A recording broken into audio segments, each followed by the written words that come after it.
But this time, can they come away with a result? FRN start off early with some pressure. Ghana retain the ball though. Quarty, and now they'll feed. FRN again bringing the pressure. Good tackle by Lowe.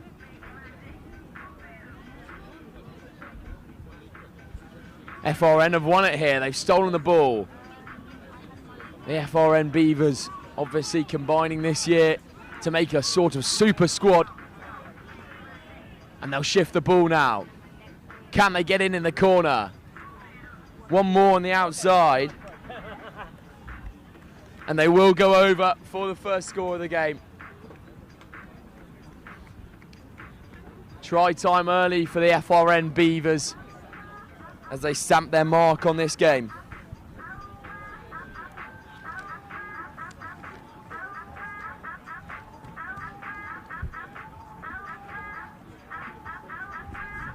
And the kick to come. That's an impressive nudge. No good though, so only 5 on the board. Fantastic work down the width, applying pressure constantly to this Ghana side.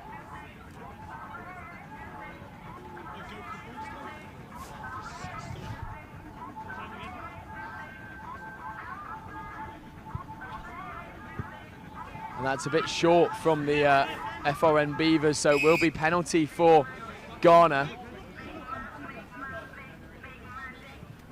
Carl Quarty bounces onto it straight away. As I said in the other game, I've had the pleasure of playing with Carl for the Mavericks. Hell of a force when he gets going. And they'll swing back onto the open side. Here's the magic man, Abedu. Sana at 9. FRN dealing with the pressure well, and they will get over the ball as well. Sana at 9. Sana picks and goes. Does he have the gas? Wow, it's a staunching tackle on the left-hand side, and FRN Beavers have gotten over it and won the ball. Collisions just flying in all over the park at the moment. And this time Ghana have won it back. Ball a bit slippy though. Penalty to FRN Beavers. And they'll go quickly. Shimmering hands on the outside. It's got to go, the ball surely. Now there's some space. Cut back in. Colliding with their own men. Picked and goed. Dummy switch comes and the holes open up for FRN Beavers. Tackle not made, so still on his feet. They've got to give the ball out now. They've got numbers here. That will be knocked forward though. Unfortunate from low. Sorry, I believe that was Drew wearing the number 10 jersey. Myself for the first 2. It's fine. Yeah. You're still on this pitch though. You've got 2 more on the bounce afterwards. That's fine. Cheers. Thank you. The FRN Beavers with 5 on the board already. Looking to impress here today. Obviously their elite squad in a group with the Preseli Barbars, the Butchers and Durham University. That's a strong feed, so comes straight out the tunnel, and that's a really, really nice step from Alan Evans. Alan Evans will go underneath the 6 for a second score for the FRN Beavers open side. An unfortunate error for the Ghana forwards. The feed into the scrum was very strong, so came out the other side of the tunnel, then hooked back by the FRN Beavers, which gave Alan Evans a prime opportunity to get in down the left-hand side, and he beat Abedu with some really fancy footwork.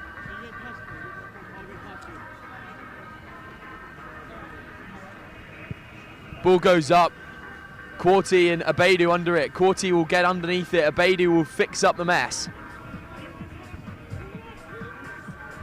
And a bit slippery again from Ghana, but they have got the ball in contention now. Again, more pressure coming from the FRN Beavers. More handling mistakes in their own territory. They've got to get this right if they want to surge through the group here, but again finding holes through physicality. The offload not quite there. Quarty will try and get on it. Instead it's Abedu. Abedu scragged again. Quarty's got to get over the ruck. Off their feet there, so penalty to Ghana.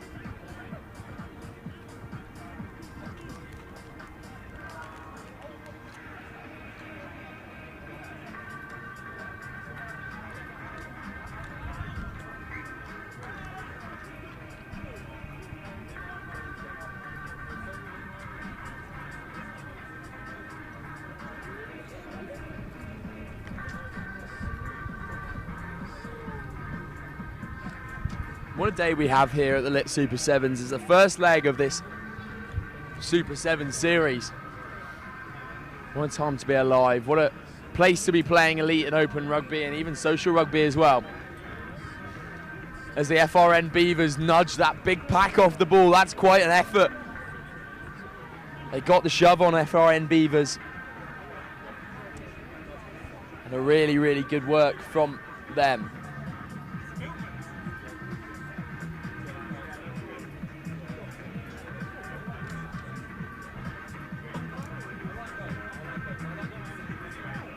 Now FRN Beavers with another opportunity to get down over the whitewash.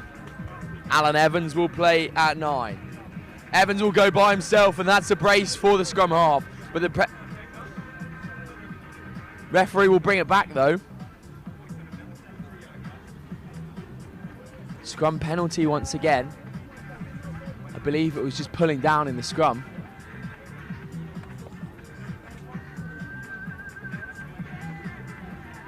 Referee just explaining why he's given that penalty against the FRN Beavers. Oh no, try time scored. And kick converted as well. There was just a little word in there actually, but try time scored for the FRN. Great work from Alan Evans, who gets a brace on the day. Making the score 19-0 here. Good touch back from Quarty. Now the Ghanaians can play. Their holes opening up again, but smothered by the FRN. Sells this time, and Ghana will go through once more. There's just so many numbers. It feels like they're playing with 10 out there. The FRN Beavers. They just swarm onto the ball immediately once it's been turned over. And now here's the big man Sullivan. Sullivan gets chopped down. So now if they can use the ball out wide, they will be in. Hitch kick from the number 14, Lee.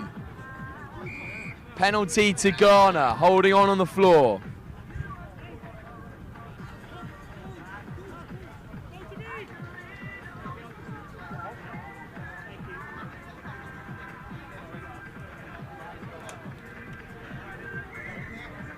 Quarty will take quickly. Ghana with a lot of work to do here. Here goes Quarty on offload.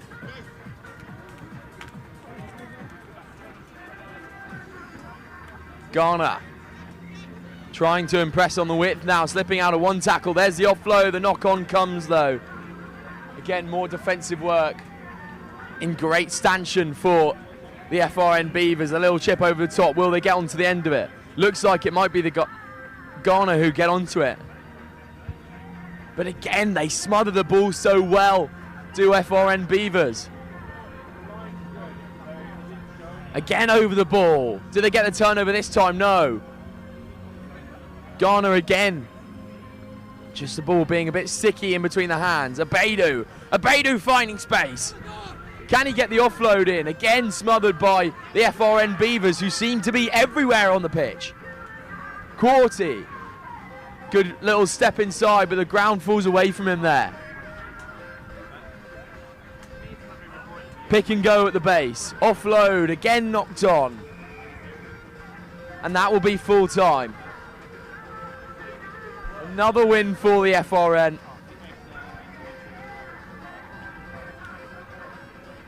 What a day they're having so far.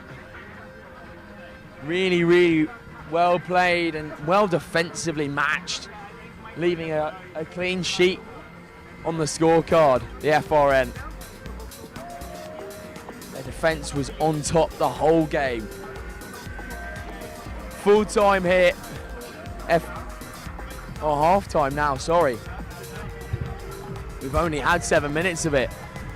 Seems like we've been playing for such a long time here that Ghanaians have had such a lot of ball, but been smothered repeatedly by the FRN Beavers.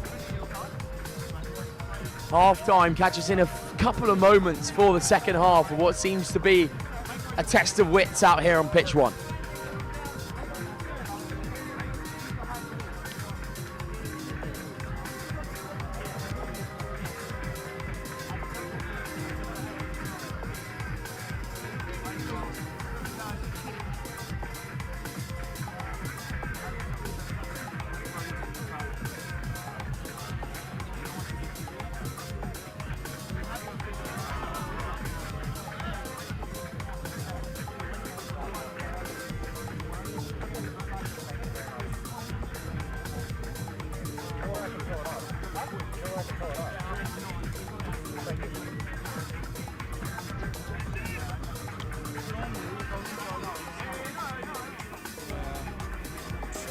sideline thing.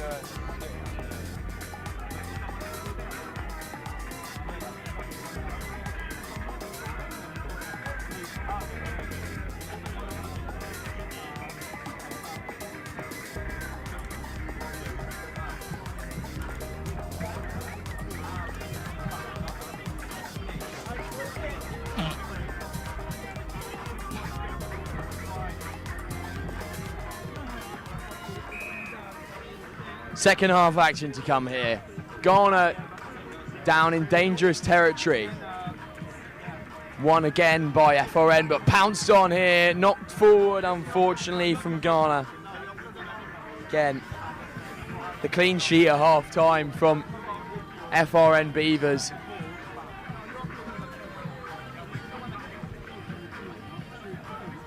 And nice to see an appearance from Alfie Baker, wearing the number 7 for FRN Beavers. Watch out for him with the peroxide blonde mullet and peroxide blonde moustache. Scrum penalty for the FRN Beavers. Now shifting the ball. Here's Baker. Can he make something happen? Gives a nice delayed pass, and then back on the offload as Baker knocks it back, but into Ghana hands. Quarty is shotted well.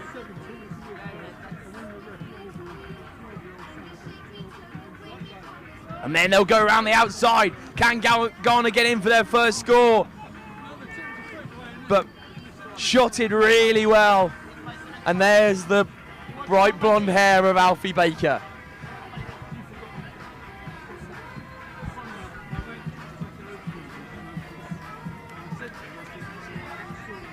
Played at many levels for the Beavers, and also Rugby Against Cancer has Baker. Another stable name in this 7 circuit, and made a really good defensive shot there.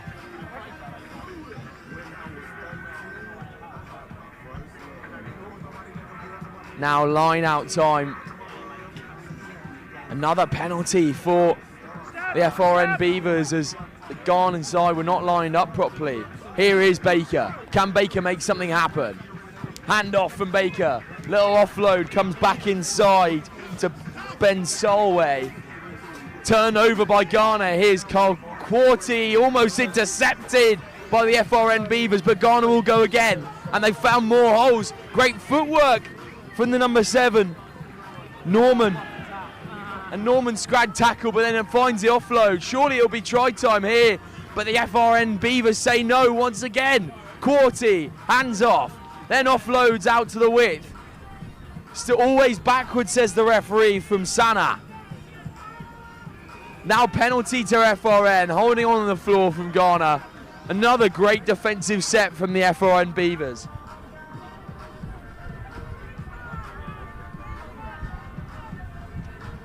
Baker. Baker cuts back against the grain. Now a little hitch kick from Alfie Baker. Baker caught and slammed down to the turf. Then low. Ooh, that's a bit of maybe elements of a high shot there, but referee's okay with it. And there's another huge hit. But they'll swing back against the player of the ball. Ellis Jones out on the width.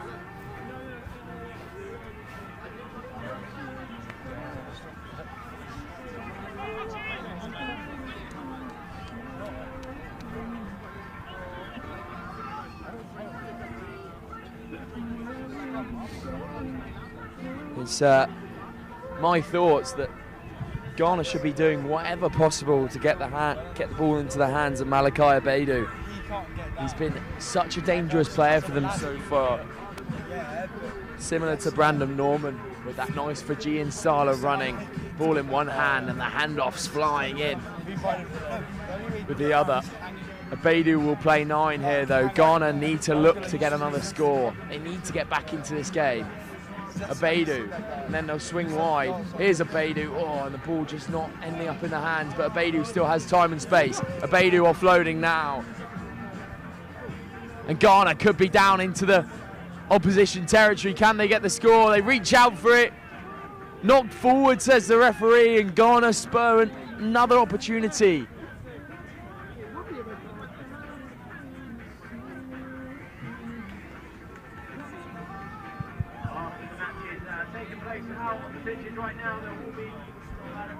break for the next round of fixtures commencing at 11:50.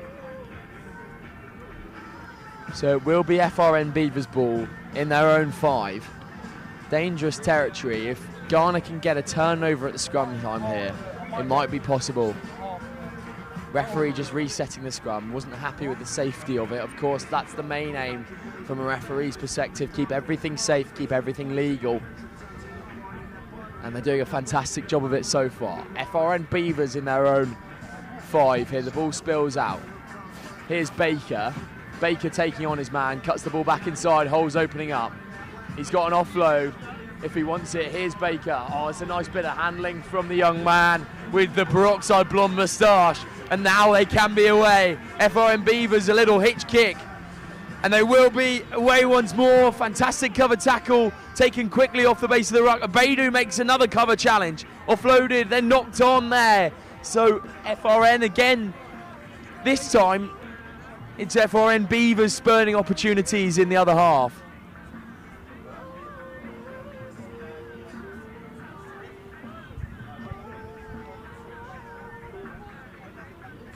Nice bit of handling from Alfie Baker, who's actually down on the deck now, getting attention from the physio team.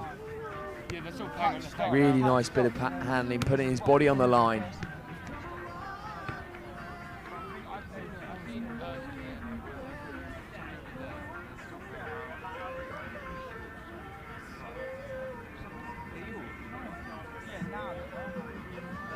And the ball and the game will just slow up as we wait to hear the news on Alfie Baker. That's good to see. He gets up off the floor.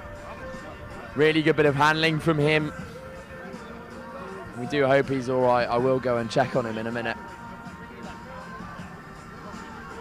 Struggled with injuries recently and was looking to get back into contention this Sevens season. But it's good that he's back up and walking.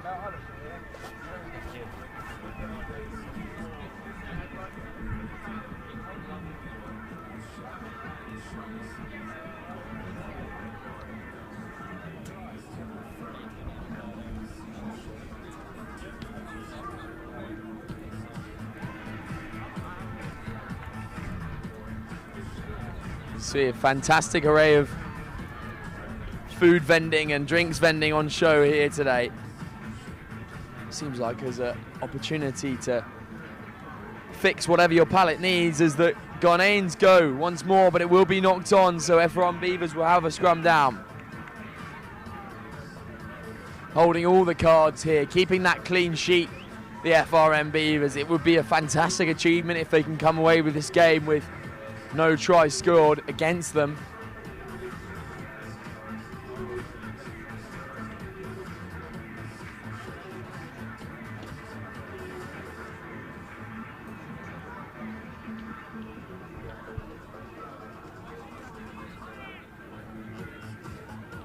Ball fed into FRN Beavers. Now can they work? Great feet from the Beavers once again, and that will be try time this time. And it will be Ellis Jones this time.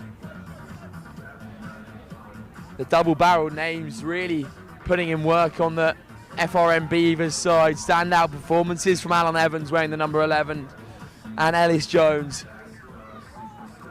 But that will be 4 tries to 0 for the FRN Beavers, who have really come out and defended fantastically well against this Ghana side.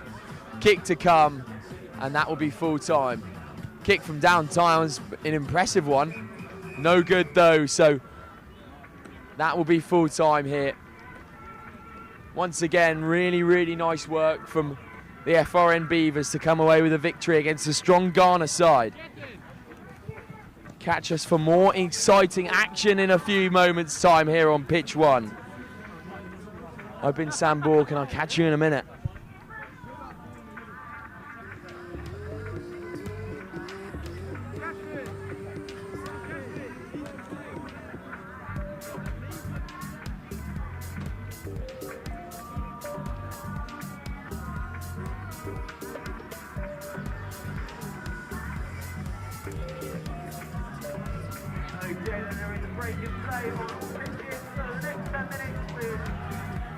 fixes. Resuming the action at 11:50. For those of you who are joining us here at Eton Manor Rugby Club, a massive welcome. Of course, today is the list Sevens Manor 7 2026 tournament. It's of course part of the 7 series. It's the first leg. We're kicking things off. We're incredible summer on Sevens Rugby.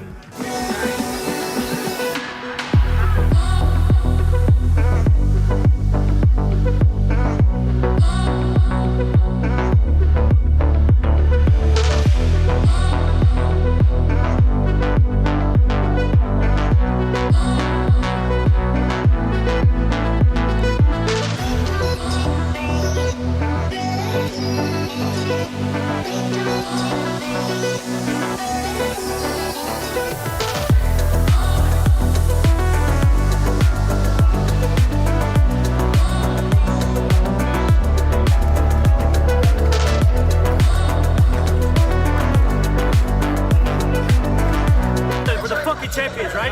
Yeah? There's not a lot of chances that you get to be a champion in your life. This is the chance right now. We're the champions of the world right now, okay?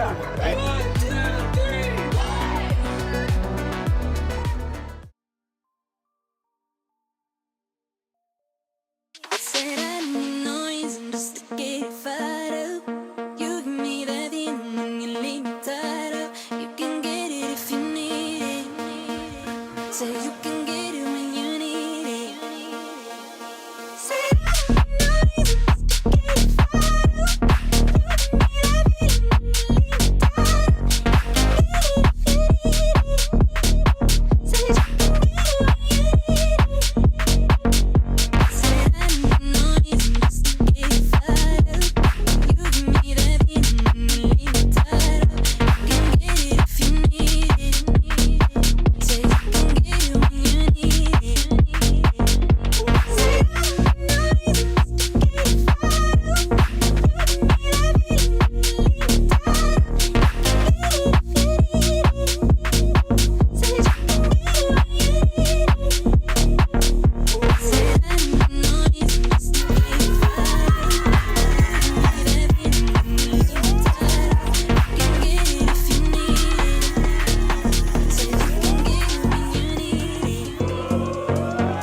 I need noise and just to get it fired up. You give me that feeling when you leave me tied up. You can get it if you need it.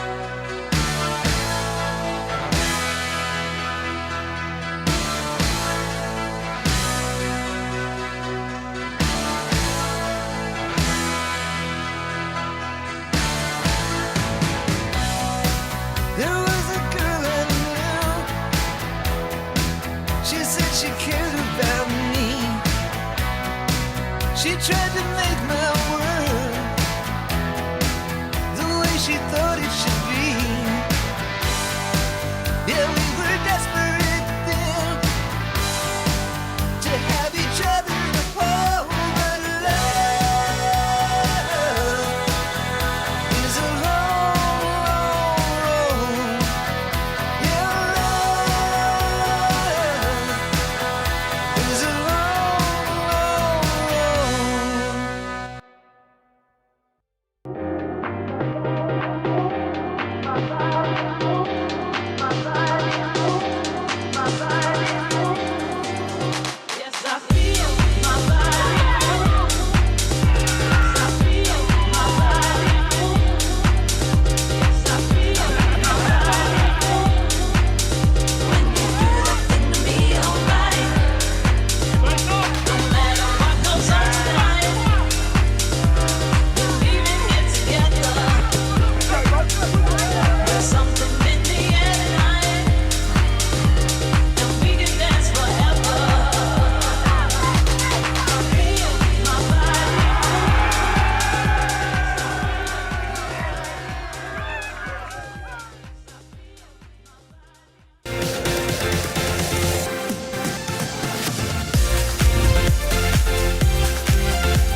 Welcome back then to our coverage of the Women's Elite Division, and in our next game it's the Akuma Panthers, semi-finalists last year, against Jordan's Legacy, who are playing in Hammerhead colours today. And it's a fast start for the Panthers down this left-hand side.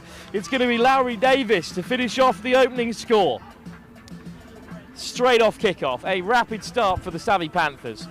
Both these teams were beaten in their opening fixture, so they're going to need to go 2 from 2 if they have any hope of reaching the cup stage. The Jordan's Legacy, the Dutch side, but with support from the Hammerheads today. They're a little bit short coming into their first tournament, so that's why they're in the Hammerheads purple. There is another Hammerhead side, of course, in the pool on the other side of the group. It's kick off though from the Panthers, allowed to bounce, and it'll roll into touch.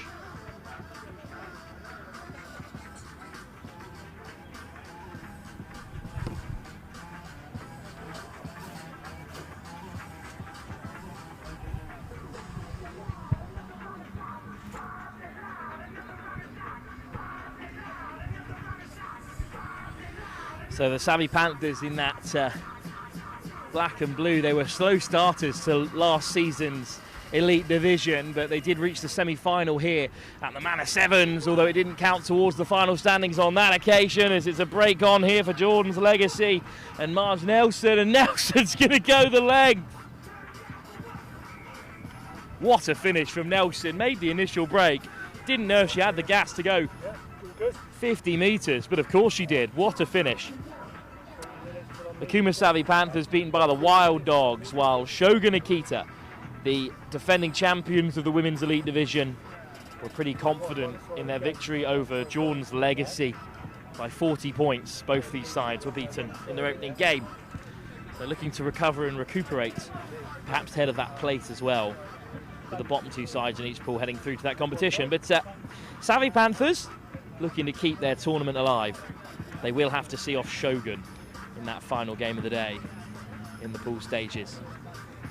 Pool stages will run all the way through until 3 o'clock this afternoon when the knockouts begin. But it's Jordan's Legacy who have levelled things up. Good take and a big fend as well in the carry from the Savvy Panthers. Real physicality on show from Charlie Manns. Lovely step inside and out, but Jordan's Legacy on the wrap. Jordan's Legacy, the suicide prevention charity, of course, that the Dutch-based team give their name. Another physical carry from the Panthers. Penalty goes against Jordan's Legacy on this occasion. Just a little too keen there to get stuck in. Panthers break down the right. Again, Jordan's Legacy desperate to win it back at the breakdown. Williams puts boot to ball. And you can see Manns running onto it. And Manns will win the race. Will it pop up here for Charlie Manns? It's wonderful control. The Panthers back in the lead. Holly Williams put boot to ball. But that touch from Charlie Manns. Well, get that in the Women's Super League. In the game of soccer, let alone here at the Manor Sevens in Rugby Union. What a touch, and it pops straight up for her. Off target from the kickoff, but it's Panthers back in front. Jordan's Legacy definitely have a route back into this tournament as well, but they do need to win this game, set up that decider against Shogun and Wild Dogs. Of course, the Shogun and Wild Dogs game over on another field is a crucial one as well. It's a devilish kickoff, and it's causing problems for Jordan's Legacy. It's a handy offload inside for Thomas. Thomas still going. Well, Thomas there in support, gets it back off the deck.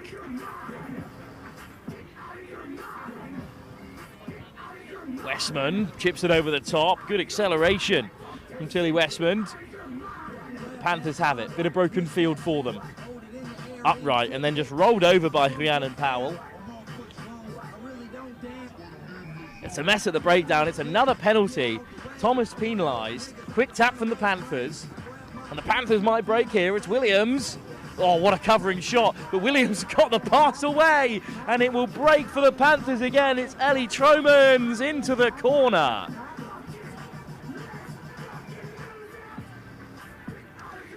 Panthers go further ahead. That's 3 tries to 1 now they lead. Thought it was an amazing covering tackle on that far side, but somehow it was smuggled out to Troman. And it is a important score for the Panthers, looking to rack up their first win of the Women's Elite Division here at the Lit Super 7 Series in our first of 5 legs at the Manor Sevens. Culminating, of course, with the Lit Sevens at Wasps.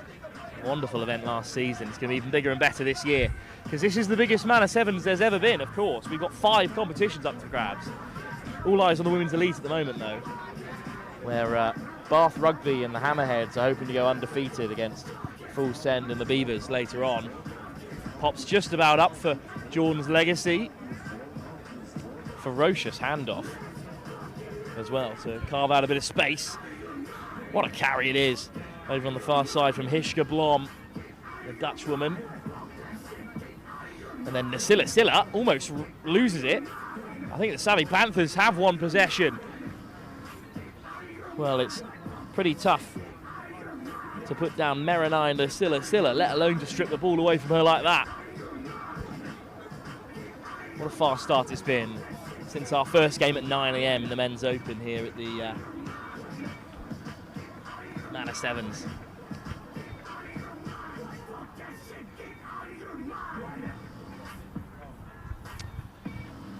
Still the Savvy Panthers look to play here from the scrum. Just a delay for laces, classic.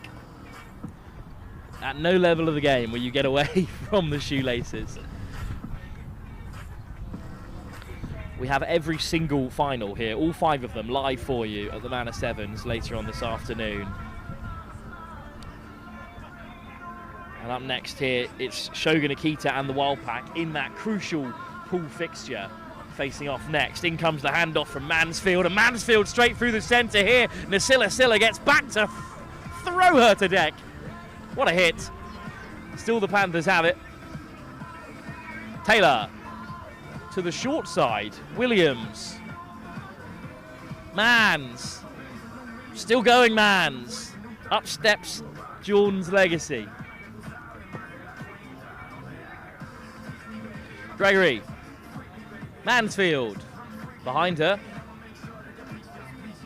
Mansfield to the outside. There's the missed interception, which will allow Freya Corbin to race through unchallenged.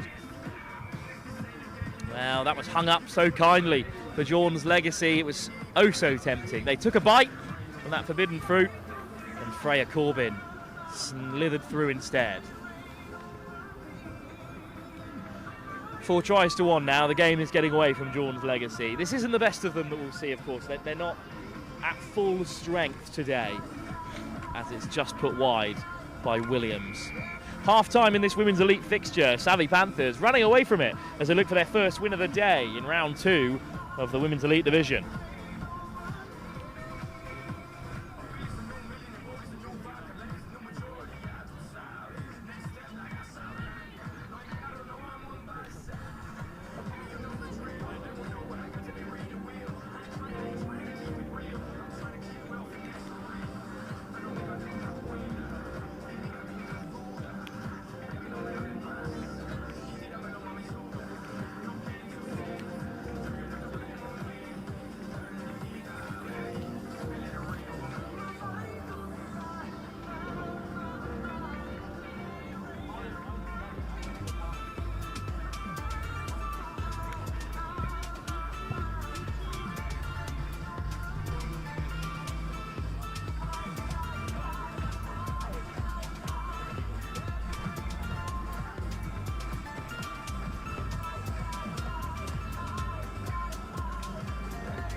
second half soon to come here.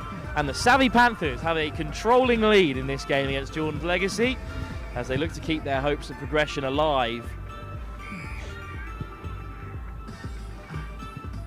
It's a complicated one in this pool as Jordan's Legacy let it slip off the kick-off because Savvy Panthers were beaten in their opening game rather comfortably by the Akuma Savvy, by the Wild Dogs, sorry, and the Wild Dogs face Shogun next. If Shogun win, then Savvy Panthers need to win their final group game, and they need Jordan's Legacy to do them a favour against the Wild Dogs. If the Wild Dogs lose, if the Shogun win, then it's going to be really tough for the Panthers. Still, they can only play what's in front of them here as Taylor gets it around the corner, and then Taylor accelerates away and scores another. This is a Panthers party right now over on the main field. There is nothing to stop them. Liv Taylor touches down. Finn Kelly will be delighted. It's a shame the Panthers did not play like this in their last game. We will have the Wild Dogs, the South African expat side, up against Shogun, the defending women's champions, next. But for now it's the Panthers who didn't challenge at the top of the women's elite division in the end, despite some really good performances towards the latter end of the season. But as we said, Cup semi-finalists last year here at Manor. Can they repeat the feat? They've got to go one further than this win, which they may well have secured early in the second half. Let's not count out Jordan's Legacy though, as Nielsen wheels away. Good offload through the contact from Nicole Bailey. And then there's a hole opening up around halfway here for the Jordan's Legacy side. Can they go the length? Great pace straight through the centre from Mosei Sawana. Leisani Mosei Sawana does score. Full 70 metres she ran. It's 2 tries now for Jordan's Legacy.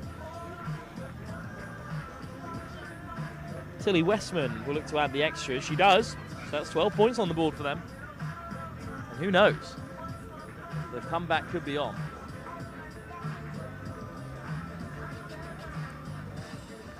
Jordan's Legacy to kick us off as well.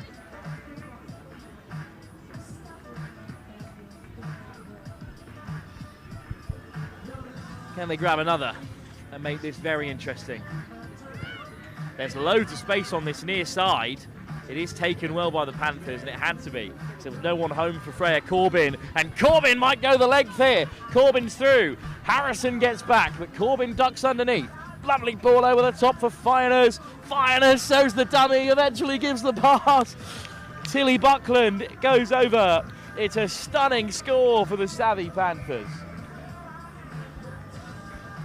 Susie Fionas with a great delay on the pass, and then Buckland there in support, and this game is back into the clutches of the Akuma Savvy Panthers.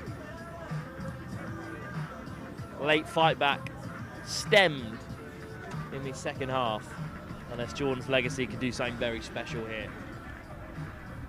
Pool stages will stay with the elite competition for most of this afternoon session, although we do have a couple of games from the Men's Open coming up before the knockouts, but it's women's hour here at the Manor Sevens. Plenty of elite competition to show you here. 4 pool games on the bounce. All of the pool games in this second round live for you, so we don't miss a thing. Taylor. Every game's crucial after that first round. The plate beckons unless Jordan's Legacy can win this back. Taylor taking the scenic route. Brown. That was a good run from Fionas, who's hit off the ball there. Nothing coming from the referee. What a shot this is. Nielsen just driving her back, but Buckland gets loose, and it's a big double shot from Jordan's Legacy. Counter ruck as well. The ball is available for the Panthers. Good line speed, and it had to be because Charlie Manns was almost away there, and then Manns does manage to get onto the outside, and Charlie Manns is going to go the length. It's a wistful pursuit from Melissa Atkins. Well, the good line speed to begin with by Jordan's Legacy, because Mans was one-on-one on the edge. She still managed to get away. She still has the pace to sneak through. And here at the Manor Sevens, every game from the Elite Women's Division is live in this second round of pool fixtures in our first leg of the tournament. And this is a big one for Savvy Panthers because it keeps their cup hopes alive.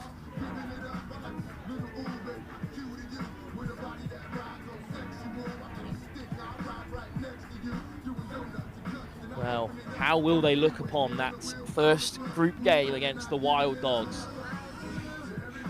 With their future hanging in the balance. It's out of their hands if the Wild Dogs lose to Shogun up next here on the live field 1. Good tackle, but nice offload in response, and head down gunning for it. Powell just scythes through. Troman's getting back, but Powell will score.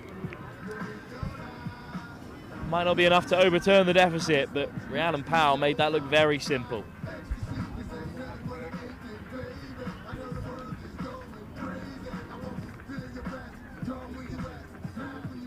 Full set of 7 as well. A healthy looking scoreline in this one, but Panthers in control. Although with 2 converted tries, it does make the game look a lot tighter than it perhaps is.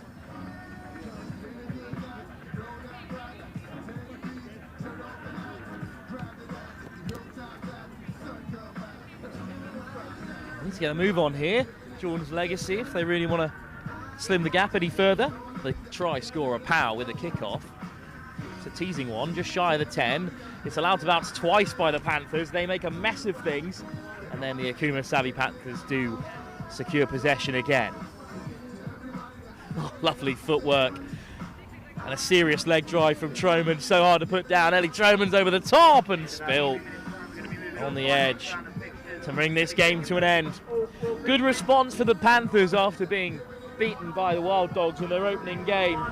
They do have their first win of the Lit Super 7 Series 2026 here at the Manor Sevens in our first of 5 legs. But up next, for the first time this season, it's the defending champions who were a full 18 points clear at the top of the table last time out. Shogun Akita, they're taking on the Wild Dogs, the 2 undefeated sides in Pool A.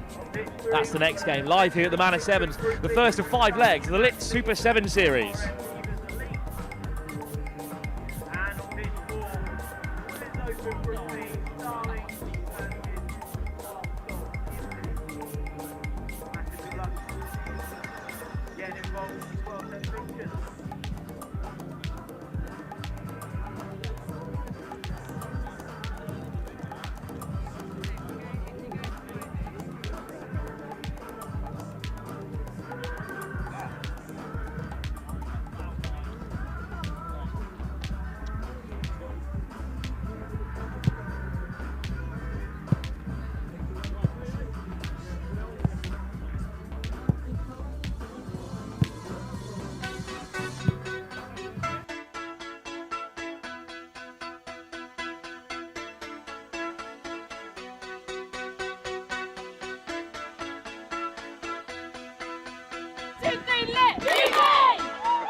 Their opening games by 40-point margins. It's going to be kickoff from Shogun in their red and black strip, which clashes with the Wild Dogs white and the South African expat side.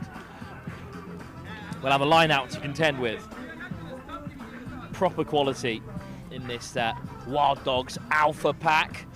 They've got a side in the Women's Open as well, of course. But the line out is stolen by Shogun. 4 international sides represented in their line out. They are an absolutely star-studded unit. And it's Hennessy looking to get on the outside up first. The Welsh Sevens international. Good defence from the Wild Dogs. They're going to have to be sharp today. Tipped over the top from Greenway. And it will bounce back for Shogun. Oh, it's so kind for Greenway. Courtney Greenway's over for the score.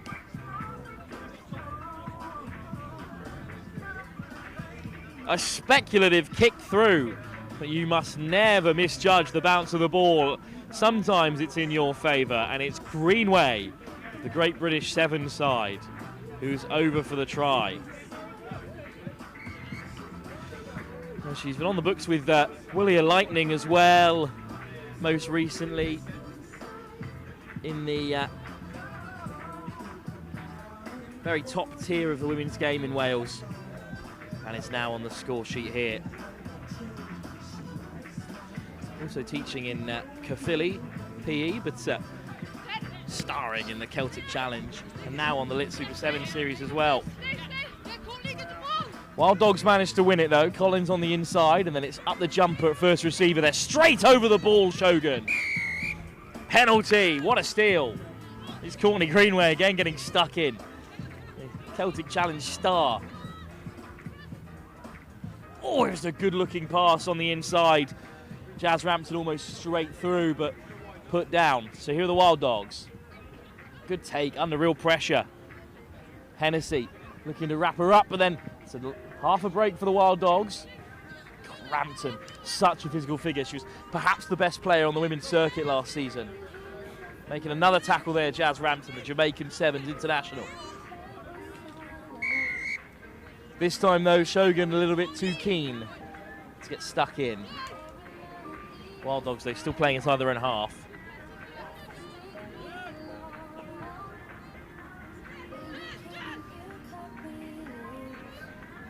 Well, they resource the breakdown, but the ball's not out there for the Wild Dogs. One-on-one in this wide channel, but Hennessy makes the shot. You love to see Freya Shallis back herself, the East London Vixen, Player of the Year for her club side. But caught by Hennessy that time. Another clean line out, Greenway round the corner.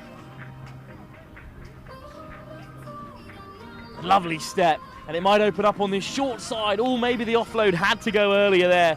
Shied. Goes the direct route with Lewis in support. Counter up by the Wild Dogs. Just a knock on the floor, so unfortunate there, the Wild Dogs.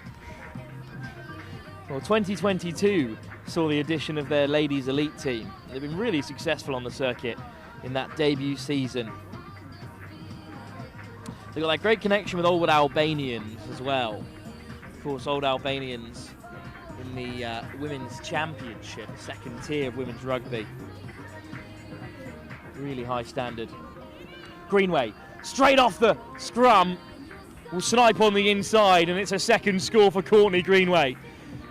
What a weapon to have in your locker at this level. Greenway is absolutely, without a doubt, the biggest player on the global stage here at the Lit Super 7's first leg, and showing exactly why she's a rising star in Welsh rugby and for Great Britain on the Sevens circuit. Rampton knocks it over. And Wild Dogs yet to exit their own half.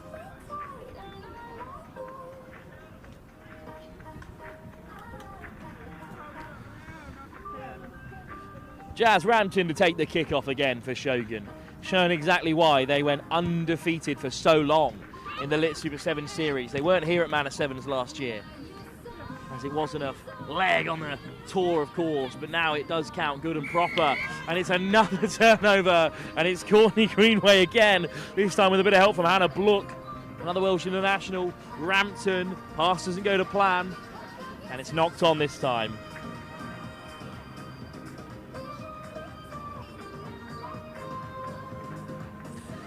So a bit of respite for the Wild Dogs, or at least a little time with ball in hand. If you're a Akuma savvy Panther watching on, you'll be disappointed here because they've got a win and a loss as things stand, as will the Wild Dogs if things continue to go this way, which means in their final group game, the savvy Panthers will have to beat Shogun, and the Wild Dogs will have to slip up against Jordan's Legacy to miss out on the top two. What a collision in that wide channel. Hennessy makes the tackle with a little bit of help from Caitlin Lewis, another Welsh star in this side. A little bit of space on the edge, but up goes the linesman's flag, unfortunately this time for the Wild Dogs. Cheyenne DeLuca, the Battersea Ironside, with a big carry on this near side.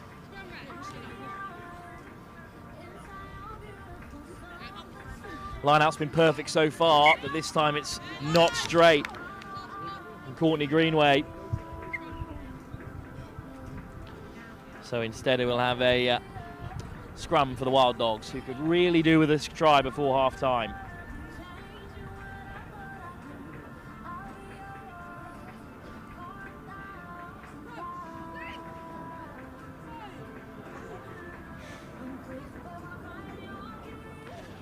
To be fed by Christy Exley.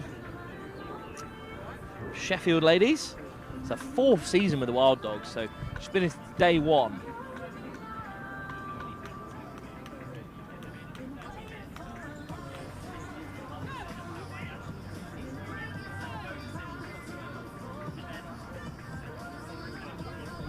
Exley with the feed. Can Wild Dogs break out their own half and challenge Shogun for the first time here? Little bit of space for DeLuca on the edge, and look at her go. Great covering tackle, but Shogun backpedaling, although they're over the ball and they've won another penalty. Devils at the breakdown so far, Shogun Akita. And a lovely dummy as well to side through, Hannah Bluck. What a counter for Shogun. Bluck just about gets it down. What a finish. Not wasting any time on that far side. It was a great dummy.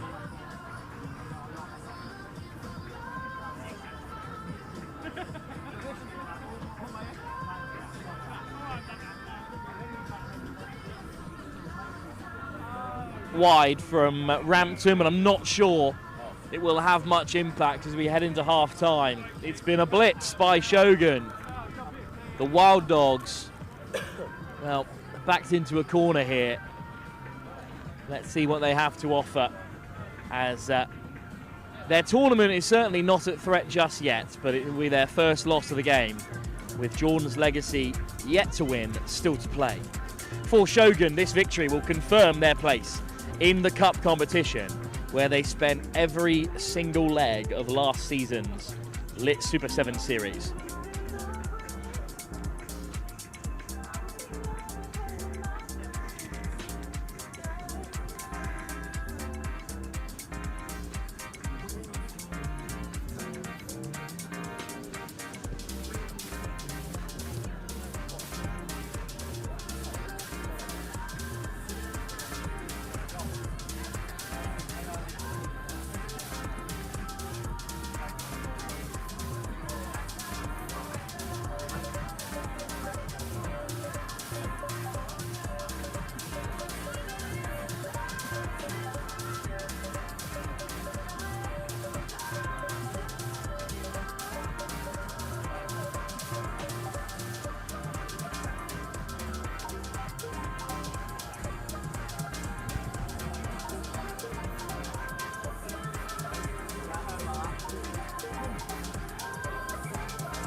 Second half incoming. Wild Dogs 19-0 down. Not an unassailable lead, but Shogun dominant so far. If you look at the field possession, it's all been played in and around the Wild Dogs 22. So the right option just to kick deep and challenge the Shogun set piece. They're 2 from 3 at the line out so far. So a chance for the Wild Dogs to make an impact, especially with the towering Katie Denning out there.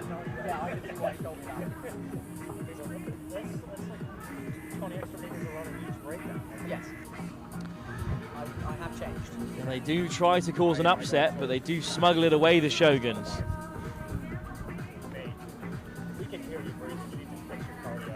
Draw and give, and the numbers are sucked in, and Shogun are in behind. Not quite away just yet. And then round the corner they come, and look at the wheels on Greenway. She is a cheat code, and she has a hat-trick in the second group game of the Women's Elite Division. Courtney Greenway. What a player to have on the Lit Super 7 series. She's a genuine testament to the competition. She is a star at the Manor Sevens. Greenway nudges it over. A hat-trick inside 8 minutes.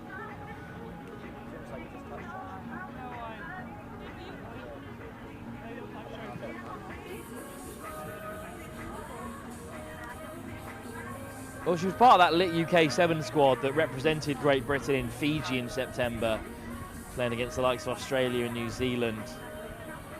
And then, of course, she was in the HSBC Sevens Championship, 2 legs in Dubai. She's got so much experience in the game of sevens already.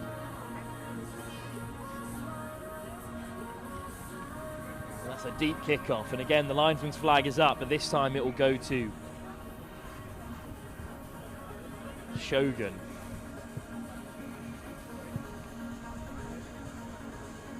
Started playing rugby in the village of Derry. She first started for Derry FC, Greenway. She's on the hunt for a Welsh cap. She's been in and around the wider squad.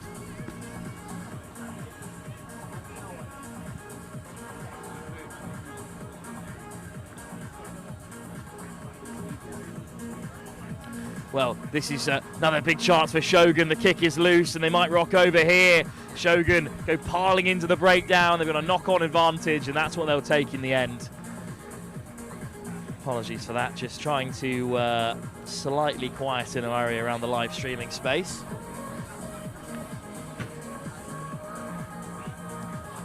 But it will be a scrum in a very dangerous area. And Emma Hennessy, with all her pace off the mark, might just look to snipe this one round the corner.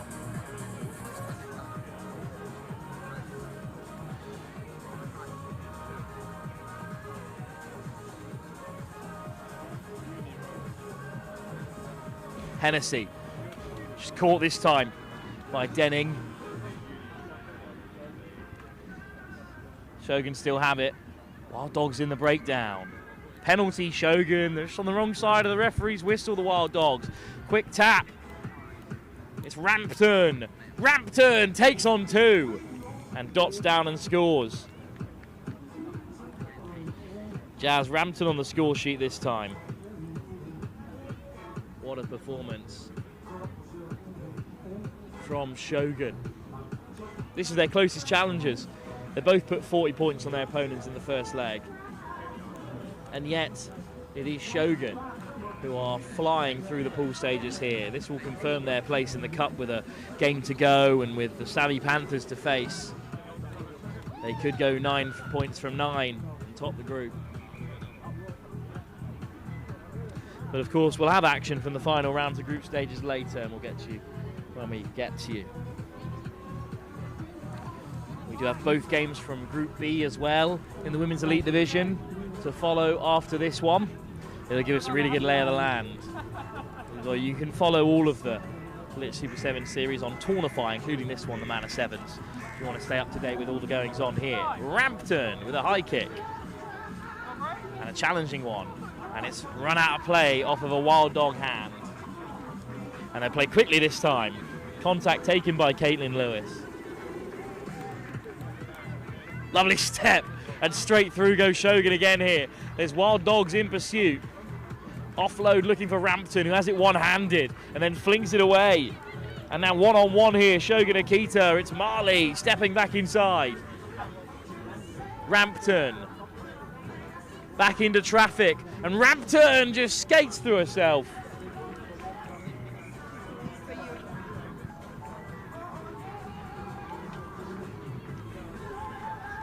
What a performance from Jazz Rampton and Shogun Akita.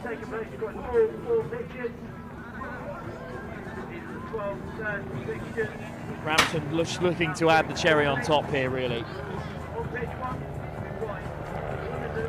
Can't find her mark, but has certainly wrapped this one up for Shogun with still a few moments still to play.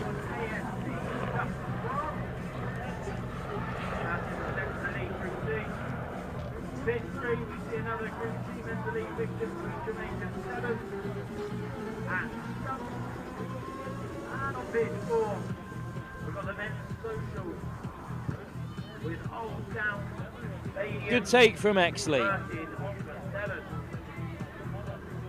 And then some soft hands from Wild Dogs here. Best attack of the game so far for them as they find a bit of space out wide. Certainly best attack of the second half so far. Exley. It's a little bit of a loose ball. Well collected in that wide channel by Amy Williams. Real desire from Williams to get away. Good hands again from the Wild Dogs here. Strutting their stuff really for the first time. Shogun looks solid so far. Exley. Taya Ihlenfeld, one of the original 12 Wild Dog ladies from 2022. Exley back to the open side where the numbers are for the Wild Dogs, all in white. Through the hands again here, really testing Shogun. Lawton stands up to make the shot. Exley. Hayward. Now looking to put boot to ball, perhaps Hayward. Instead just wide for Williams. Lovely step from Williams. Williams offload on the outside. Chance here for the Wild Dogs. It's Hayward for the corner. And Bobby Hayward is going to score. Gets it down in the end.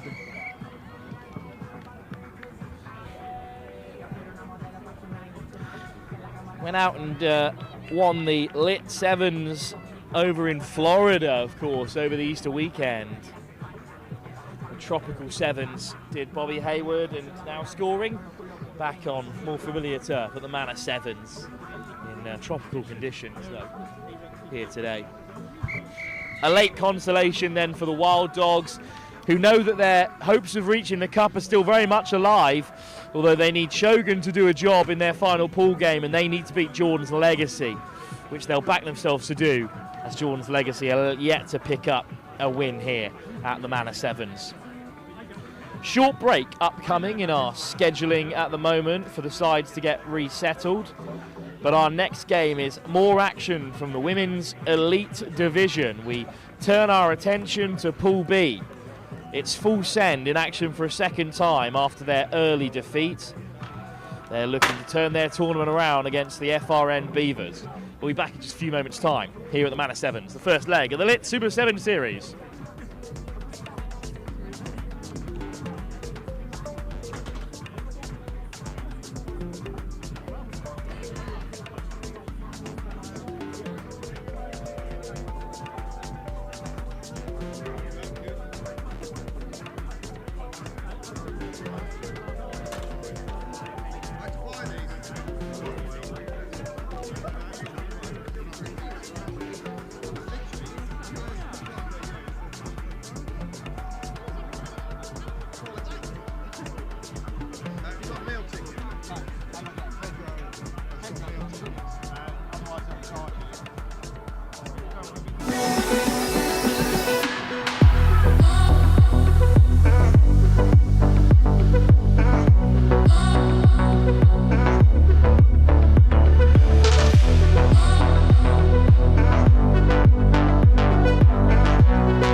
Yeah? There's not a lot of chances that you get to be a champion in your life. This is the chance right now.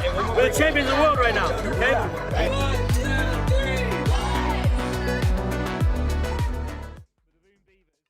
Elite side. They're taking on Fullsend. Big dump right off the kickoff. Early intent from Fullsend.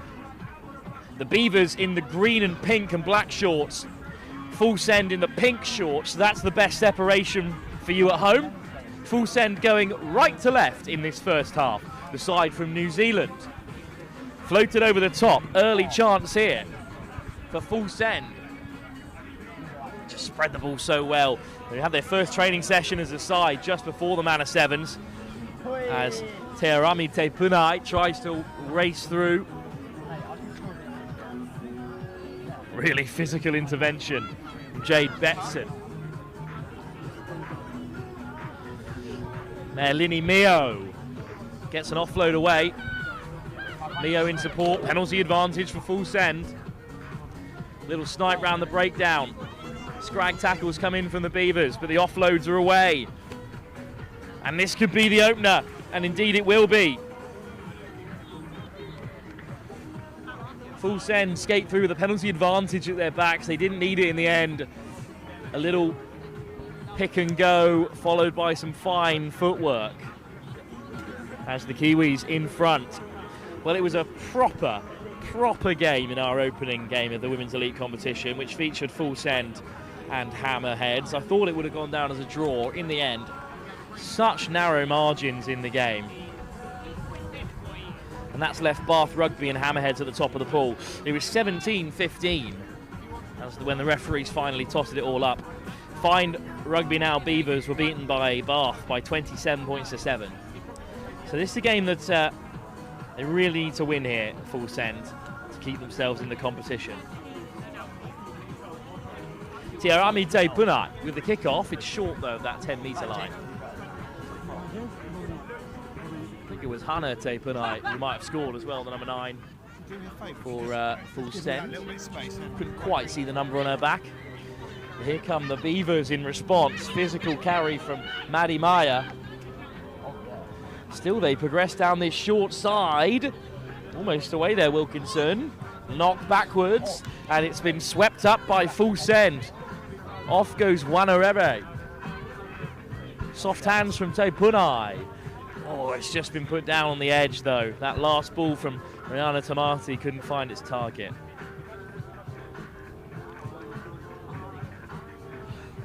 Way Manawa Pataka Osborne, Wanarebe. With that little snipe, the New Zealand under-21 mixed touch player.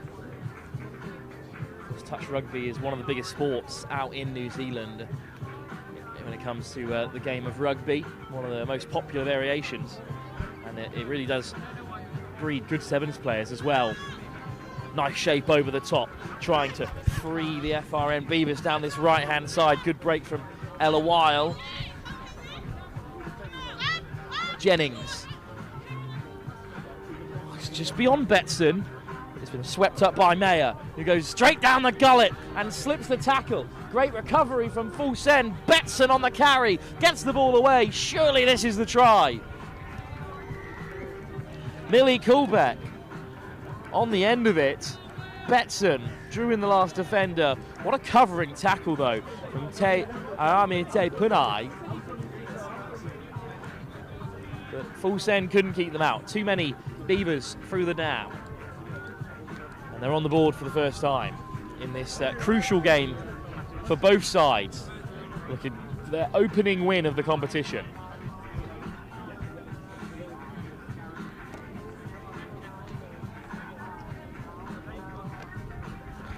Now, who is going to pull away in this one? Who knows?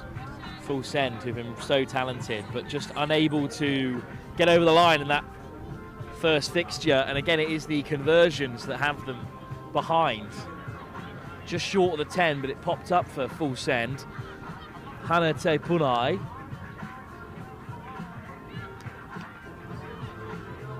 Tearami Tepunai.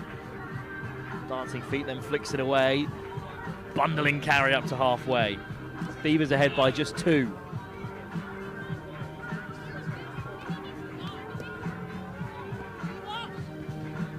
Dummy on the edge. And then the option on the inside for Poulsen. It's beautiful, Sevens. Rebecca Tamati on the inside for Emerald Tuiwai Poulsen. Outstanding from Fullsend, and they're back ahead. And the FRN Beavers trail by 7-10 with a kick still to come. And this is very convertible off Emerald Tuiwai Poulsen's score.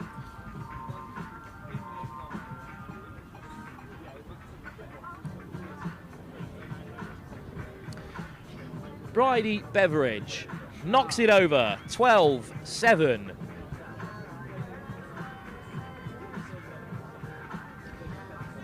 Lead extended for Fullsend, who would set up a huge game in their final fixture against Bath if they can come away with a win here. Hammerheads taking up Bath next here on the live field. All of the second round of group fixtures for Women's Elite Division live for you at the Manor Sevens. Tamati with a brilliant grab off the kickoff. On the spin, Poulsen looks to go direct. Emerald Tuiwai Poulsen. Loads of space on this right-hand side. If Fullsend can feed the passes, Teipuni might not need anyone in support. Teipuni goes herself. Hannah Teipuni races through the score.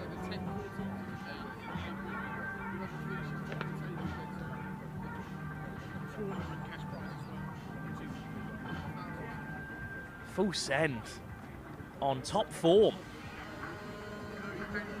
And the Beavers are staring down the barrel of a second defeat. Beveridge off target.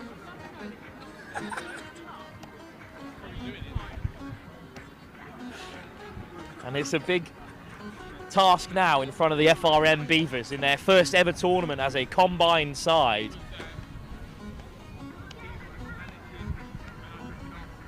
Here comes the kick-off from Fullsend. Well taken by Betson, who looks to the left-hand side. Oh, late hit. If anything, they're on Kuhlbeck, the try scorer. They're going to wave play on here. Well weathered by Kuhlbeck. What a jump tackle from Emerald Tuiwai Poulsen. Betson. Jade Betson gets the offload away. Up the jumper against Fullsend is not a wise decision. It's a turnover from Emerald Tuiwai Poulsen. And now there's a 2-on-1 here on this left-hand side. Will they ship it early for Beveridge? Beveridge steps on the inside, puts in 2 fens, frees the offload. It's Rihanna Tamati who will go over and score. She's an under-18 New Zealand Maori international and is amongst the scorers again here, Tamati.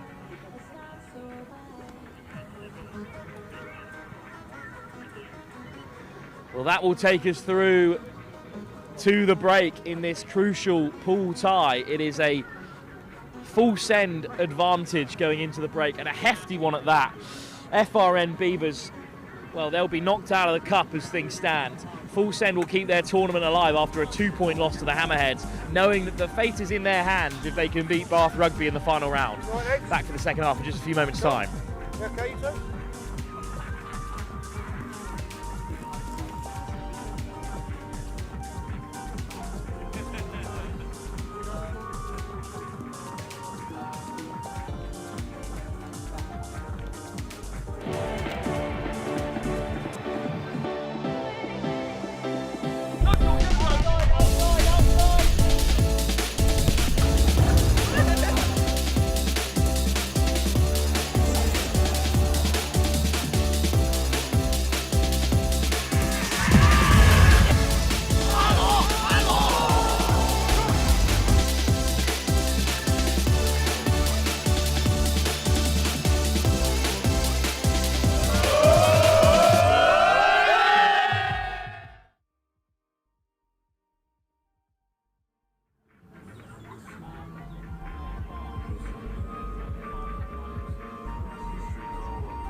Another game live for you here from the Women's Elite Division. Hammerheads and Bath up next in the thrilling round 2 of the Elite Division pool stage for the women's competition here in our first leg of the Lit Super 7 Series. Fullsend, in their only appearance on the Lit Super 7 Series, are certainly making a mark. They'll be off to Paris next weekend for the Central Sevens. On their tour from New Zealand, they're making a big impact here, leading the Beavers, very nearly beat the Hammerheads.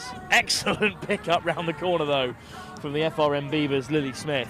And Smith still going on the edge with the pass inside, slapped down by Mio and into touch. Early line out, nice option. Maddie Mayer. Certainly not game over here, despite a really strong end to the first half from Fullsend, and sliding through goes Sophie McDonald. Under the post, and those conversions are going to come back to bite. Fullsend again, I fear, after a 2-point loss to the Hammerheads in their opening game.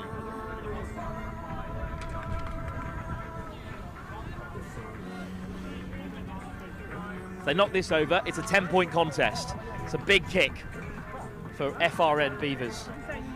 Smith. The whistle stays down. That's a big moment in the game, maybe. 12 points in it as we stand. What a start, though, to the second half for the Beavers. They made the final last season at the Manor Sevens when they were the Boom Beavers still. Fine Rugby now were Open Women's champions. Beavers finished down in 8th place in the Women's Elite Division. Just didn't go their way after the great success they had early at the likes of the Manor Sevens. But they've won the ball back again here. So 12 points down. 24-12 they trail. But in possession, in a dangerous area.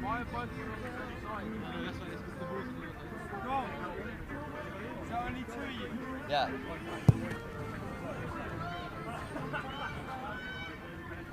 Theo Charis, little snipe, doesn't get very far. Smith, great line, puts in the fend as well, Smith. Oh, what a turnover that is. Immediately put her hands up there, Maylini Mayo, to go, no, it wasn't me, sir. No, it's all right, you've won the penalty. That is good stuff from Fullsend. It was a great turnover. She was not too early on it. Perfect positioning there. Poulsen on the switch. Going to need to bring in someone else there to make the shot, or not. Good physicality from Kuhlbeck. Interception on the 5-yard line, and Maddie Mayer will top down a score. Her simplest try for Sevens' career. Maddie Major goes over.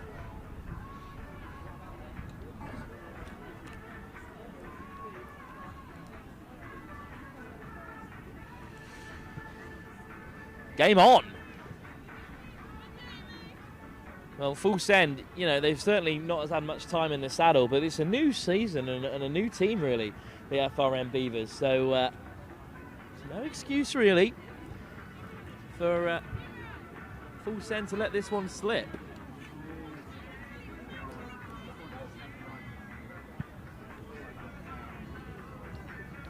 Fullsend allow it to bounce. Game alive. All but 5 points separate the teams now. Floated over the top.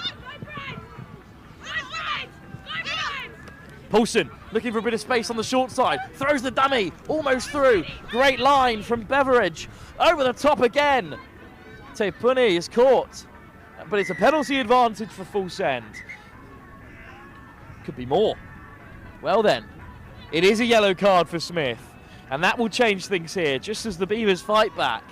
Look to be firing. It's Fullsend with a huge chance to swing momentum back their way. Tepuni, Emerald Tuiwai Poulsen, Tamati, lovely floated ball over the top for Mayo. Big fend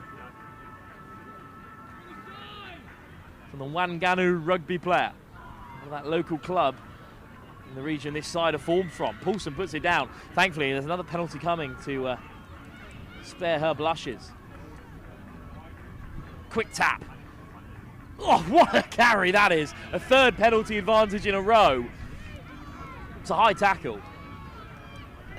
Lucky not to get another card.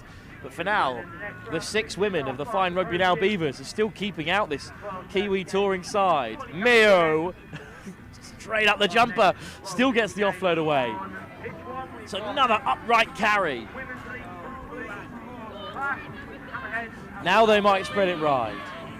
Fullsend, loads of space outside her, but she won't need it. Emerald, 2 wide, Fullsend with another score.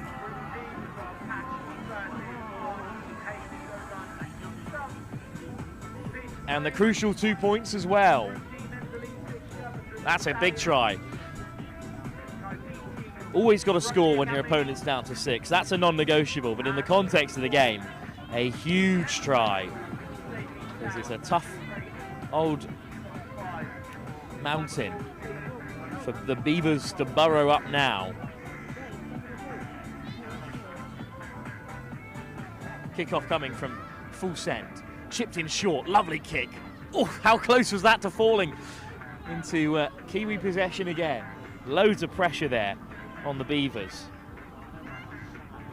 And Fullsend have won it at the breakdown. It's loose and it's Beveridge accelerating through, and it's Beveridge to seal it. 36-19, no way back now, with 2 points still left on the board if Beveridge can knock this over.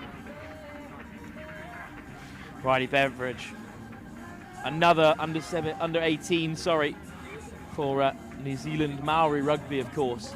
That's a great team. That often tours or faces players on that New Zealand tour, the Maori side. They've had such fun around London. I urge anyone to take a look at the Fullsend Instagram page to check out what they've been up to and learn a bit more about these girls.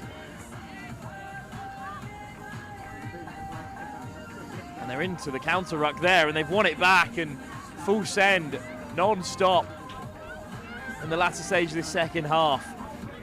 Beveridge over the top this time, and it's a race to the corner. Across comes Betson. What a hit from Jade Betson. Waimanawa Potaka Osborne Wanarere back to her feet, but Betson came across and hit her hard.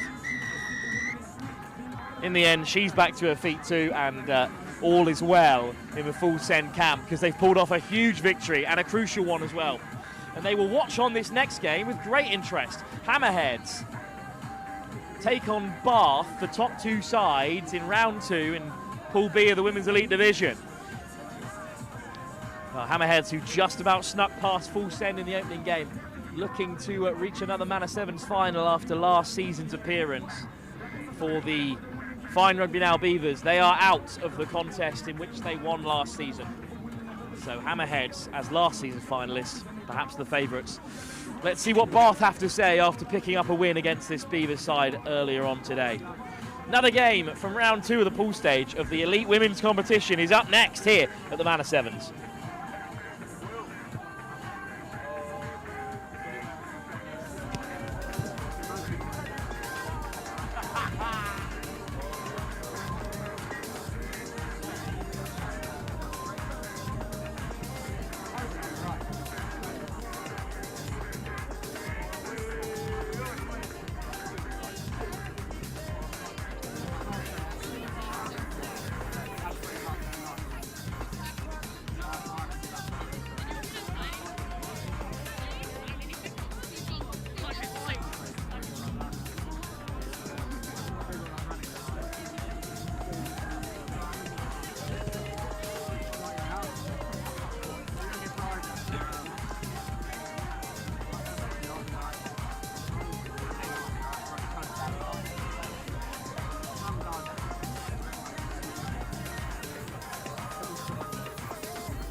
Welcome back to Next Gen Live here at the Manor Super Series, the first leg of the Lit Super Sevens. What a day. I'm Sam Bork and I'll be taking you through the next game here, which is an absolute cracker. Bath Women taking on Hammerheads in a group decider. Whoever wins this game will go through into the knockout stage, and the ball booted long to Abby Knight, but that will be knocked on. Abby Knight, one of the most talented wingers on the circuit at the moment. Watch out for her when she's in space.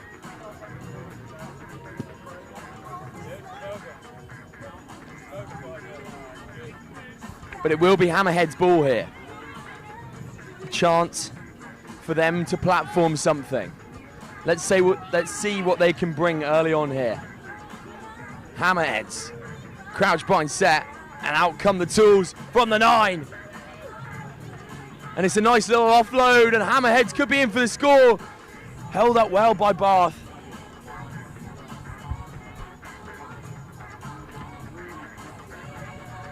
And picked and go, and they could be over the whitewash, and they are!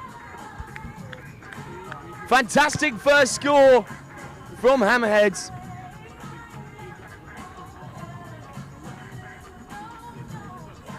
And I didn't quite catch the number there, but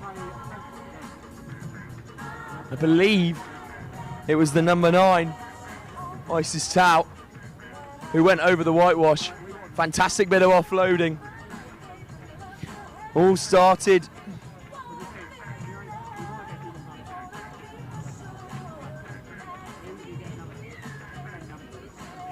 in the mix. Hammerheads putting together some really, really nice phases. Fortunately, I don't have a number 19, so I can't give the plaudits to the young woman who has started off that move with a nice bit of offloading. But the ball kicked down the straight throat of Abby Knight. And here goes Abby Knight. Can she find the space this time? Makes her way across the whole pitch, then gets brought down. Here's Bath, shows and goes.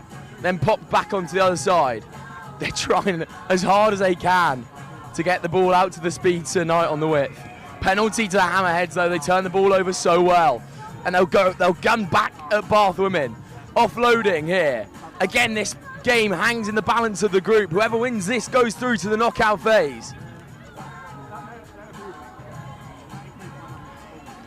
Again, shotted in midfield. A really, really staunching defence from Bath Rugby. Ball. They'll come down the right-hand side now, and the ball gets knocked on. So we'll come back for a penalty scrum down for Bath Women.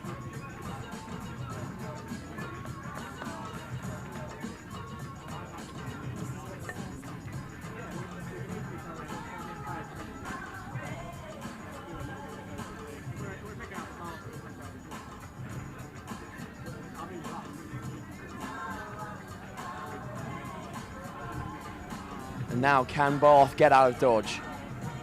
The ball spills out for the Hammerheads though. But again, Bath win it back. They shut down that space so well in the close quarters. Now they'll swing the ball out. Getting caught up a bit in midfield. Swung out to Knight. Here goes Abby Knight. Streaming down the left-hand side. Will she be caught here though? Knight, the chase is on. Not quite. Abby Knight does get caught. How often do we ever say that? And the ball gets offloaded as well and knocked on by Bath. What a chase back. Hannah Thornhill. That is some supreme gas.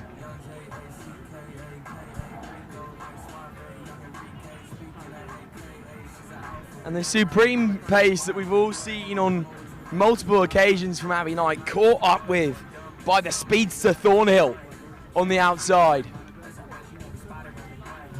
What a start to the game. Obviously Hammerheads holding a 5-0 lead here.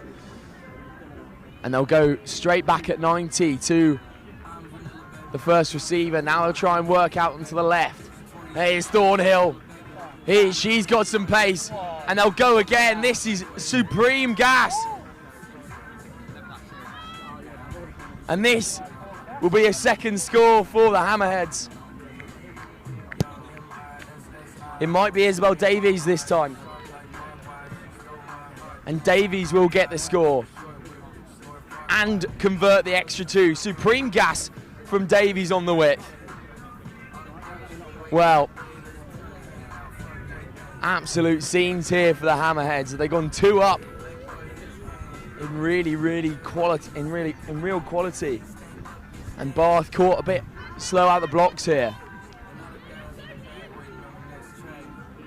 Great gas on the outside from Isabel Davies. And we'll go back into it. The kick will come up. Bath women still yet to get on the scoreboard, but they'll go down the left-hand side, right-hand side here. Then cut back in against the grain. Finding space once more.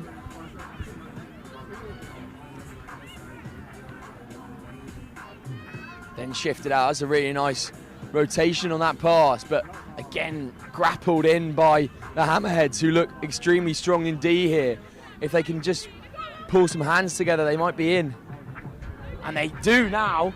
This could be interesting, but scrapped well in D. That was the number 4, Michaela Lewis, who's again another staple on the 7th circuit.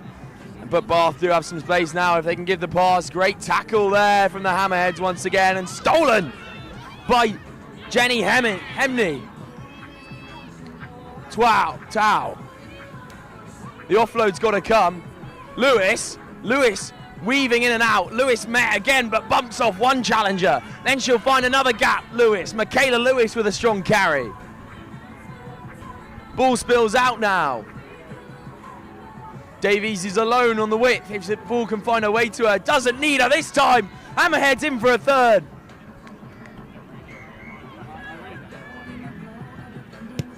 And the Hammerheads making mincemeat here as they slide through with ease once again in this league title decider in the group. Again, whoever wins this goes through. Fullsend, the Maori side, will be praying for a Hammerheads win as well, because they still have an opportunity to beat Bath women. But that will be half time. And that will bring us back to the break. 3 tries, 1 converted. 17-0 up for the Hammerheads, sitting pretty at the top of the table as we stand. Half time here, and join us in a few moments' time for some absolutely enthralling action in the second half.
As Bath women go long, Hammerhead 17-0 up at the break, holding all the cards here, and just touched down by the try scorer Isis 12. And we'll come back for a Hammerheads tap off. Hammerheads go quickly, catching Bath off guards, and they could be through here. This is fantastic from Hammerheads, who will get a 4th. This time, it's Stallman Stallman gets over. And another really good bit of ingenuity from the Hammerheads, who look so strong here.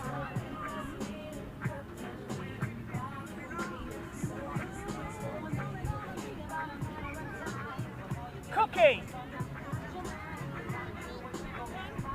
And that's another score. And a converted one at that. Putting them 24-0 to the good. Hammerheads supremely in the driving seat. Keeping Bath in that passenger role. Being ruthless here. Ball kicked off now. Gone to floor, so Bath will have to recover. Again, shotted fantastically in the middle. Turned over by Michaela Lewis as well. Then shoveled out. They have some numbers on if they can use them here. Here's Michaela Lewis. Lewis will go herself this time. Michaela Lewis once more. And the 1 to 100 acceleration from Michaela Lewis is so impressive. She's such a staple of this Sevens series and has been hanging around for a while. And this Hammerhead side are extremely grateful to have her in the mix. She adds something different to their normal style.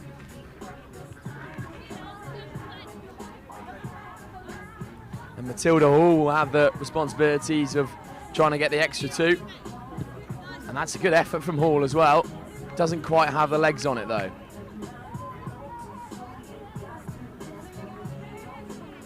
So only 5 on the board, leaving it 29-0. The referee just asking for a ball as Hammerheads bring on the cavalry, a fresh set of legs.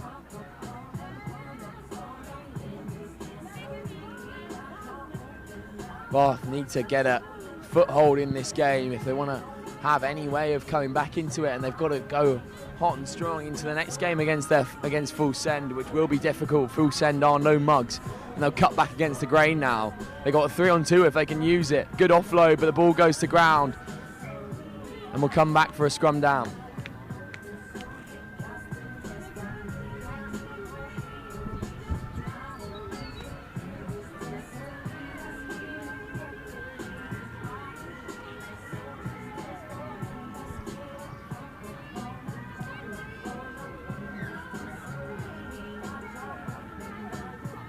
Can Hammerheads push the sword in and capitalise on this Bath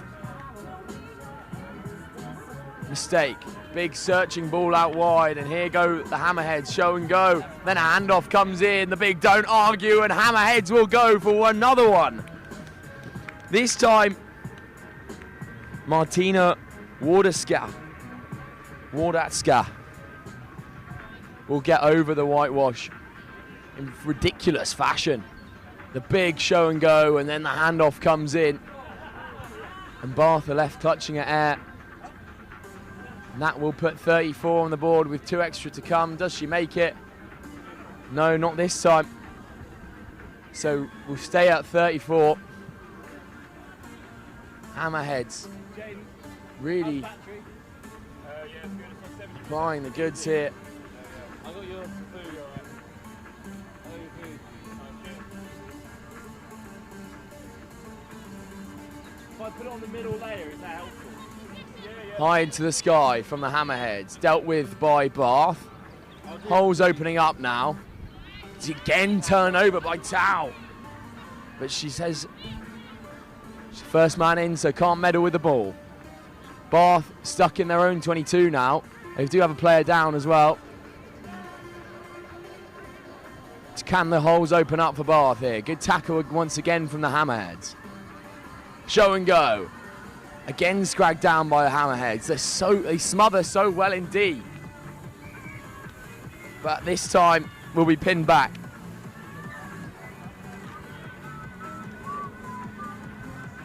We'll just have a delay in play here.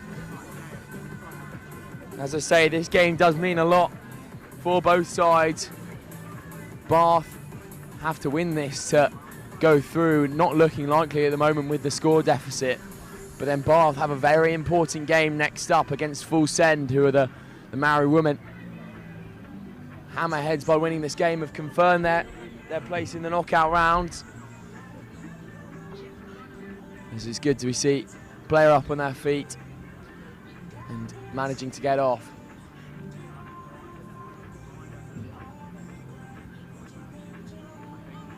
Now Bath will tap quickly and go. Now swinging against the grain. They've got a 3-on-2 here if they can use it and square up the women. Not held there, says the referee, but now, surely. Lewis will fly out, and the D is suffocating from the Hammerheads, and man and ball tackle. But penalty for Bath women. Given a let-off there as the Hammerheads' defensive line was flying up and looking to make some absolute thunderous hits.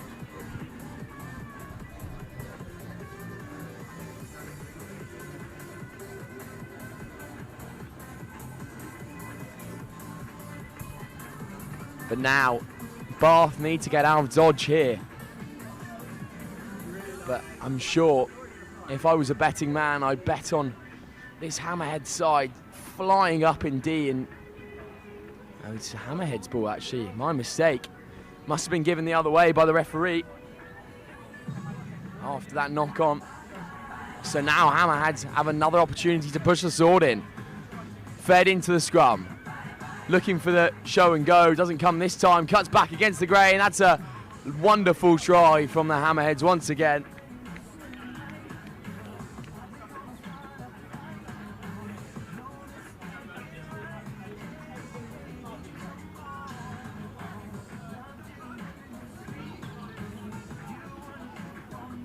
And another really great score. No good on the conversion again once more, leaving us at 39-0 now in favour of the Hammerheads, who are supremely in the driving seat.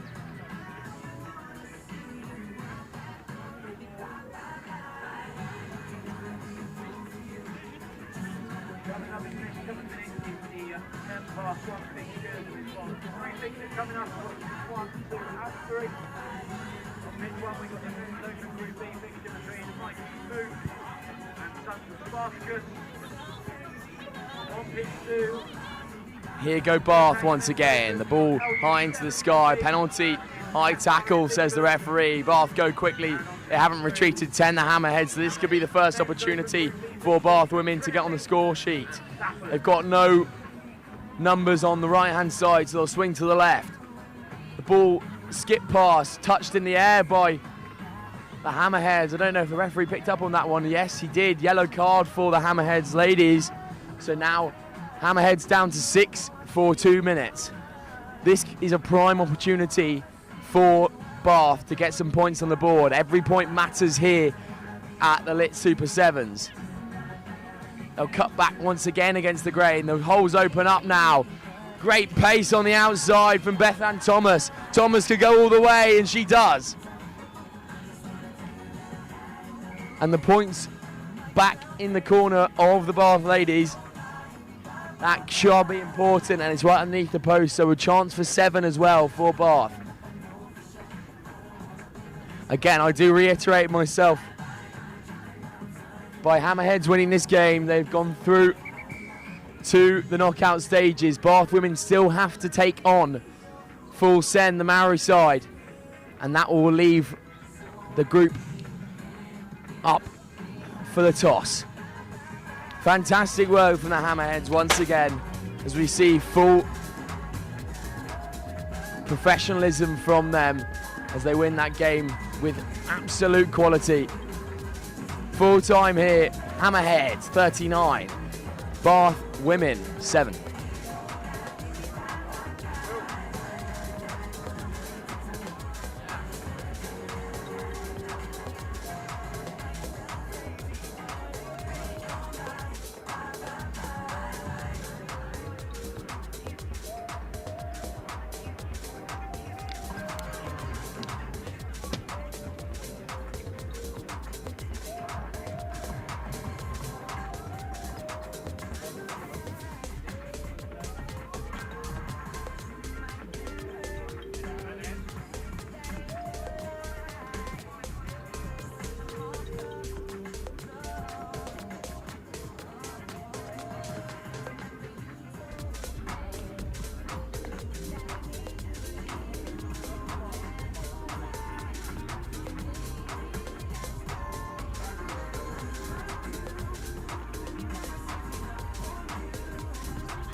I mean, all of the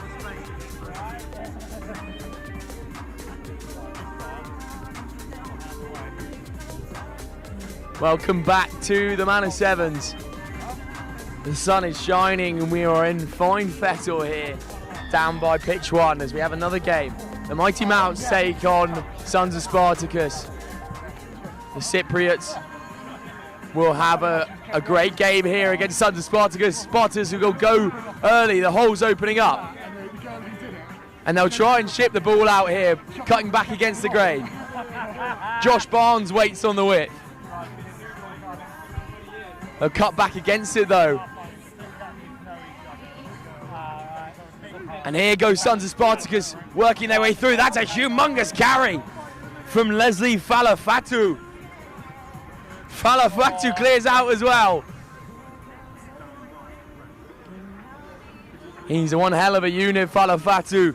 But now Sons of Spartacus, the holes open up. The ground kind of fell away from him there. Can they get on the scoreboard early? Cutting back against the grain. And skipping away from one tackle. That's fantastic play. Harvey Fernstout. Harvey Furno, sorry, will get over after he skipped away from one tackle. And right underneath the post. And that will be a false complement of 7 for the Sons of Spartacus early. The Mounts have a player injured here, so we'll have a slight delay in the game. Just waiting for him to see if he's okay. Looks like a bit of cramp actually. But great start for the Sons of Spartacus. This men's open category is so tightly contested here.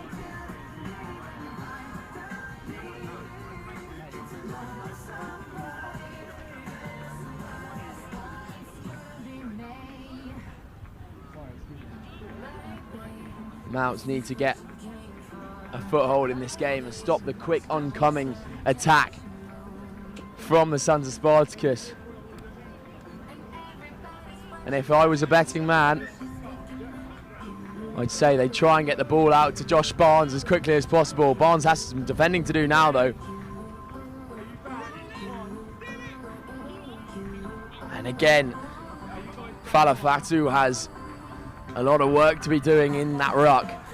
Mounts, the Cypriots, now they'll find a gap and they will go through. The chase is on though from Sons of Spartacus. Can they get there?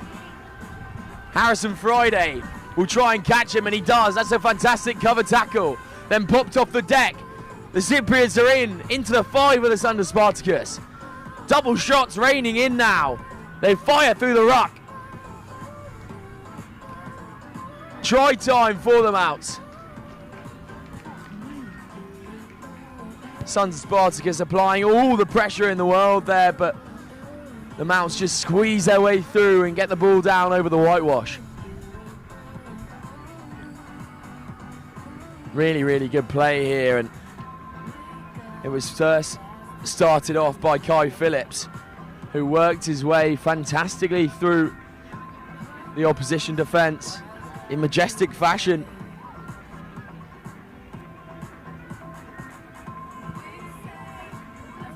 But no extra 2 here. That was a really impressive kick. So Sons of Spartacus still in the driving seat.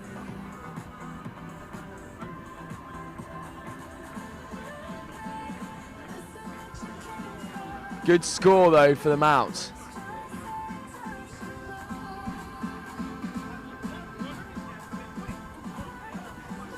Now the ball goes up. It's a really, really good kick. Barnes does well and taps it back, but they've got to fix it now. And they'll go around the outside. Here's Barnes. Cutting back now. They've got a 3-on-2 if they can use it. They break one tackle so well. Popped off the deck here. Here's Falafatu. Oh, he's met fantastically in the middle of the park. Double shots raining. Barnes will keep it in. Barnes will try his luck on the outside. He's beat 2 tackles. Barnes caught up and he throws the chicken wing offload.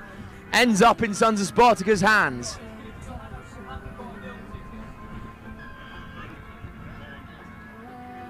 And the referee reaching for his pocket here. And that will be a yellow card for Joe Ridgewell. And here's Barnes. Barnes going on the inside this time, met by 3 Mounts. Spartacus have to make the most of their opportunity here. Skipped out Falafatu. Coming back on the grain. And they do find some space here. Great work from the number 7, Ark Turney. Falafatu. Off to Hartop.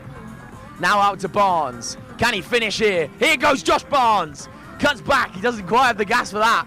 Cuts it back inside. Then they will be in for the score.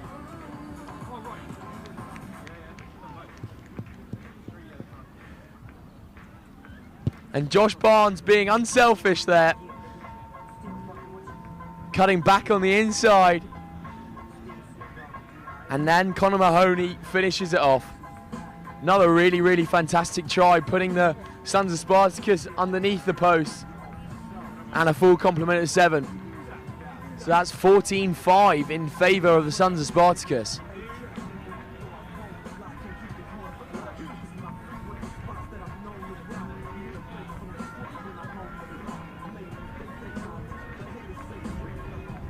And that ball will go high into the sky once more.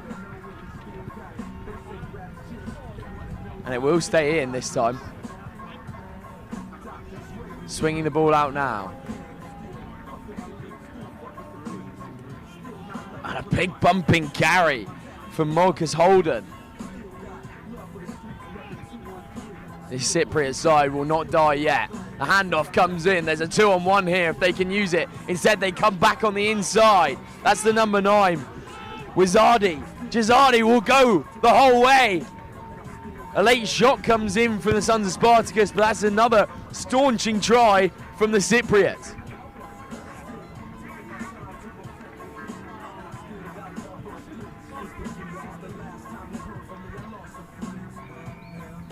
Really great try from Gisardi. Bizardi. Bizardi there making the most of the little space that was given to him.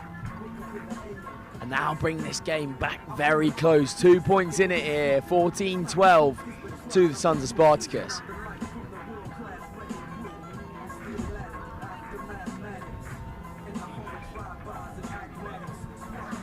Ball goes up from the Cypriots.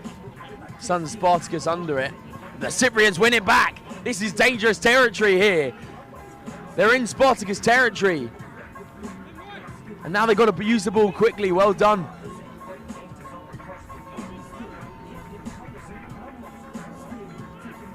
Now shifted on. Barnes biting early and meeting his man really well. And turned over by the Sons of Spartacus. Really well pressured in defence. And the Sons of Spartacus come away with the ball.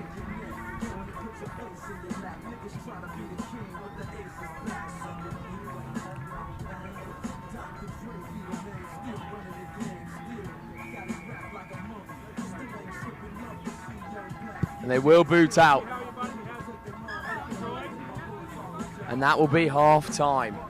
Well, this game hangs in the balance here. Very interesting one. 2 points in it. Sons of Spartacus really having a good game so far. Scoring 2, converting 2. So they sit 14-12 up. Cypriots the need to find their footing in this game. Stop that quick attack from the Sons of Spartacus. Half time here, 14-12 to the Sons of Spartacus.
Yeah? There's not a lot of chances that you get to be a champion in your life. This is the chance right now.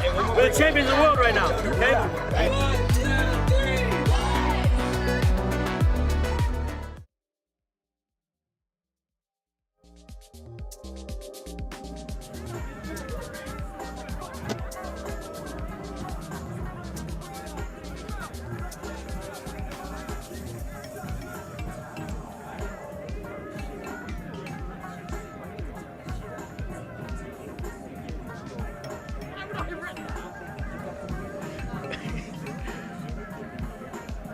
Here you go, the second half.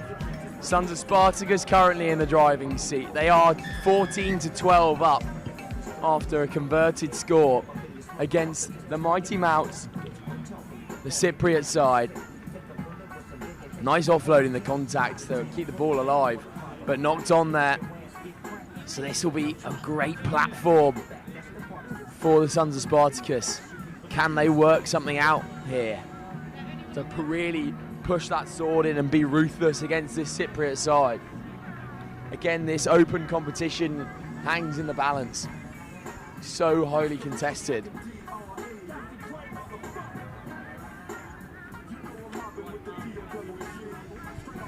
Good scrum from the Cypriots, forces the 9 to go blind.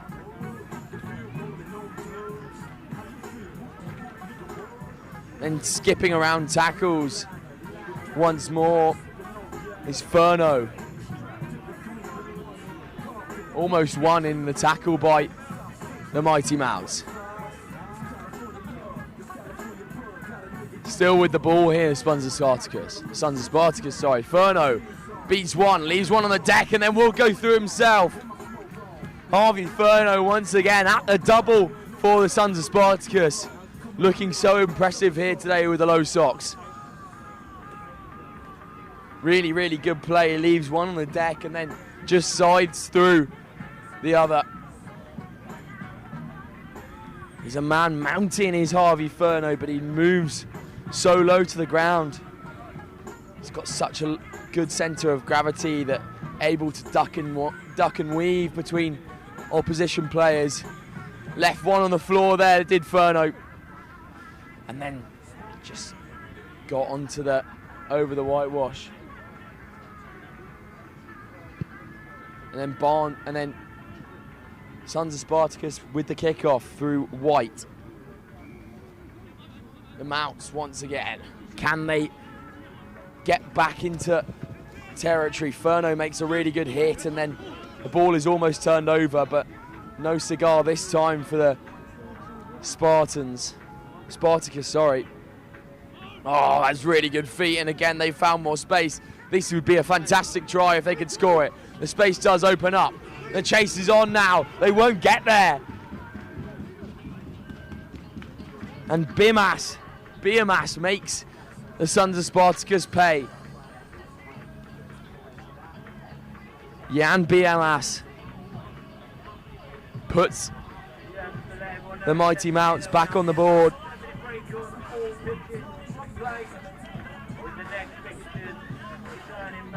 And they will score the conversion as well. So that will make it 19-21. Again, very, very close game.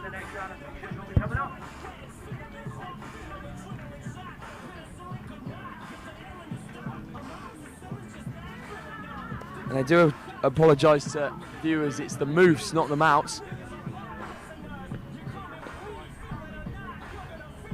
And the mighty Moufs back on the score sheet through Jan Biamas. And the Moufs will apply pressure once more. Here's Falafatu. Takes 2 men to bring him down usually. Barnes will play 9. Sons of Spartacus moving the ball well, and they'll cut back against the grain. Again, the Moufs find a way to bring them down. Shipped out now. Again, the Moufs just spill up, so good indeed. Another double tackle reigns in. And a counter ruck as well to go with it. Barnes will put one through for himself. Josh Barnes backs his own pace. The ball does not sit up kindly for him though. And will come back for the knock on.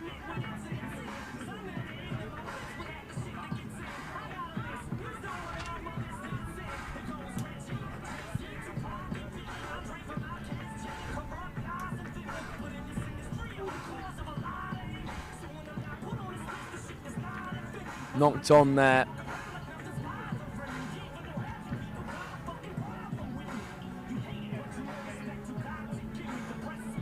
By the Sons of Spartacus.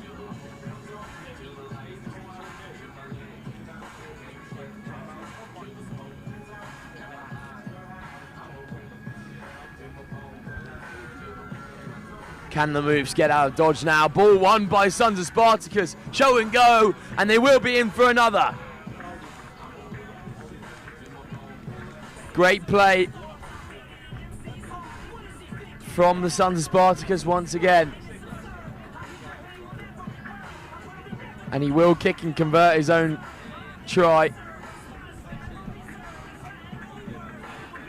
And the Moufs just caught a bit cold there after the scrum was won. Leslie Falafatu obviously supplying the goods in that scrum.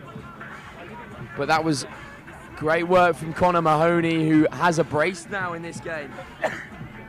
Mahoney, standout 9 for this Sons of Spartacus side, and he will go deep this time.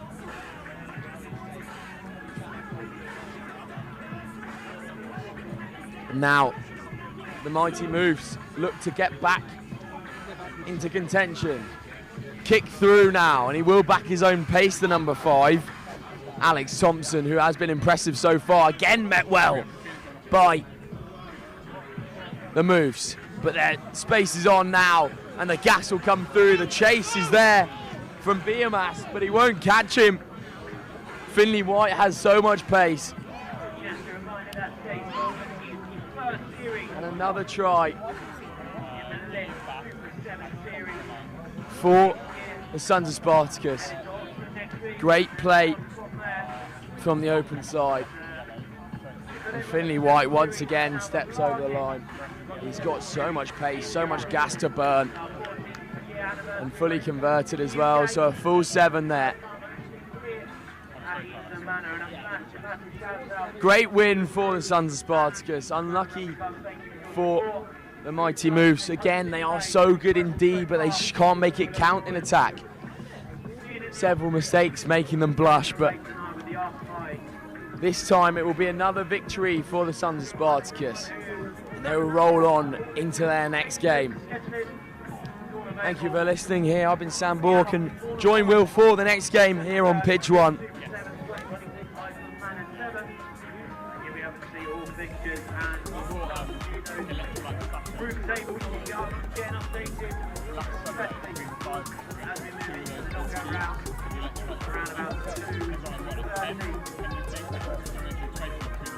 Competition today, mentally, and then social. Massive shout out to our charity partner, Restart Rugby, suffering serious injury, illness, or hardship. They're here in the village, they've got a really cool target practice, playable zone, starting to go to the shot, get the highest score. Shallows are 80 and Hardy, 7 here today, as an ambassador of course as well for Restart Rugby. Just a quick look back at the class, 2025. We've got the series winners in attendance here today, the British Army. They won the 2025 7th series. There's a win for the event. Sally Barber, they will run us up. That's the time victory today. The FRM Beavers, find now. Rugby now and Beavers. Winners. Rugby now with the winners. Jacob, you can look from here, alright? Now you can look from here. The series winners who have now progressed to the open competition. Shout as well to all our incredible brands.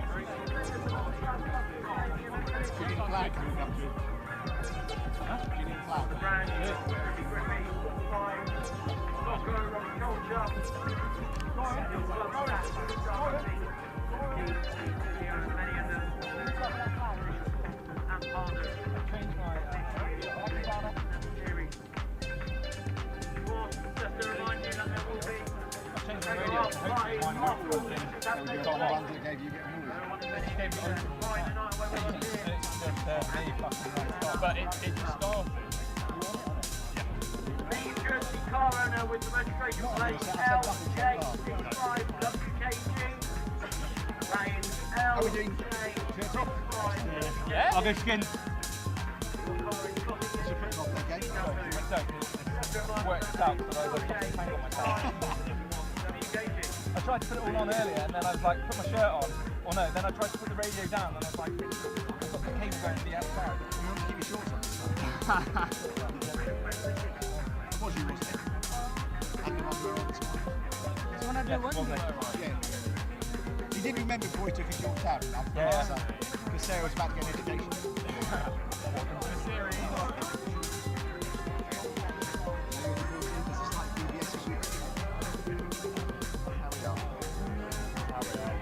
What happens on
it is the headset.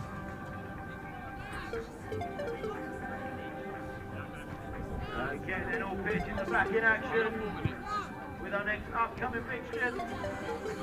For anyone who's looking at the schedule on the flyer, these are going to be 114 fixtures. Rugby men's league Group A, Conqueror Knight versus University of Bath. Pitch 2, Group A men's league, we've got Wild Dogs out the back versus the British Army. Pitch 3, Group A, Wild Dogs out the back versus Gordon. And over on pitch 4, right.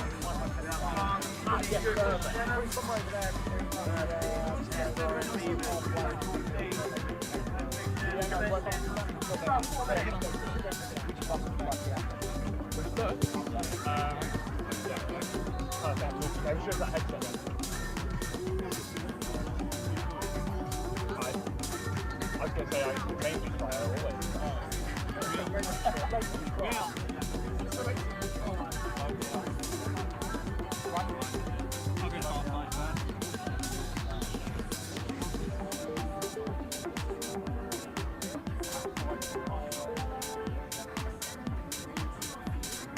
Said I need noise just to get it fired up.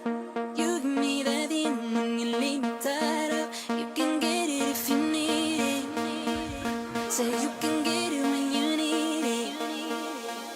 Said I need noise just to get it fired up. You give me that feeling when you leave me tied up. You can get it if you need it. Said you can get it when you need it. Said I need noise just to get it fired up. You give me that feeling when you leave me tied up. You can get it if you need it.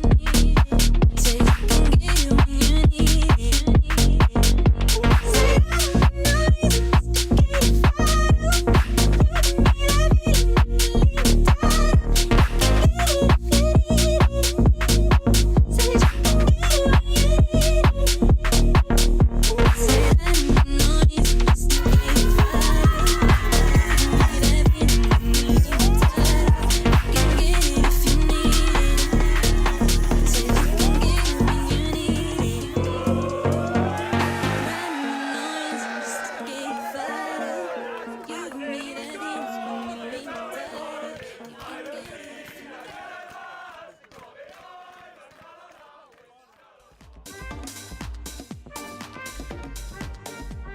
legs of the Lit Super 7 series. We have a group decider for you here because the Conker Knights are in action for the very first time in the tournament live on Field 1 in their debut. After being formed just a few years ago, having great success on the Welsh circuit and at Bournemouth Sevens as well. They're the third of 3 Welsh core sides to take part in the tournament this year. They're taking on the University of Bath, still winless after 2 games. Conker Knights undefeated. So if they win here, they are through as group winners. Tap back and Bath come away with it. And in comes the flailing handoff and a flick out the back door for Gregory. It's Leggett who takes contact. Winter. Good start for the boys in blue and gold. All the way across the face for Jenkins. Gethin Jenkins looking to take on his fellow Welshman. Big clear out from Udahai. Plumtree takes them on himself here. It's the big don't argue from Plumtree, who accelerates through the hole, and Bath will score the opener. Well, I'm delighted to be joined by this one from Stefan, the Conker Knights team liaison officer. Stefan, thank you so much for joining us.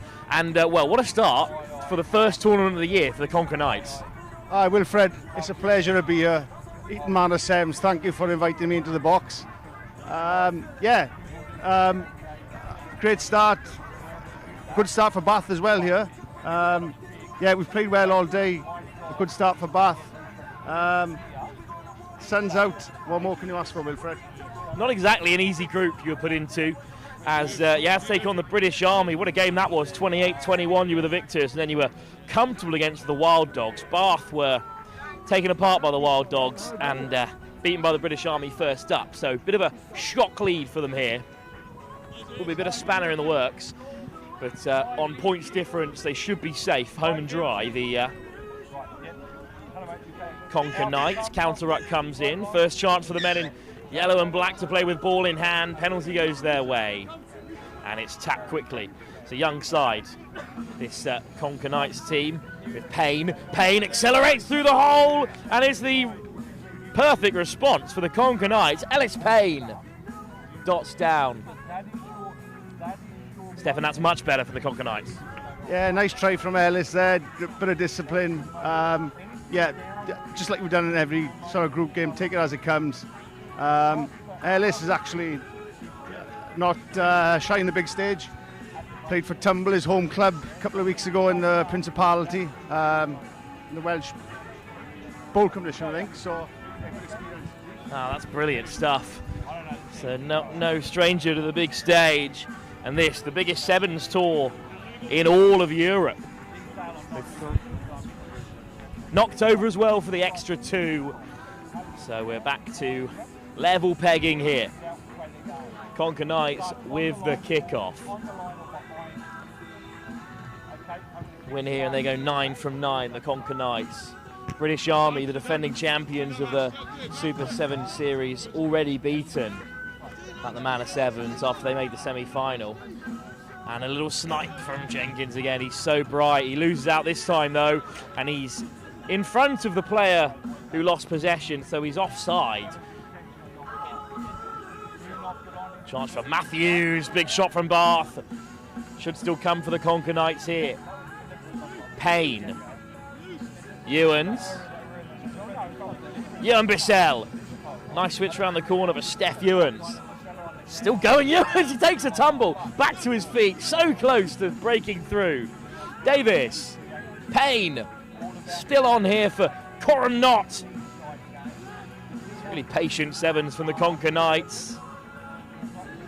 Ewan Bissell, Swansea University, floated across for Davis. Davis with a lovely step, and he accelerates on the inside, and it takes real wheels to get away from Jack Leggett. But Kellen Davis will score the second try. What a start for the Conker Knights. And, well, an early scare, Stefan, but back in control now. Yeah, lovely try there for Kellen Davis. Abercrave's finest, under the sticks. And, yeah, up to Steph now for the conversion. Bath have actually played well, haven't they? Yeah, they've kicked on a lot since the morning session. That game against Wild Dogs, a bit of a blip, really, for this talented team. They were nilled by the South African expat side. But Kathleen Davis dots down to put Conker Knights back ahead again. But as we said, newly formed, Stefan, what led to the creation of the Conker Knights and what inspired so much early success? Just a group of boys, really. Obviously, you get married, have children, sort of everyone's married. The only trip you really get if someone gets divorced. So we just thought, let's get together and sort of make a team. So it was formed by Chris Jones, multi-millionaire from Armandford, owner of Conker, sort of clothing brand. So I was already joking with multi-millionaire. He's only a multi-millionaire because he's tight. Yeah, so 3 years ago we just sort of entered a few tournaments, gathered a few players, and yeah, gone from there really. Going strength to strength, and Conker have provided the stunning new Fine Rugby Now Beaver kits as well. They're doing really well. As they look to rip it away from Bath, and it's a penalty. It's stolen by Sam Matthews, and Matthews comes back to the short side here. Ewans battling away. Oh, he flicks it out the back door, but Keffer Davis cannot get away. Matthews, good take from Ewan Bissell. Porter, wrapped up by 3 in blue, and they're straight over the ball. It's a great effort from Ollie Bully, but possession still with Matthews, and he's going to skirt on the inside. Who's there in support?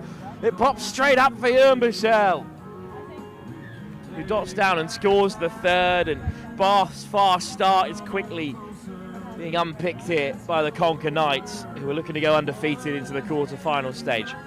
Well, what did you expect from the Lit Super 7 series, of course? You've seen how much success the Preseli Barbars have had from across the River Severn, and you saw the Butcher Sevens also invited, who I imagine you would have crossed paths with a few times on the Welsh circuit.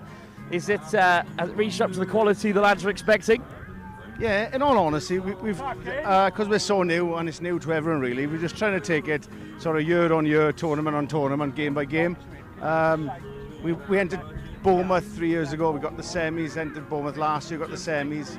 Went to the Welsh Series for the first time last year, we won it, but sort of try not to get ahead of ourselves, sort of as long as everyone enjoys, bring it all together. And most importantly, we're trying to raise awareness for Joseph Smile. So Joseph Smile is a charity dedicated to helping families whose sort of children require treatment. It was founded by parents in Brynhaman in 2021 after Joseph sadly passed away aged 3.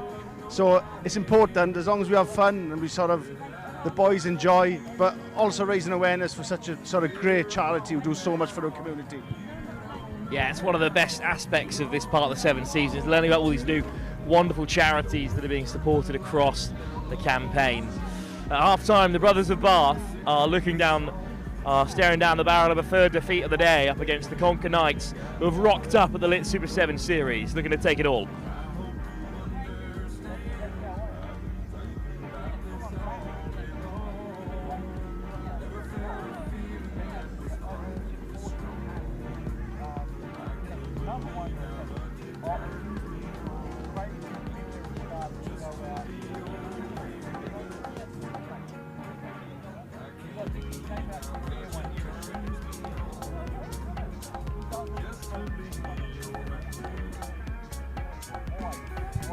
Bath to kick us off, now left to right, in the famous blue and gold. Nudging coming from Cam Hardiman, not 10 this time, but Cam Hardiman, he's beaten cancer this year, and is back playing the game of sevens, the game he loves. A wonderful story, and I wish Cam Hardiman all the best going forward in his rugbying career after that amazing feat. Flipped off the deck though for Osborne, who spills it, and the scrum will come for the Conker Knights. Well, Stefan from the Conker Knights still alongside me for this one, and it's gone really well so far for the men in yellow. Is that a nod to Newport at all, as someone from the local area got stuck in and grabbed that yellow and black? Yeah, boys are playing well. Iestyn Gwills has just come on now. Surprised he's still got the legs. He did an Ironman last year, he did an ultra marathon last week, so we'll see if the 7 fitness now compares to sort of, yeah. Oh, there he is with the ball. Step onto the outside channel, it's brilliant from Iestyn William. Dragged down, just shy of that 22. Bath keen for the turnover, but it's not coming. Porter, just 18 years old, and out there against these uni students. It's Rare that Bath are playing anyone younger than themselves, the university side. All current students, of course. Payne, Bissell, Howell, right on the toes. Howell up the jumper, bumps off his first man, sticks out the fend. Osborne over to turn it round. The Bath miss out this time. Here's Porter, draw and give, and Porter slides to himself. Excellent score, the Conker Knights back in the black here with yet another set of 5 to take them further out beyond the clutches of Bath University and into the quarter-finals as a top-seeded side. There's some real talent left in the competition, of course, in this men's elite division. This is our first of 5 legs. Conker could be drawn up against the likes of the Preseli Barbars, or the Hammerheads, or Shogun, who were beaten by Apache in an absolute cracker. Hammerheads also beaten by Dukla Prague. Or in fact, I am correct, it was Dukla Prague who came away with a 26-14 victory. And also Durham University, unbeaten as they take on the Butchers. Taken cleanly off the kickoff by Alex Kern. Some nice hands here. It might be opening up on that left-hand side. For one wide by Bath. They've got a man over and a man free and a man who surely will run home the response. It's Cam Hardiman, of all people, to dot down in the corner. What a story, and what a score for Bath.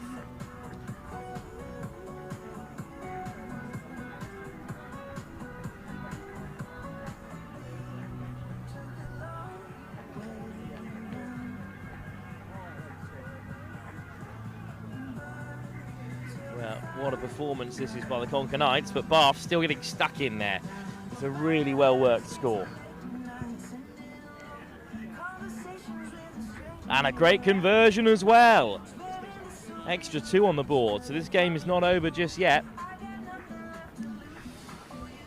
But good attitude from the Conker Knights camp so far. Just looking to go game by game as it's put deep and uncomfortable for Carrick McDonoghue. And McDonoghue, look at him go. 0 to 60 in seconds here. McDonoghue cuts on the inside. Udahai gets back for Bath. What an exit though for the Conker Knights. Looking to go all the way in their first ever Lit Super 7 Series tournament here in the Manor Sevens. Still undefeated, still finding offloads. Still stepping on the inside, and it's brilliant pace. Is it a second? Or in fact, it's the first score of the game. It is a second for Kathleen Davis. Got to back myself with the stats some sign. Davis is over to score yet another, and that will just settle down the Conker Knights. Extra 2 as well to the board.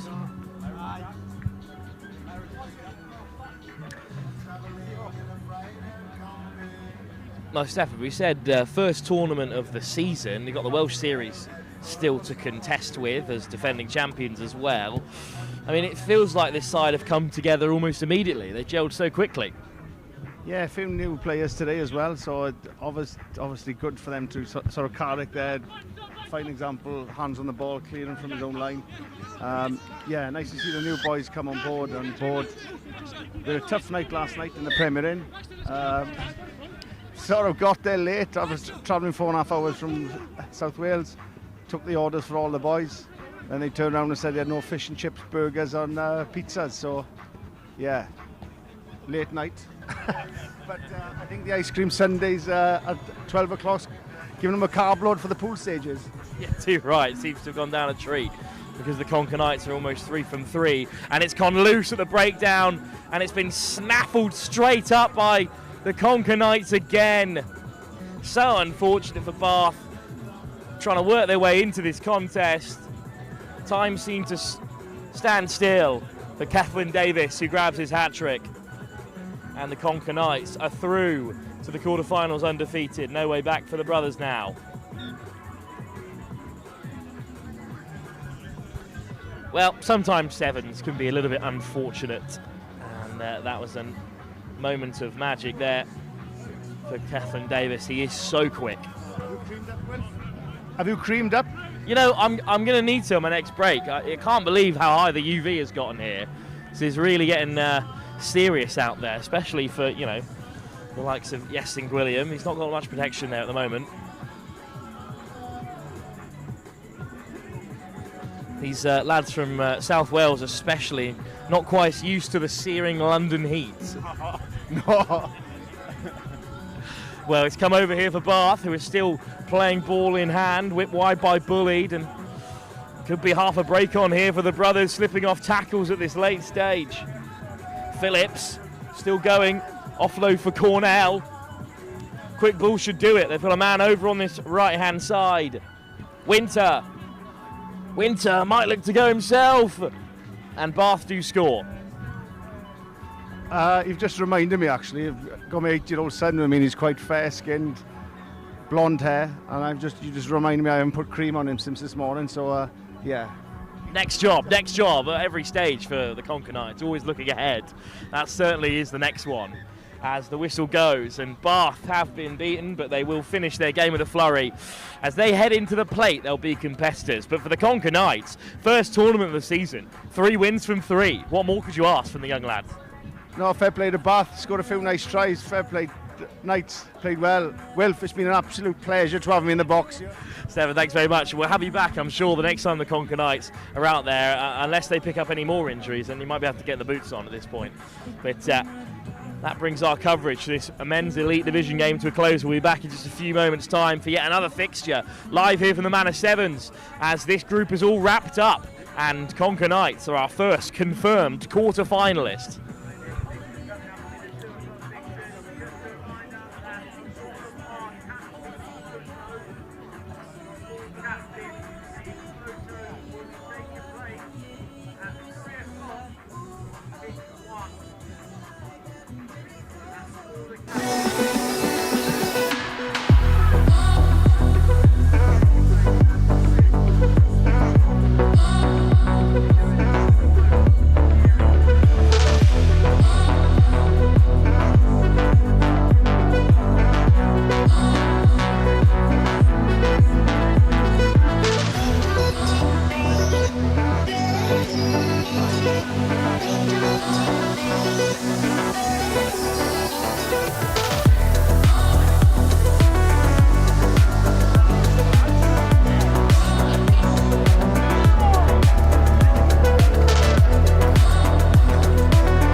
Looking to get ahead of schedule here in the men's elite division. Durham University, what a day it's been for them. They're 2 wins from 2 here, and they're taking on Butcher Sevens, looking to go through as winners of the group. They beat the Preseli Barbars in game 1, and they absolutely thumped the in fact, it was the Preseli Barbars who thumped this Butchers side in game 2, so that sets Durham up as the favourites. It's the Butchers in that sort of blue and red trim, taking on the black and very slight purple trim of Durham University. So Bath might be out, but Durham still have a chance of topping the group if they get a win here. A loss and a win for Preseli elsewhere, or the Fine Rugby Now Beavers. And we're going to have to get our calculators out. Butchers with a good high press, but Durham look to get onto the outside. Hunted down, it's a mess out there. Durham have to scramble back together. Really impressed by Durham when they scored all 4 tries to beat Preseli, but the kick is charged down by Bork. And now Durham are under real pressure. And it's a penalty on the 5 metre for the Butchers. One back by Lecco. Here's Line. Lecco will skip pass for Ethan Williams. Williams goes direct. Lecco, miss pass. Little hitch kick on the edge. Are they over? Just about. Carl Harris scores for the Butchers. Well, Clinton Roberts, the Butcher himself, set up this Sevens side in Wales, and they've had great success on the Sevens circuit ever since. They are one of the oldest Sevens teams still at the very top level of the circuit in Wales. And they're in front here against Durham University, and this would very, very much complicate things. Great turnover from John Lecco on the 5 metre. No luck from the conversion, but the Butchers, well, they lead by 5.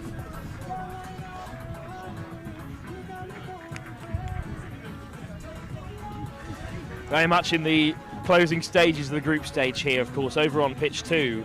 Preseli Barbars take on the Beavers, and if Preseli win that, then they are through in second place or first place if Durham slip up here. Bork underneath it, what a take! Bork flicks it off as well for Williams, and here's Harris hunting for his second. Graham skips around 1. Graham has to free the ball. Ethan Williams. What a start to the game this is for the Butchers. Looking to grab a second try here. Bork gets his head down, puts in the fend. Sam Bork bursting through the tackle. Left his shorts behind, but the Butchers still on the front foot here. Well, there's a man out wide, but they might not need him because crashing over goes Sonny Graham. What a start for the Butchers. Clinton Roberts is an actual butcher, by the way. Let's get that very clear. Founded this Sevens side. And after a really tough day at the office, they are suddenly 2 tries up against Durham University. All black kits in the searing heat. Not the one. Really great success at Sevens university level. 4 out of 5 titles in as many years. They'll be up at Melrose, live on Next Gen as well as the Celestial Sevens, which we'll be bringing to you this summer. So much Sevens to come, including 4 of the legs of the Lit Super 7 series. In the first one, the Butchers are throwing a spanner in the works and making a late run for the Cup. Well, they would need a lot of results to go their way for that to happen. Durham looking for the instant response. Offload onto the inside for Fergus Corlington. Has Corlington got the legs? He spreads it wide, and there's plenty of space for Lucas Norton, who dots down a former finalist at the St Joseph's College Festival with RGS High Wycombe back in day, Lucas Norton. And scoring in the corner to get Durham back into it. It's a tough old kick from that far side. But what a game we have for you here live at the Manor Sevens in our first leg of the Lit Super 7 series. Great effort from the kick. Oh, what a nudge! 10-7, game on. Durham back within 3. What a kick it was.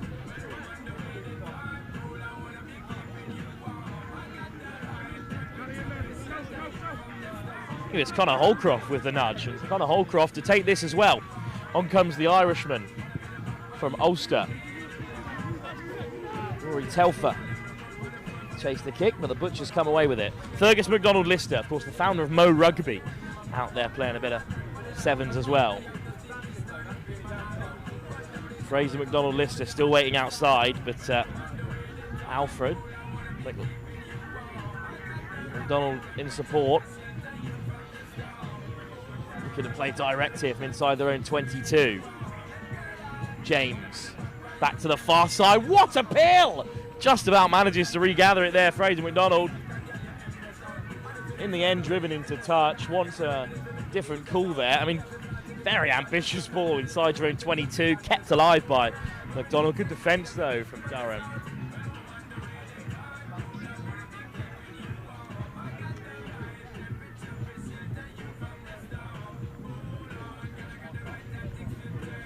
Line out's a little loose. Flag goes up. Let's have a conversation here. Referee has something to say with his linesman.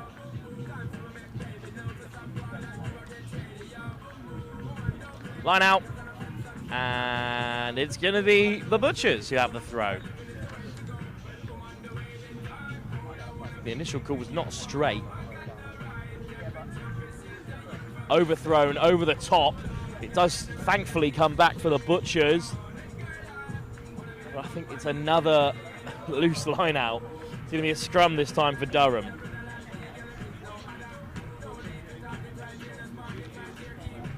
crazy game so far. Durham down by 3, looking to top the group, and if they lose here, well, it opens the door for the Preseli Barbars or Find Rugby Now Beavers to top the pool. I'm not sure that the Butchers can catch them. They're just looking to spoil everyone else's day. Holcroft round the corner, looks for the offload, but it's loose again.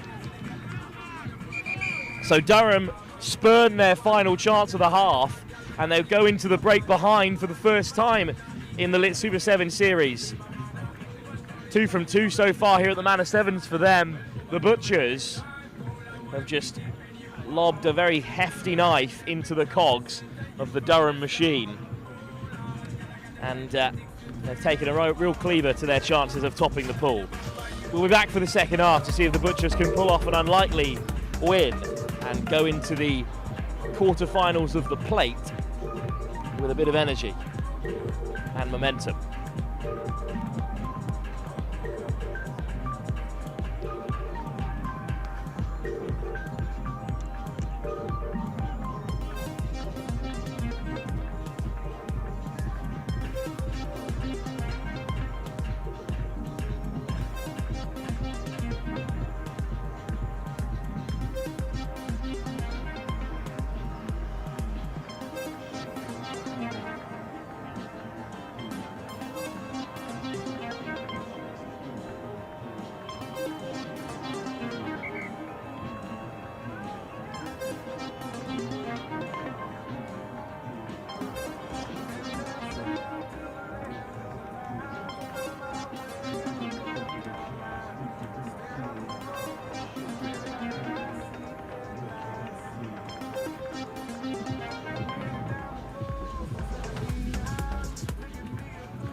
So Durham still 3 points down, plenty of time to get back into the contest and secure their place at the top of the pool. Telfer on the chase, but the Butchers reclaim it. First win of the day for the Butchers if it comes in this one. Lecco under pressure. Oh, it is a knock-on. And a very familiar feeling here to the first half where the Butchers harry Durham into giving it away. They've now done the same.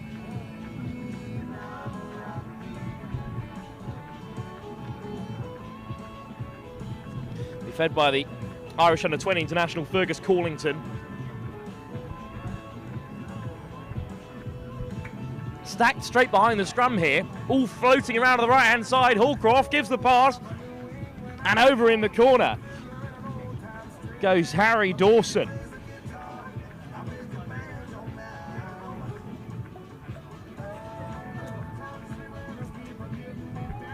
I am at the whim of the handwriting Cy Cully, and I'm going to lean towards Harry Davison as the scorer.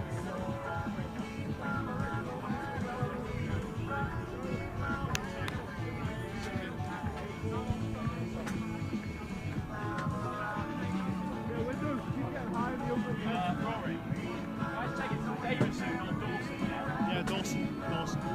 It is Dawson. Oh. Well, thanks to Rory Telfer on the sideline, I can tell you it is actually Dawson. You've got to back yourself sometime. Just as Durham have backed themselves here to get back into the game, as it bounces carelessly off the boot of Connor Holcroft. Missed the 7 season last campaign with glandular fever, doing much better now. And the Sevens is where he's really been able to thrive at Durham. As he leaves the field for his big boot, he's put the Butchers under pressure. Short for the Butchers, they have just about managed to whip it away. Lecco up the jumper and through 2 defenders. Great drive from Lecco. Whipped back in field by Brace. Harris having another dart. Durham going over the ball. McDonald. Where are they off to here, the Butchers? A little bit static in midfield. Do well to get McDonald off the ball. Maybe a 2-on-1, it's rushed and it's loose and it's a line out for Durham. Taken quickly as well, but intercepted by Carl Harris, and why not? No offside line when you're looking to set the mark. And Harris has nicked it back for the Butchers. Durham, their own worst enemies in this second half. McDonald draws and gives, and it bounces loose, and oh, it's still in play here. The flag stays down, and Rory Telfer is going to crash over to score.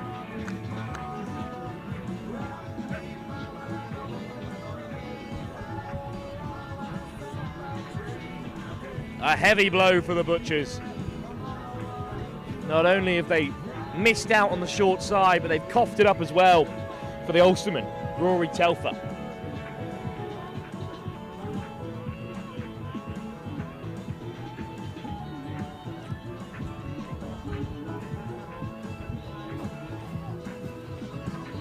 Good effort off the nudge as well. The flag stays down. Let's go, Marcy. Caught Norton and nailed that.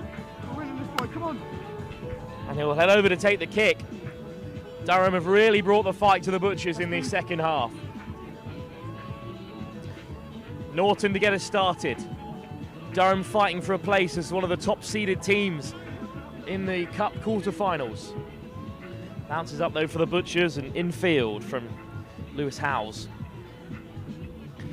Harris, fast feet again. Harris through the hole. Who's there in support? Soft pass into Sonny Graham, and Graham heads to the corner to score his second. What a fixture. We're not done yet. This is a cracker between Durham and the Butchers. The best performance by the Butchers all day. And they're back to 2 points away.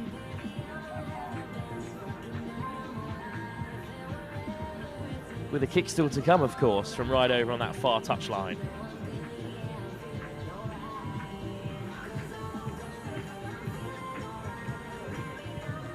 Good effort. And it's through. What a kick to level it up at 17 all. Goodness me, what a nudge on that far side. Butchers back level. I think a draw is still enough for Durham to top the pool. But they won't want to wait on results elsewhere. They'll want to get down the other end and seal this. Backwards after it was missed from the attempted claim from the kickoff.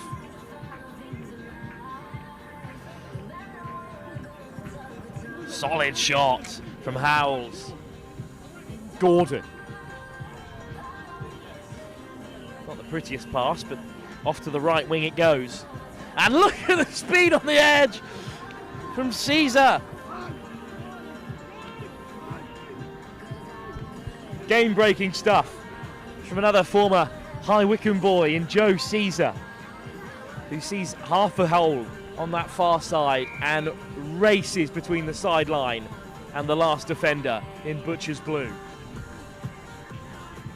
What a score that is, if it is indeed the one to seal it, and he hands it off to his old schoolmate Norton to knock this one over. He's going to take all the time he has, Lucas Norton, because Durham know they've won it. Still time for the Butchers to get back into this one, but Durham now lead by 7.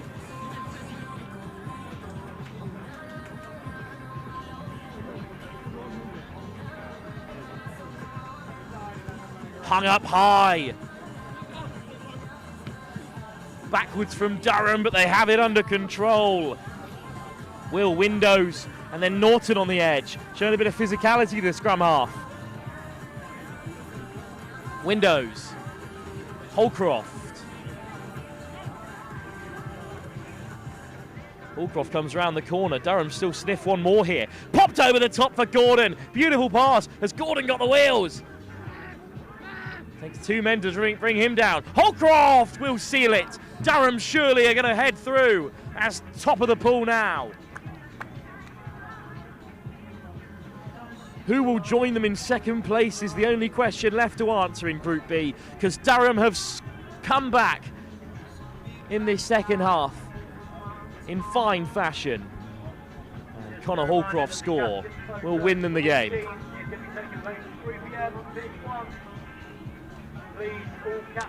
One more men's elite game for you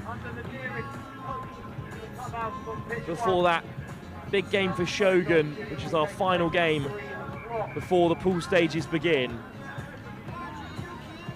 So 2 in total left in this men's group stage. It's a massive result for the Butchers, who have vastly improved their performance, knowing that even a win wouldn't have pulled them up out of the plate. But for Durham, it's sealed top spot for them. Well, more action for the men's elite up next, and it's the side at the very top of the pool, ASC Dukla Prague, taking on Jamaica. Jamaica desperate for a win to reach the cup stage, with Hammerheads likely to be the stunts elsewhere. We'll be back for that crucial game in the men's elite pool stages in just a few moments' time here at the Manor Sevens.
Now this is what the Lit Super Sevens is all about. 2 feeder sides for their prospective national teams. ASC Dukla Prague from the Czech Republic taking on Jamaica, UK. Jamaica, UK, of course, the outreach program from Jamaica that's got players from across the English game repping the Jamaican national team at 7s and 15s. And Dukla Prague, who with the support of the Czech Army and the Czech Sports Union, is the #1 pathway through to the Czech national team, and they represent the Czech Republic at HSBC Sevens events. They're also undefeated today, Dukla Prague, and have won it back straight off the kickoff with a line out, with a scrum side to be fed by Martin Shimprick.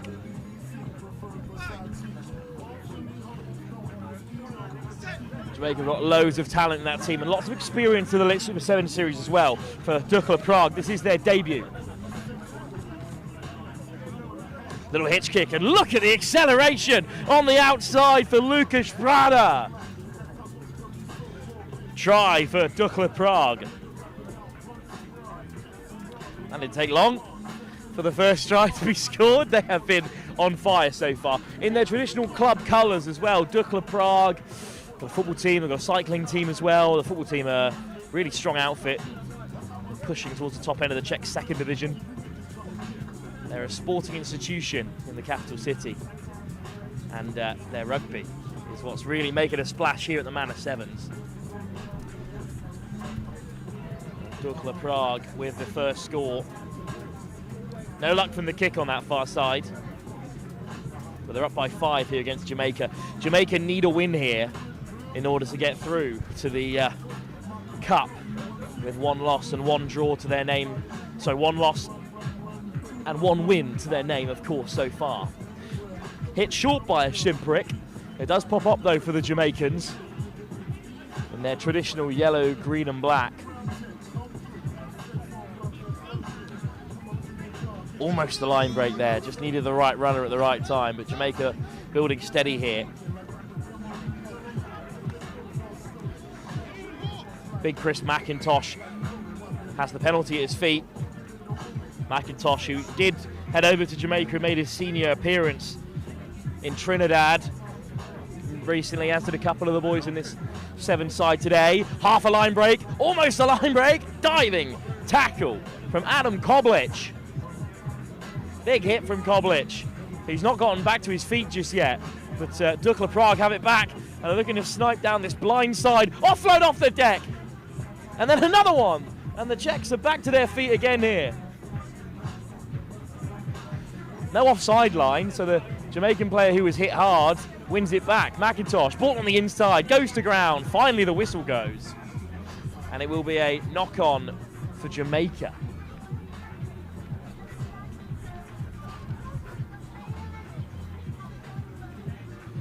What a pull this one's been as well. An absolute stunner. The stunt's so unfortunate to be drawn into the group of death, especially with a slightly weakened team today after their efforts at Henley, the Apache Sevens tournament that was hosted a week ago as the sort of warm-up to this Super 7 series. Hammerheads, of course, plate winners here last year, but they brought a much stronger team this time, and if they beat the Stunts, then they are going to go through, but whether or not they go through top, it's up to Jamaica. Dukla Prague. Loose ball over the top, but it should fall here for Jamaica. Well, he put his hands up very abruptly, Matos Severin, but he did in fact have his hands on the ball. So Roman Priestley-Nagel with the tap. He's another Jamaican debutant recently. McIntosh. Oh, I think he's lost it there. And then Jamaica recover and shove the men into touch. In fact, the first infringement was a knock-on. So interesting watching this Prague team. They remind me a little bit of the Chinese Dragons that came over to play, because they are just so fast to react to decisions. Every time there's a penalty or a line out or a knock-on. They're just so keen to go quick. Even if it's not theirs, they're just chancing it. It's very threatening. It's already beaten really good teams like the Stunts and the Hammerheads, regulars of the Lit Super 7 series. They'll be at every leg, Dukla Prague. It's great to see the development of the game nationwide and worldwide. And it's soft hands onto the outside channel, and it's a run-in for Adam Mishatsky. And Mishatsky is over to score the second try for Dukla Prague.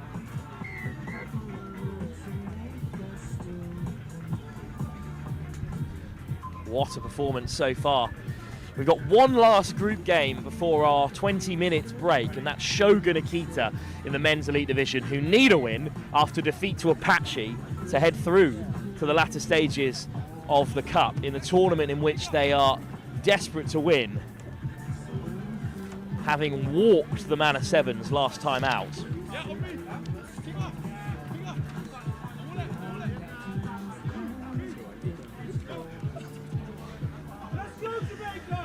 So Jamaica 2 tries down. In comes the kickoff for the opening try scorer, Simprick. Spilt. Well, considering how far they were scampering back there, I'm not entirely sure how the knock-on was given, but it might be a bit of a let-off because Joe Parks was about to be hit hard by a man in maroon and yellow. Sam Bork will be back with you for that final group game, and then there is no rugby until 3:20, can you believe it, while the captain's photo is taken under the posts here at the Manor Sevens. First leg of the Lit Super 7 series. We're in Oxford, of course, up next weekend on the 16th of March. And we have a bit of a break before Harpenden.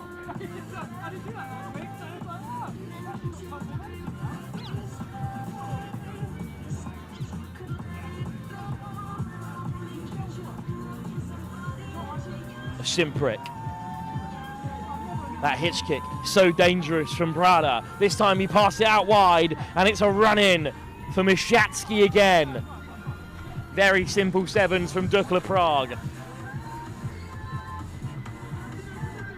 Second score of the day for Adam Mishatsky.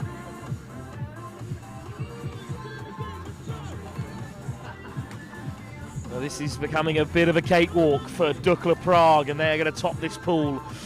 My, how the quarterfinals are shaping up in this men's elite division. Of course, we've got action all the way through until about 7 o'clock this evening with the women's and men's elites final, our last two games of the day. So many knockout games to come across all 5 competitions before we reach that point.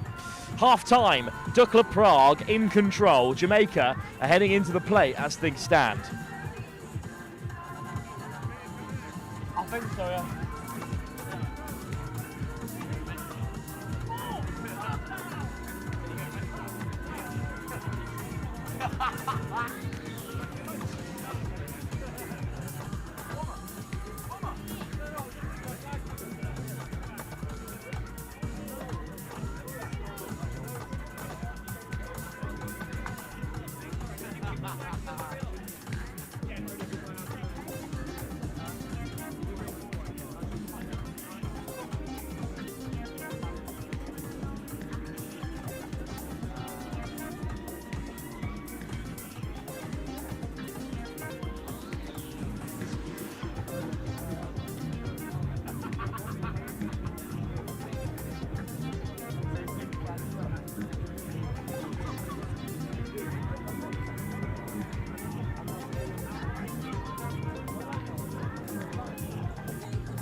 Welcome back to the second half, live here at the Manor Sevens, the first leg of the Lit Super 7 series. Dukla Prague hoping to top the pool at the moment, and they are in front against Jamaica, but a good kickoff might have Jamaica on the front foot here.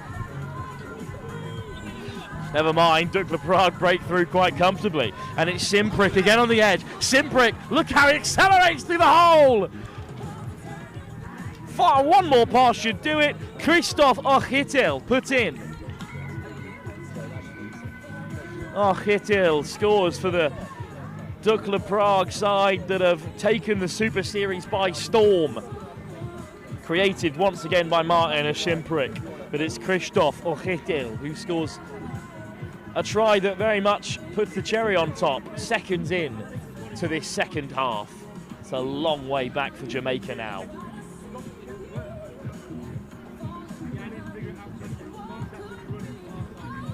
Still so much to come, of course. Shogun up next, looking to secure their place in the cup with a victory. And then we have a short break before knockout time across the Men's Open, the Women's and Men's Elite, and the Women's Open as well. Just a playoff final for the men's social teams. That's live at 6 p.m. before our 2 elite finals. Kick-off to come from Adam Koblich. Good take from Jamaica. It's Joe Parks into contact, flicks it up untowardly. McIntosh has to hit the deck hard to reclaim that one. Taken on by Mellows. This is loose, and it's one back by Dukla Prague. They are relentless. Footwork from Simprick gives the pass. Head down from Vitok Frabet. Simprick, oh, he's hammered as he gets the ball away, but lovely dart back on the inside. It's another for Dukla Prague.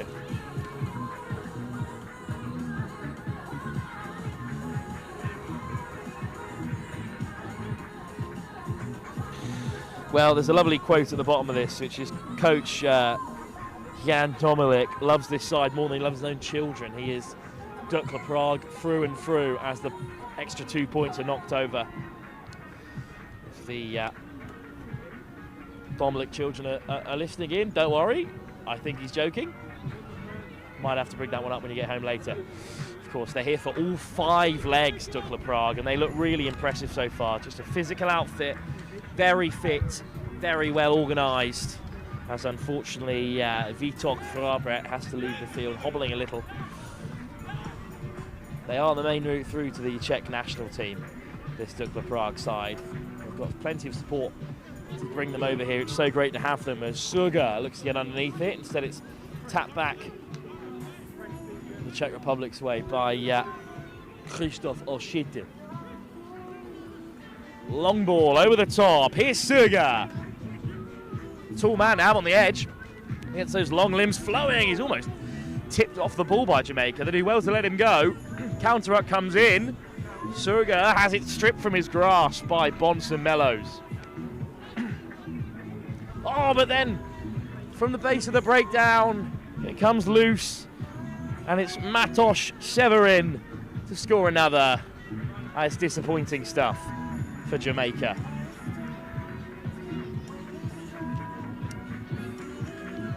Now, Jamaica may wonder how much they've got left in them here in this final group stage game.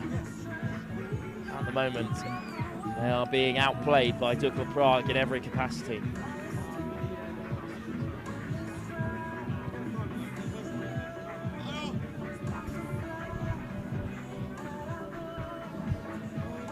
Dukla Prague are waltzing into the quarter-finals as perhaps the form team here.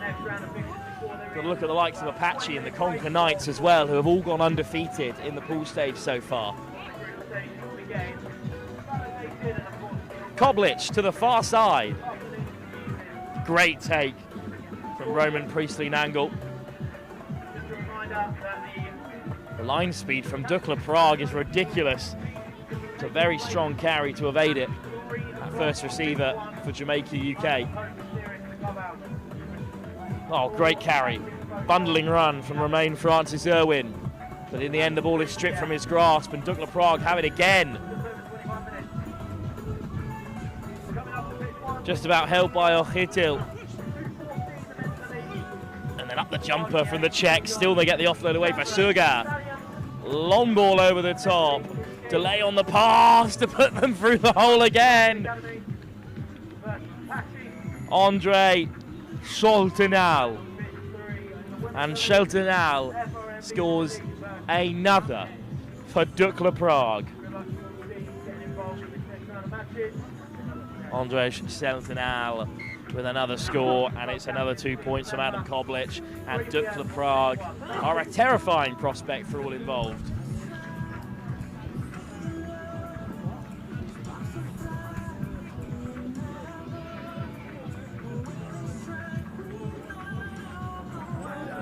You want some water? Water. Okay, thanks, Dave. Cheers.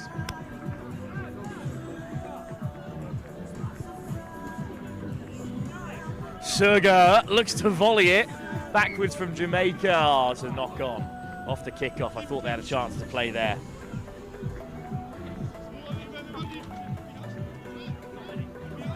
I see Cairo Ellis get away there on the inside of Bonsamello. Alas,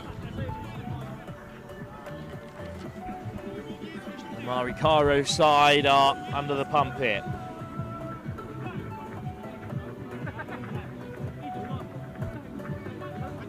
Snipe down the blind side. We'll see them over again surely here.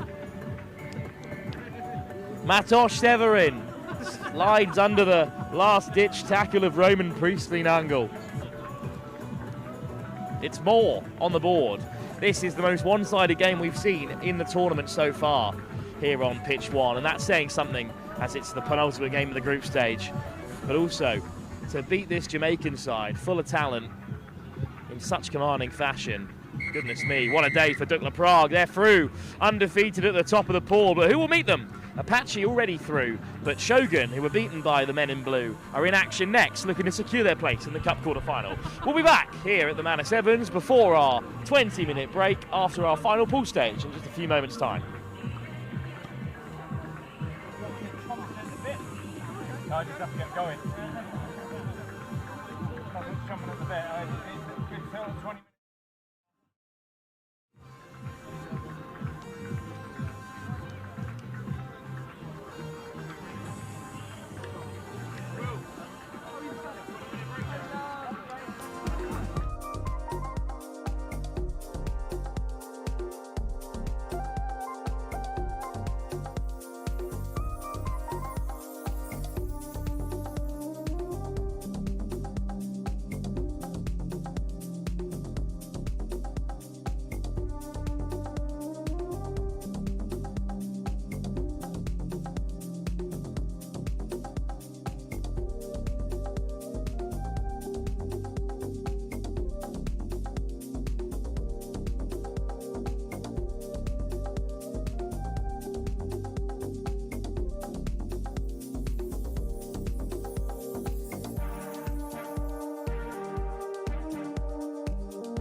This game, a pool decider between Shogun Akita and the Stallions of Nigeria.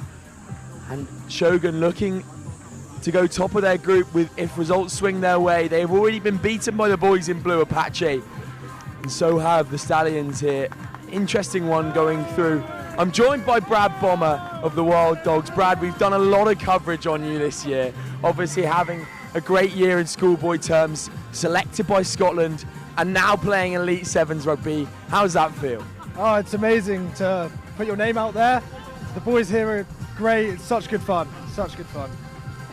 Yeah, definitely so. And Ipswich having a standout year on the Sevens board as well, again helped by Mr. Bomber next to me. But we'll go and see how the Shogun will perform here. Shogun Akita, one of the top names here at the Manor Sevens. And they start off early, setting the base on the right-hand side, then swinging into the hands, the ball tucked up to the jumper. And they'll swing back to the right-hand side. Dancing footwork, and there could be a hole here. Takes a lot of men to get him down. Then the big rip was thought about, then it will come. They have some space on the width. Cut back inside against the grain. They're verging towards the try line here. Can Akita get over? Skip pass. They have numbers on here. Will they go? Oh, and it's knocked forward by Akita. Stallions have it back. So we'll come back for scrum down. Wasteful there from Akita, don't you think, Brad? No, definitely. They moved the ball really well. They had a lot of build-up to that play, but it's just a shame to knock it on the 5. Yeah, definitely so. Again, the big shot coming in from Adesoye, who has been one of the main forwards here for the Stallions. Again, Stallions changing their name from Whitehorse last year, representing Nigeria here at the Manor Sevens. A big shove from Shogun Akita, but to no avail. Here goes the Stallions. Can they stride and canter into Shogun territory? That kick's just gone a bit away, so Shogun will have possession on the 22. They tried to go quickly, but shut down by the Stallions.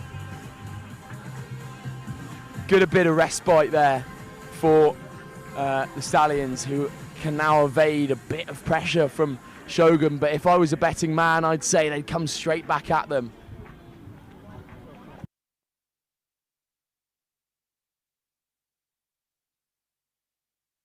Good take from number 10, Dan Coatsy.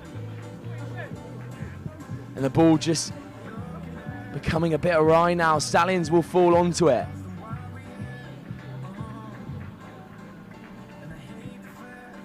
Show and go now. Big carry there from the number 14, Attendee Jones. And a penalty for the Stallions as well. They're dealing with this Shogun pressure quite well, aren't they, Brad?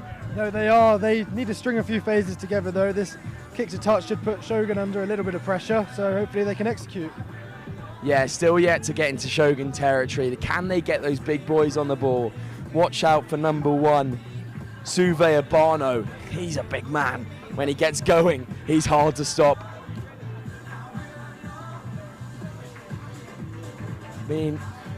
Me and Brad were just chatting before about how good a life is being an Elite Sevens player, wouldn't you say? Unreal. You're out here playing in the sun, music's blaring, everyone's happy. It's a great experience.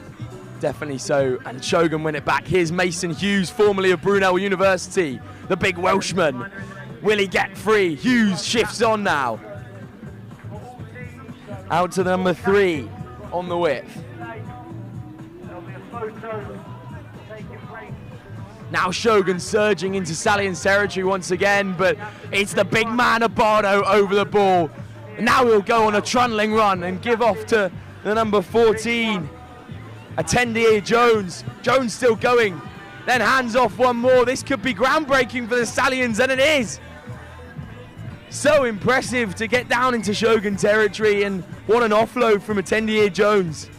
It was a great try. He's done very well to beat his man and offload like that. Very, very good.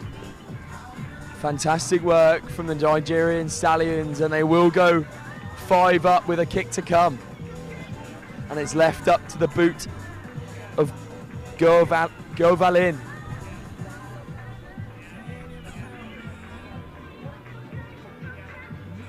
This kick is important because Shogun will come back with strides and strides of confidence, and it is good.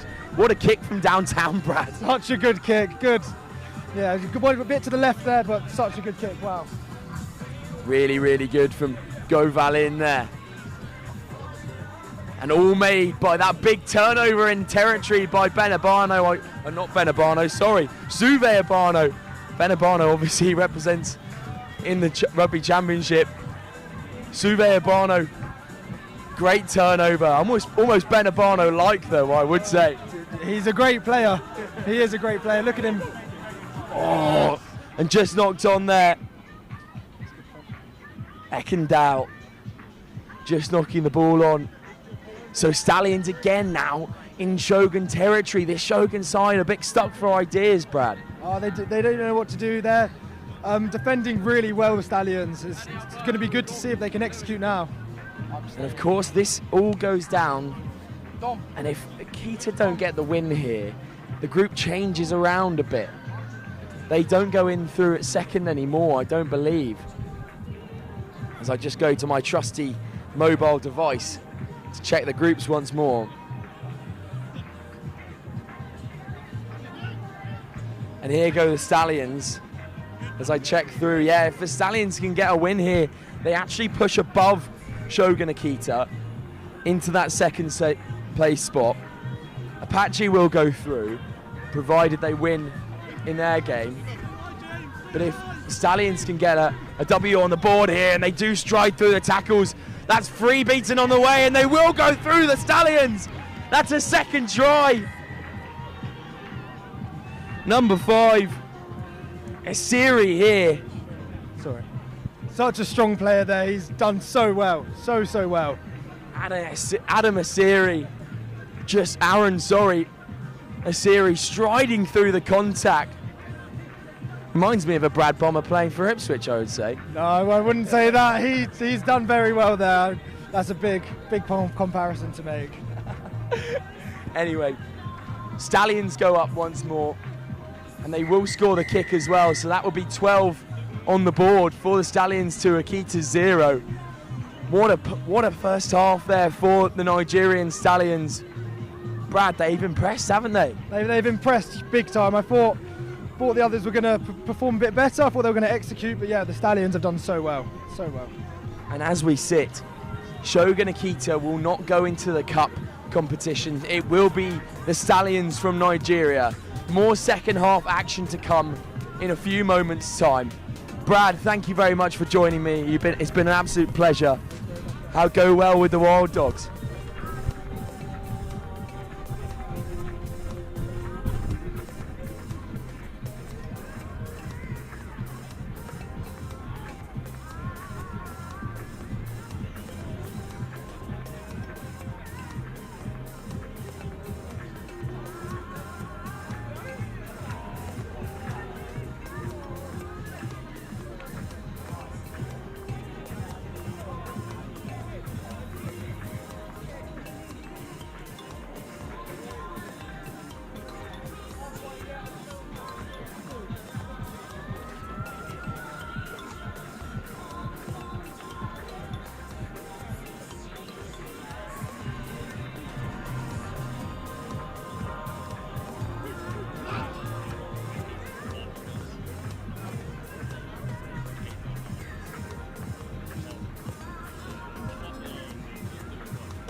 Welcome back. More second half coverage here on Next Gen Live as the ball goes high into the sky and oh, it's an interception.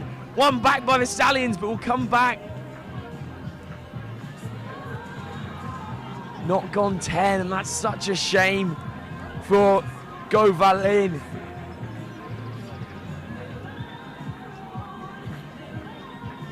Joe Valin will go again. Here go the Stallions once more. Currently sitting in a cup competition position. Now shifting the ball wide. Here's Abano. Abano goes by himself once more. He's so hard to stop, is Abano, but picked up well there by Coatsy.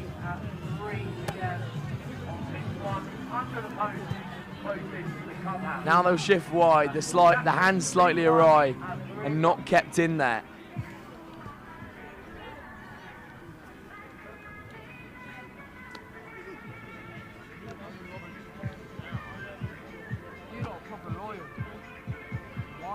This Shogun Akita side filled with talent. Obviously, before mentioning that ex-Brunel boy Mason Hughes and also Ben Morrow on the books for Shogun Akita. But here go the Stallions once more. Do they have the gas on the outside? The handoff is great. He's got a pass inside. Can he make it? The ball goes awry.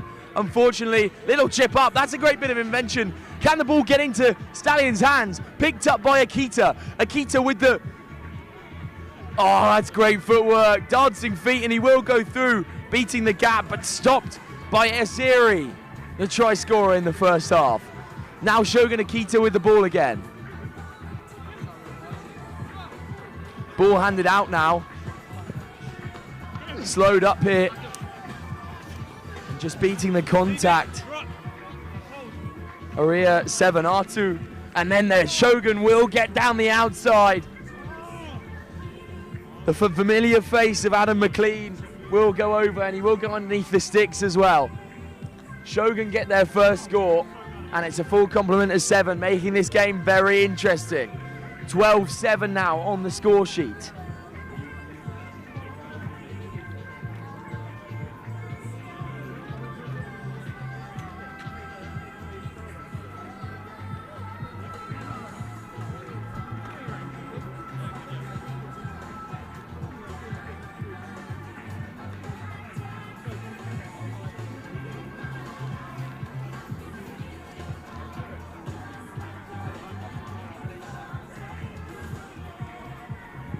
Shogun send the ball up once more. It's going to go straight out of play, so a let-off for the Stallions, and now they get free ball on the halfway. This game was turning into an absolute nail-biter to decide this group. Currently, as we see it, Stallions going into the cup competition, Shogun Akita going into the plate. But bumping off tackles, Goval in again. They'll swing back, and Abano waits the ball. Here's Abano. Abano being held up now. Little nudge through, and Akita get onto it. Mason Hughes here. Here's Hughes, the Welshman. Oh, sorry, that's not Mason Hughes. That's Alex Gribben, both wearing similar headwear. Here is Mason Hughes with a couple of good handoffs. Then a ball out to Gribben. Gribben goes boot to ball. Gribben will chase his own kick, but it's a really, really fast chase back from the number 12, Nokiri. But Shogun ruck over so well, but he's off his feet, unfortunately. Stallions spare their blushes. All made by the really, really quick chase back from Nokiri.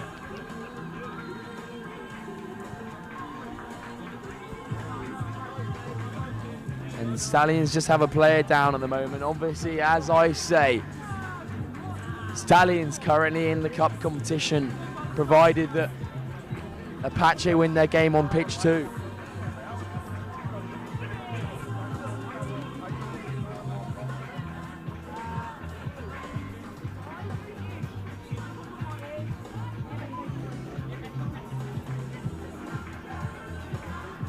Stallions tap and go. Abano swinging hands once again. Nokiri, having just chased back, is now on the outside. Has no gas left in the tank though, so chooses to go down. Abano, the ball a bit high for Abano there, but I'm sure he'll tuck it up with the jumper, and oh, it's a huge carry once again from Sumne Abano.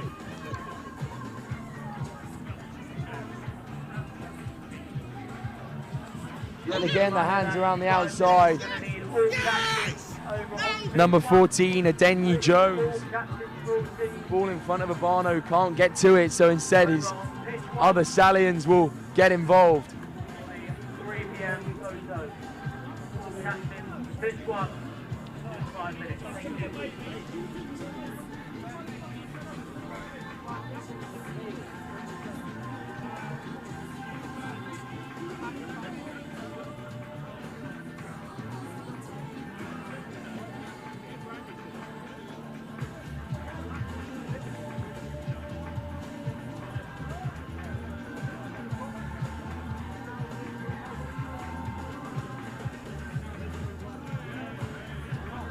Now it'll be Shogun ball in the Stallions 22. Ball spills out. Saravatu. Now here's Shogun Akita once again. Saravatu into Morrow. Morrow on the loop around. Ben Morrow, that's a lovely bit of play. Hughes onto the outside. This will be a fantastic drive from Shogun Akita. They get spilled up. Here's Hughes, now into Morrow once again. Ben Morrow, dancing footwork, hands off to Hughes. Can he get over the line? Not quite. Stallions defend staunchingly on their own line. Gribbons, big ball out wide. Surely try time, and it is. Attacking phase play from Shogun Akita once again. Pitch 1, for those of you who don't know, is the AstroTurf.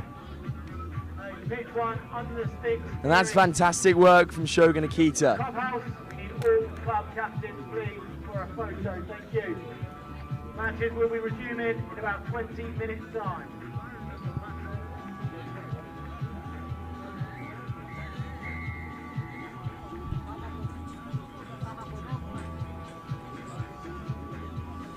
And once again, through the powers of Ben Morrow, we've seen it so many times on a schoolboy pitch and a Saracens pitch.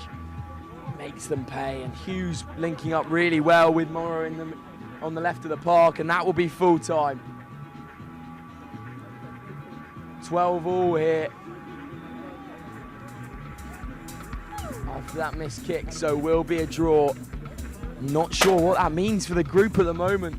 We'll see how Apache got on, but it will be decided on points difference, I'm sure. Interesting one, interesting way to finish here. 12 all will be the score at full time. Catch us in a few moments, well 20 minutes time actually, as all the groups for the knockout stages are decided. It's going to be one hell of a knockout phase with several teams not making where they wanted to. This will be an interesting one for Shogun Akita to take. Hard pill to swallow as they end up with a draw to the Stallions. Once again, I've been Sam Ball. Thank you very much for tuning in, and catch us again in 20 minutes time for the knockout phase. All teams head over to pitch 1. We've got captain photo.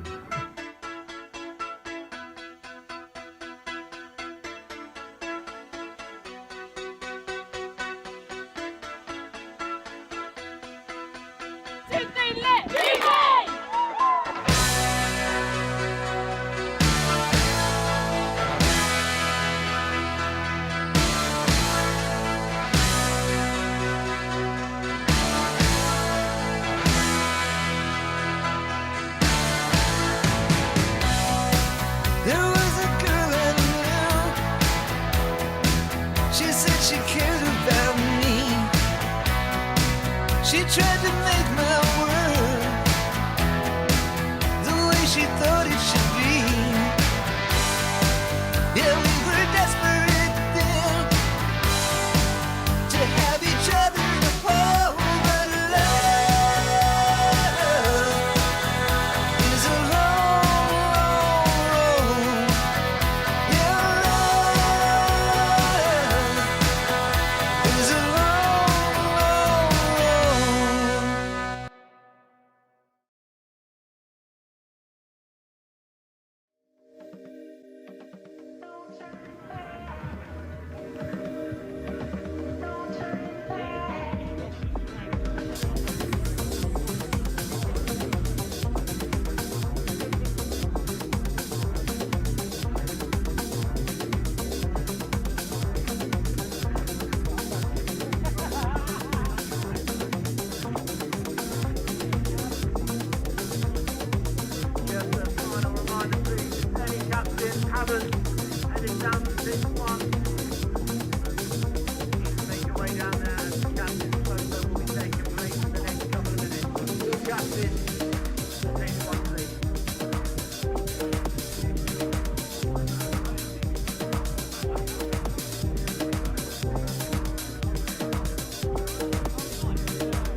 the captain of Shogun. Please, can you head down to pitch 1? We are missing the captain of Team Shogun. Thank you.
get fired up. You give me that feeling when you lay me tied up. You can get it if you need it. Say you can get it when you need it.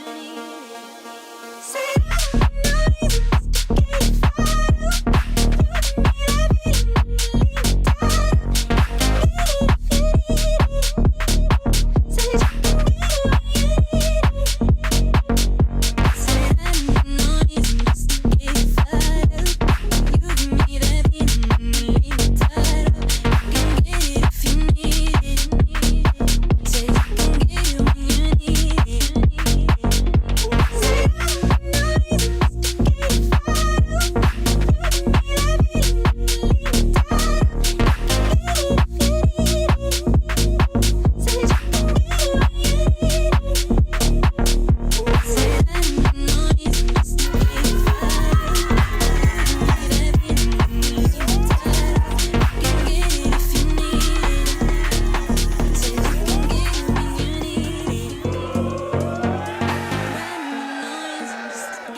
champions, right?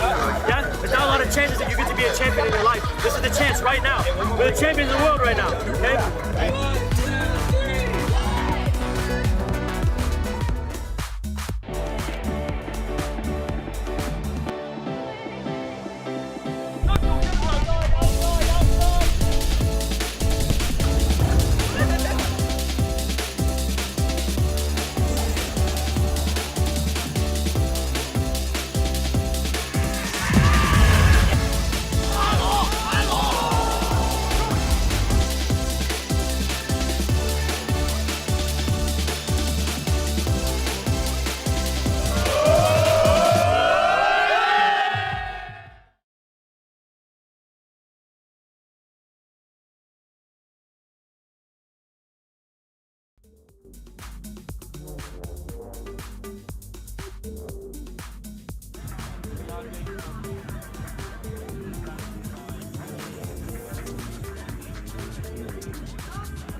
bar coming up in 4 minutes.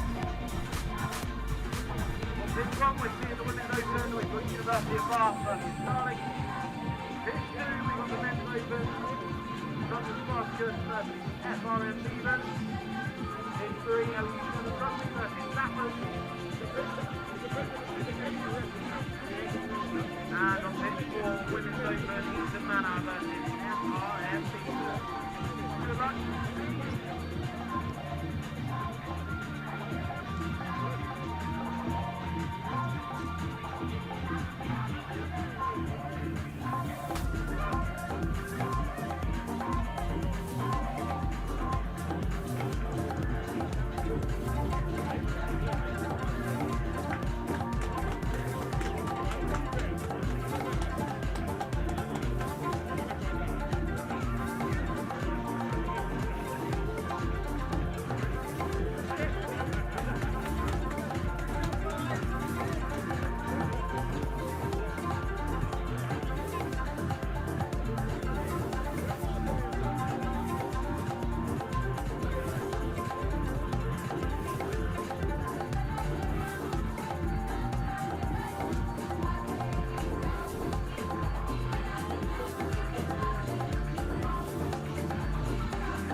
back out now, isn't it?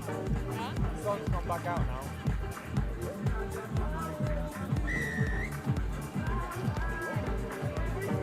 Welcome back then after our short interlude here at the lit Sevens Super League, our opening leg from the Manor Sevens, and in this Women's Open semi-final, it's Bath who score off kick-off. Jessica Doyle on the end of an offload, and she weaves her way through the Starlings.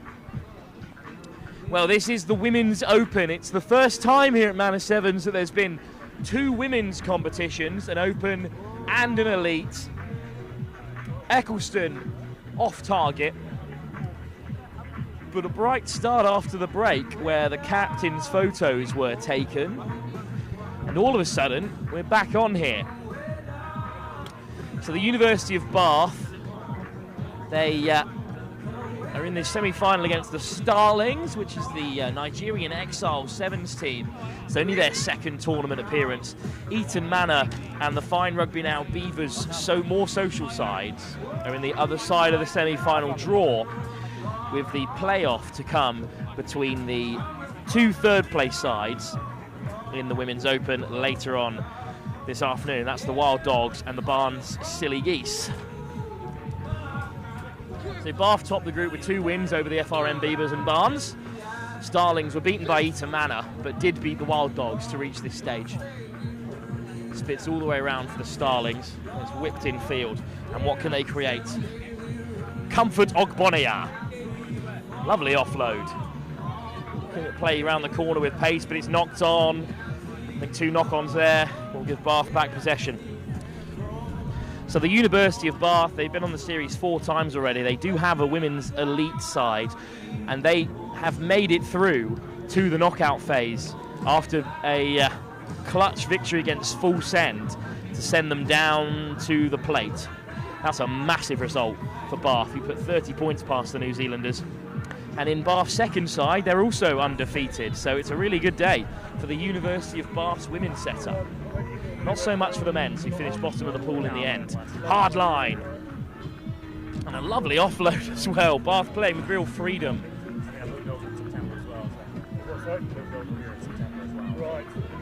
Doyle. Carter. All the way to the edge to find McIntosh. McIntosh accelerates. It's wrapped up, good and proper by Toba Lawale. Eccleston gets a head down, flicks it off for Jarrett. Jarrett back to the edge where McIntosh is waiting. Now this is Bath's second team, of course, with another side in the Women's Elite, but they're not playing like it's such. They are playing on top form so far. Up by 2 tries already in this quarter-final. Nothing but knockouts now for the rest of the day. Joy to behold here at the Manor Sevens, the first leg of the Lit Super 7 series. What a nudge as well. Eccleston edges it over, and that's 12-0 now. But the Nigerian Starlings trail.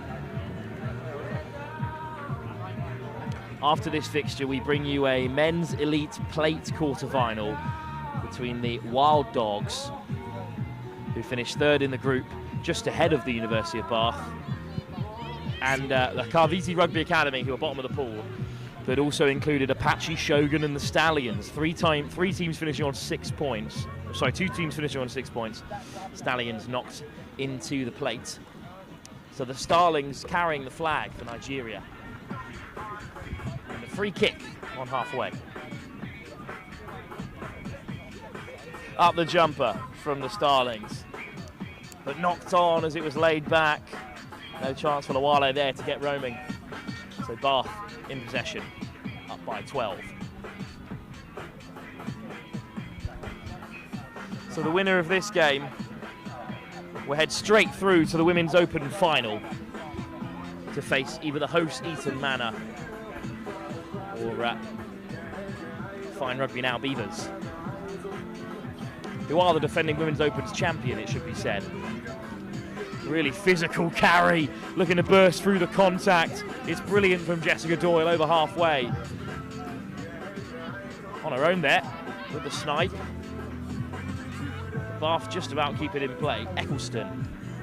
Look at the acceleration onto that outside channel from Laura Duncan. And Duncan might go the length. What a run from Laura Duncan. Took off at a wild angle. raced around that outside, and Bath have 3 before the break.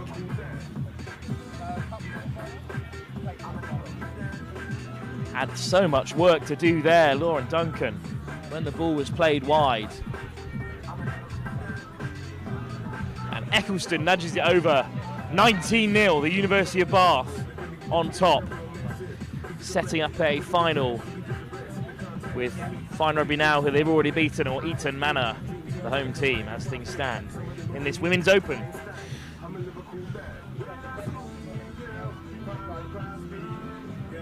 Well, there wasn't a lot of consistency in terms of the attendees of the Women's Open last season. But if the University of Bath are going to stick around for as long as their elite side, then they could be real challengers in this division. Great carry from Lawale off kickoff, but then she's upended by Lola Carter. Edo Osagi. Amy Edo Osagi with a good carry. There's no one on that near side here, but they look to spread the play infield instead. Oh, offloaded wildly over the top. Aking Bade lays it back. Starlings enter Bath's half for what feels like the first time in this game. Still looking to create carnage round the corner. Double shot of serious intent from Bath. Little snipe from the Starlings. Still pushing here to try and get one back before half time. Down by 19 in this Women's Open semi-final. One-up runners, but one-up runners with great pace and physicality. And they're going to hair into the corner here, and the Starlings will score.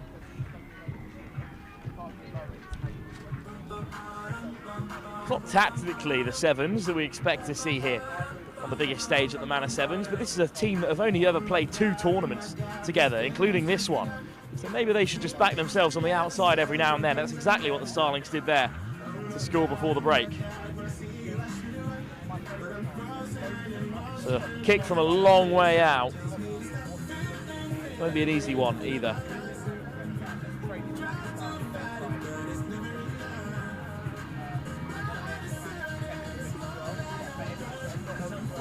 Off target from the kick, that means at half time it will be 19-5. The Bath lead in this Women's Open semi-final, the first semi-final of the Lit Super 7 series here at the Manor Sevens.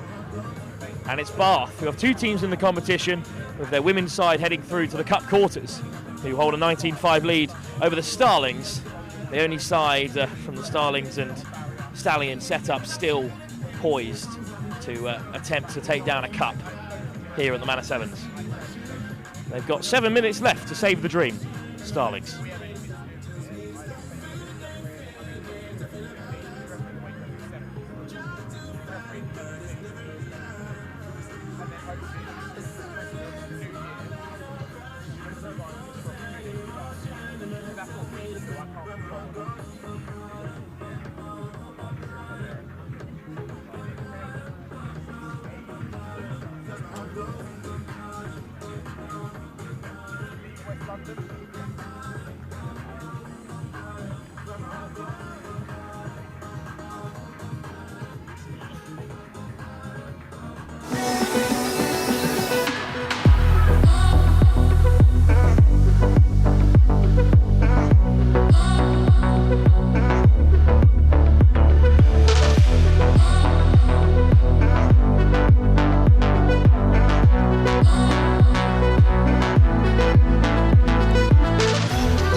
Champions, right?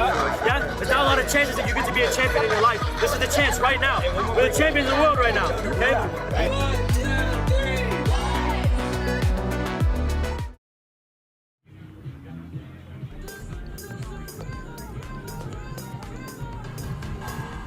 7 minutes left for the Starlings to save the start of their season.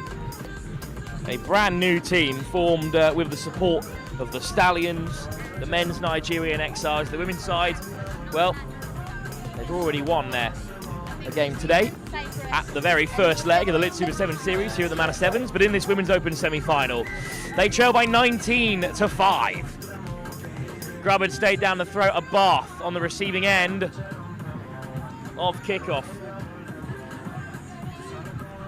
3 Bath sides in the tournament today, all driving on into quarter-finals. The men's in the Plate Cup, the elite women's in the Cup quarter-final, and the Women's Open. Surely the Open final. It's a great score from McIntosh, a big handoff. And she was on her way. And that might be the score that put Bath through to the final, especially with the kick to come under the post. Wide, unfortunately, from Lola Carter, but still a commanding lead. 24-5, Bath in front.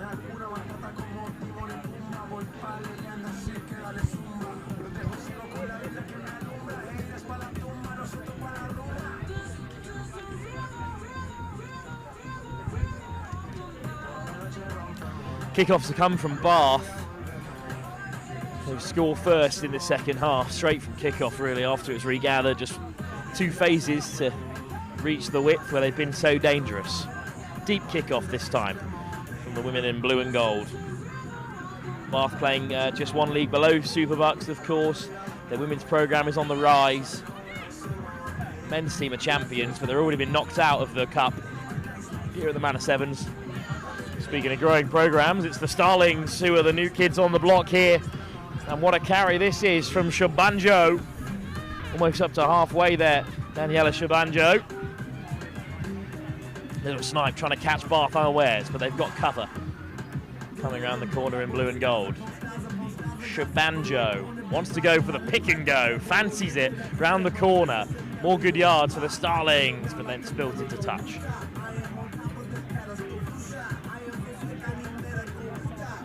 So difficult to get a Sevens team off the ground, but Starlings, here they are, alongside the Stallions, who are a core elite side this season. Oh, sorry, who are a guest team here at Eton Manor. Competing at not the elite level, but certainly Women's Open level, which, as a reminder, was the top level of rugby here last year at the Manor Sevens. It was won by Fine Rugby Now, whose Beavers are in action in the other semi-final.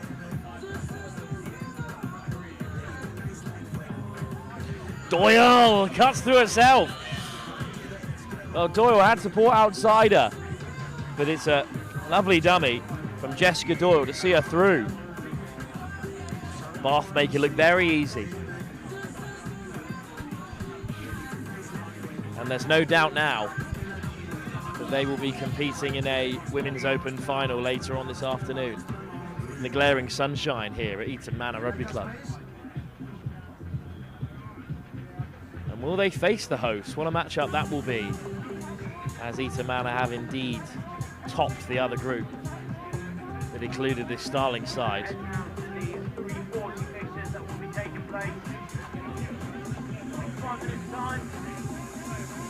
Another kick-off though for Bath.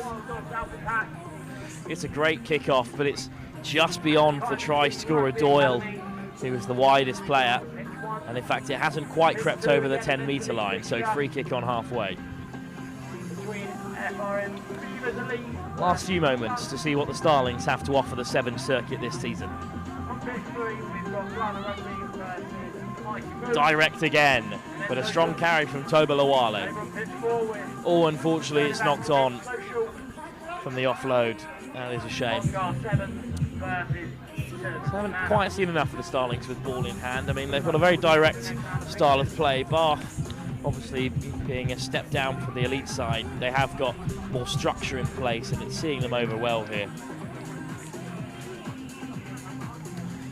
Our next game, of course, is the Wild Dogs Alpha Pack taking on Calviti Rugby Academy in the men's elite plate quarter-final, with all the points being important here, of course. And then the Butchers take on Jamaica. That should be a cracking game. Every point matters. Hammerheads, who finished 4th overall last season, got their tournament off with a plate win at Manor Sevens, and it really did set them up to succeed. Starling swarm the breakdown. But but Bath come away with it. Missed pass, and it misses everyone in blue. Here's Tilly Harris, who just can't gather it up. So it will be a scrum for the Starlings.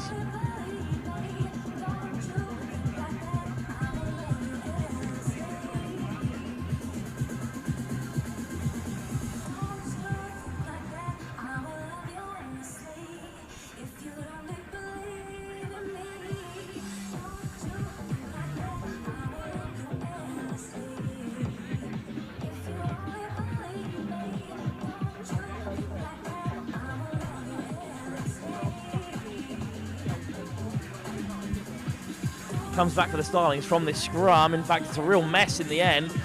Eventually dug out by Comfort Ogunbanya. And then stepping back inside with real purpose here are the Starlings, who almost break through. They're on the roll again. Bath let it slip. Could this be a score for the Starlings? Certainly heavily supported on the sideline here. Head down from Lawal. Try given. Kahinda Lawal, I think it is, who popped up with a hard line to crash over for the Starlings, who do have a score. It will not be enough to overturn the deficit against the University of Bath, but a nice moment for them on the big stage.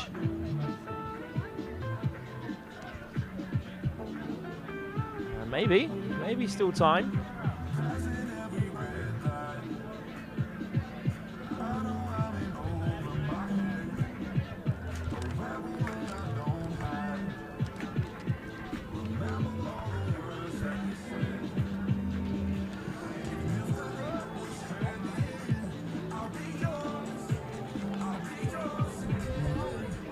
Starlings will kick off.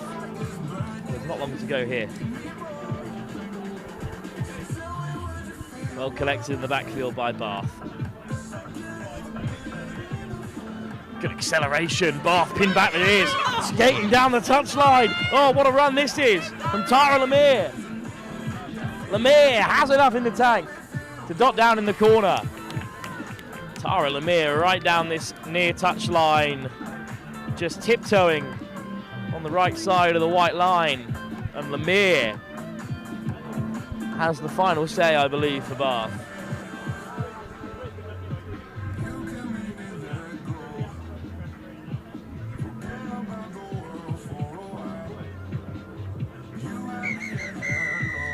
Bath are through. They put a big scoreline on the Starlings as well, and they'll face either the Fine Rugby Now Beavers for a second time, the defending champions of the Women's Open, or the host Eton Manor in a thrilling final. We've not got much time to waste here, because up next it is the Men's Open Plate competition. Wild Dogs, with one win to their name so far, taking on Calviti Rugby Academy, searching their first win of the Lit Super 7 series here at the Manor Sevens.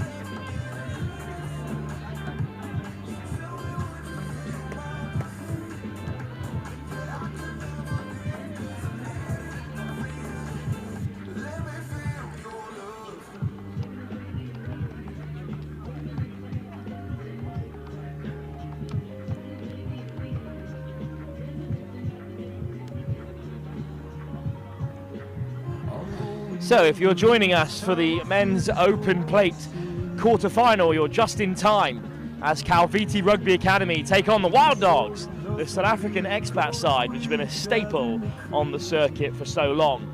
Calviti Rugby Academy, who made their debut last season on the Lit Super 7 series here in the UK, bring together Fijian players from all walks of life, and they'll bring some real flair here today. Wild Dogs kick us off in that white and flagged kit they're so famous for. Calviti in the maroon and blue. It's hung up awfully high into the sunshine here at Manor Sevens, and it's almost fallen for the Wild Dogs on that far side, but Gerard Akitas just couldn't get onto it. So a line out instead, Dave Sunaki with ball in hand. Some big bodies over there, Ted Matter in the middle of the line out. But in fact, it's a scrum, just knocked on then from the kickoff, in fact, by Wild Dogs on the far side, just unsighted on this opposite end. Good scrum from the Wild Dogs, but they do get it away just about, the Calviti Rugby Academy. Big shot, double shot in midfield, and they're straight over the ball, the Wild Dogs. Just about pops up for Sunaki. There's always a debate about how much time this Calviti Rugby Academy had together in the build-up, as it's been spilt and lights after it, but it's been swept up by a Fijian instead. Nervous moments for the Calviti Rugby Academy here, and they look to exit, ball in one hand. Again, it's good work at the breakdown from the Wild Dogs, but not good enough for the referee. Penalty given against Ali Reid of Isha Rugby Club. Good season for them, managed to stay up in that too, under the stewardship of Mike Brown. Calviti still looking for an exit plan, and the 2-on-1 might just see them through. High carry from Joe Wadale, who puts boot to ball. Jamie Light flicks it in field. Wild Dogs on the offensive then. Whips across by Dylan Monroe. And Monroe there in support, but he might not need it. They've got a 2-on-1 on the edge. Oh, pass had to go. And the Wild Dogs went up the jumper. Had the real chance to put Brad Bomber away there.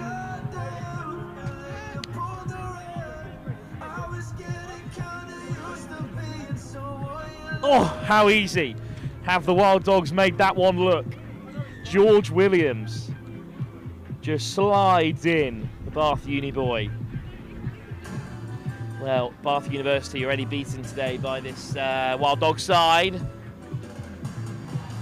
fact, we'll have another double check actually at the pool stages before we throw around such accusations of friendly fire at George Williams, who has scored the first for the Wild Dogs here. Indeed, it was the Wild Dogs who saw off Bath to finish on 5 points, just above them, but behind the British Army and the Conker Knights in the pool stages. Calviti Rugby Academy beaten by Shogun, Stallions and Apache. Tough group for the Fijians. Quarterfinals all over the shop, of course, at this stage. Jamaica taking on the Butchers, the Beavers are taking on Stunts, and the Stallions are in action against Bath elsewhere. We will have another plate quarter-final for you next when Jamaica are in action against the Butchers of Wales. As Wild Dogs look to switch on the inside, decent effort down the far side by Ali Reid. But in the end, the whiffle goes. It's a penalty against the Wild Dogs.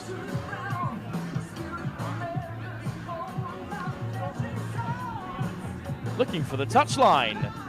First time today we've seen anyone kick for touch, and it's a lovely nudge, but it's going to stay in field here.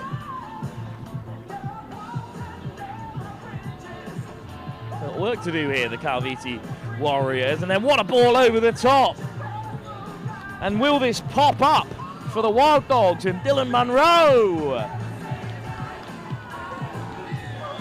And the South African scores. He is a Cape Town native, Dylan Monroe. Francois Lombard side, 2 tries to the good now. Long way to go for Dylan Monroe.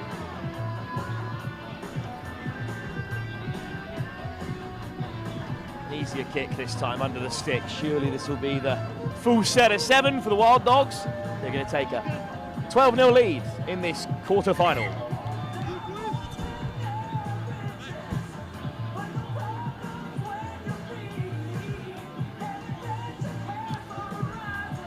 Currently in action over on pitch 2, the Fine Rugby Now Beavers against the Stunts. And then on the other side of the draw, Jamaica UK against the Butchers, Stallions against Bath. At 4 o'clock, 2 o'clock, sorry.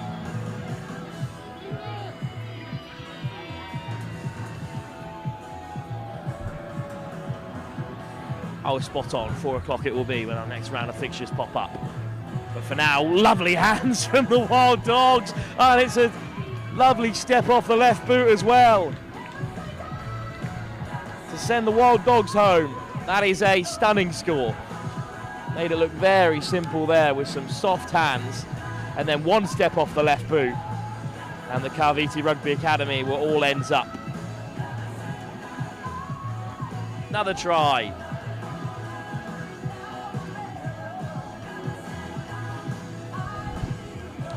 Henrik Duplessis, the scorer this time. Part of the UAE 7 setup. Do come from all corners, these South African expats.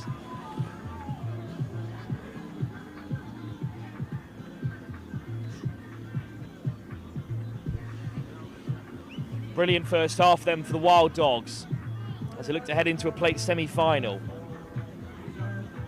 Good kick from Reed. Fijians underneath it. Whistle goes.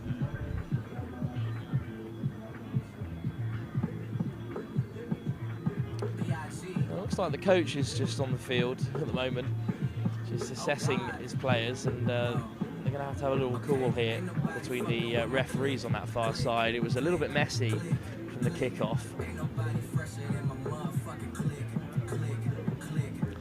think it might be a bit of blood. There's a Fijian with a nosebleed, slowing up play, I believe. So I think the kick-off from Ali Reid is going to come again.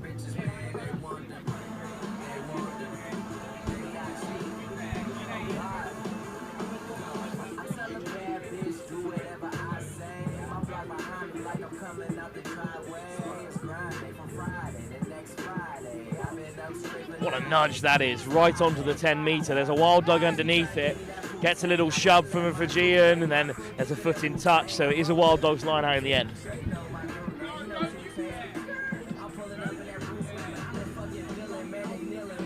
It is beautiful here at the Manor Sevens. It is stunning weather in East London. Perfect for Sevens on this artificial turf. Calviti win the line out. KRA, as they're known. And Light makes the wrap tackle and wins it back on the edge. Asake Natui hit hard, but no knock-on spotted by the referee. Up the jumper from Chris Diamond.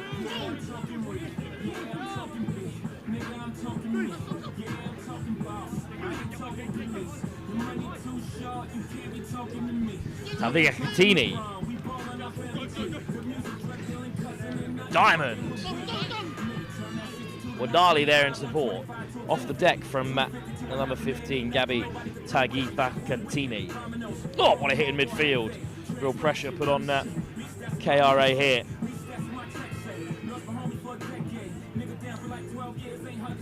Jolame Kokoi.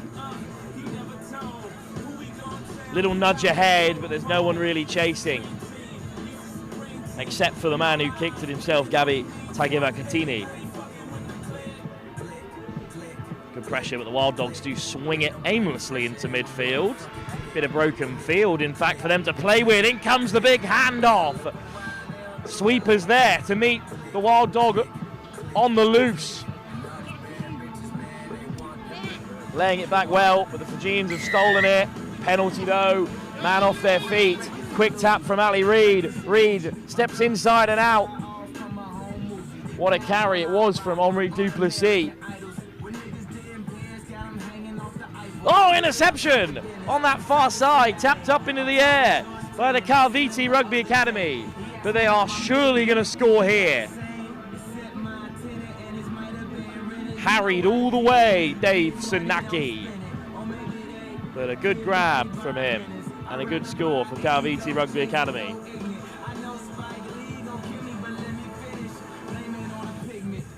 Never say die from Bali Solomone's side.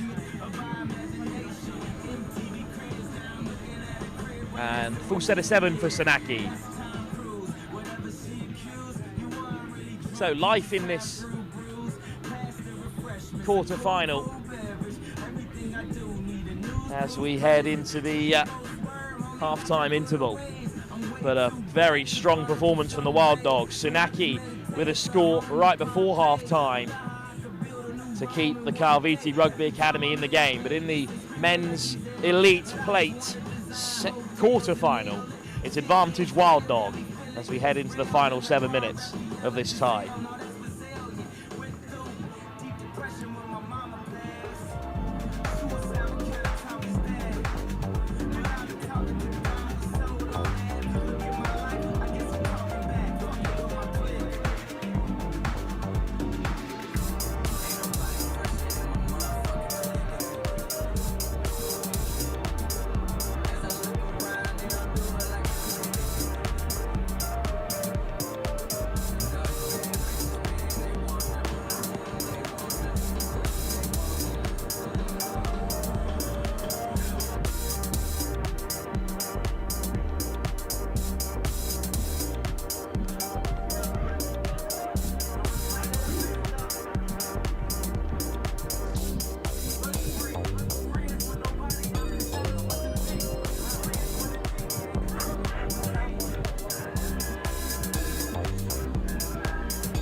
First try is really big in this quarter-final, sorry.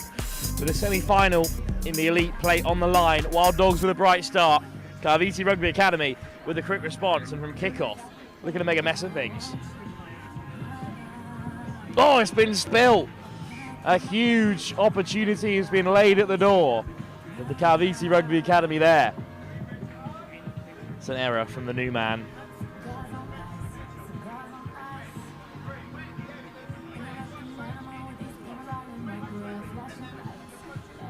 Wild Dogs then under pressure at the start of this second half. A spot in the plate semi-final on the line for the victor here.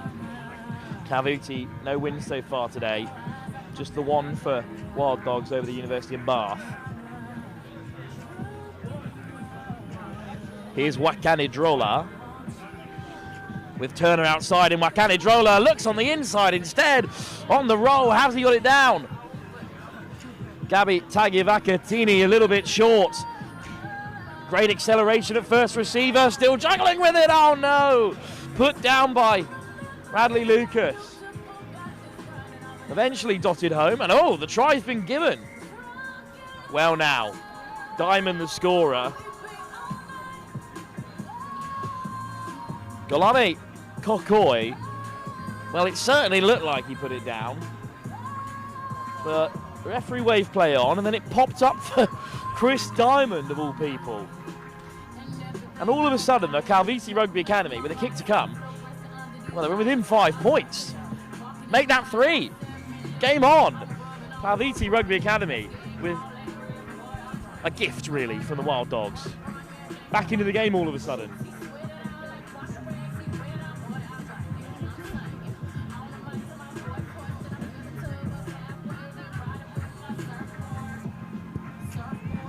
Great kickoff from Wakinidrola. Wild Dogs have it. Wild Dogs breaking through. What an offload back in field to keep the Wild Dogs alive here. Although getting held up at the moment by the Carviti Rugby Academy. Maul is formed. Doesn't matter if his knee's down. Maul was already called. Protesting to the referee, but very clear. Hand signals, if I can see it from here. And unfortunately, the decision will have to be accepted by try scorer George Williams.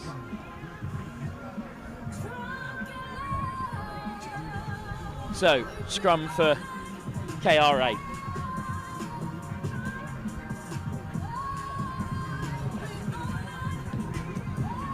Oh, that's a shame. Because it was a nice chance down the short side, but loose in the end.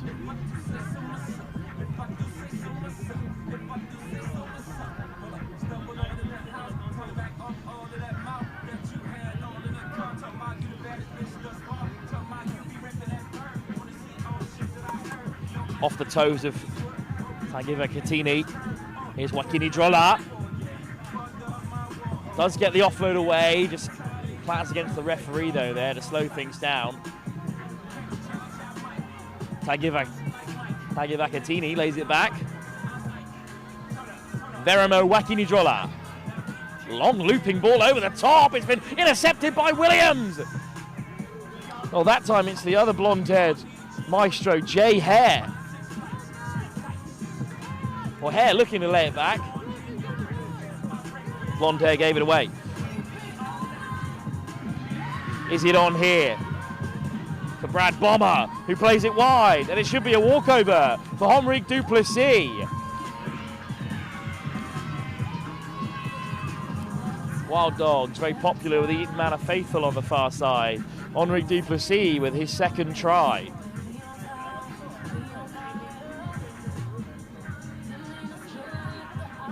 Not an easy kick for Danson Smith in and around that Rugby Canada setup.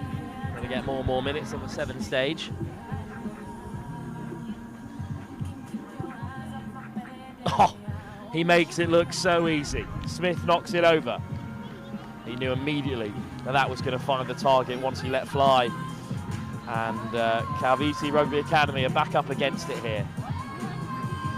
24-14, a 10-point gap at the moment.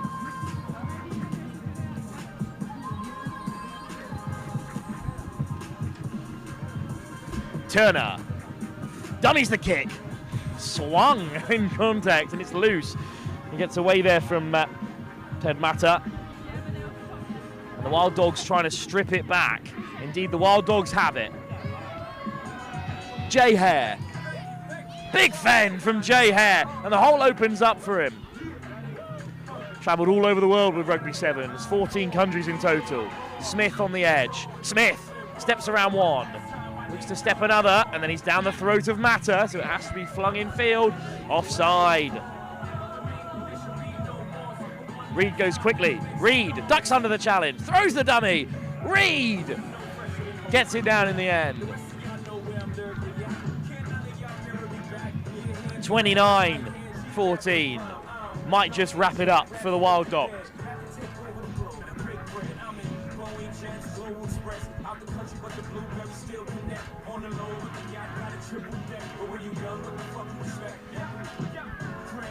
Ali Reed making it 31-14, certainly will wrap it up. No time really for 3 scores in what we've got left here in this quarter-final. Good performance though from the Calviti Rugby Academy at times, just a little bit fast and loose with the discipline.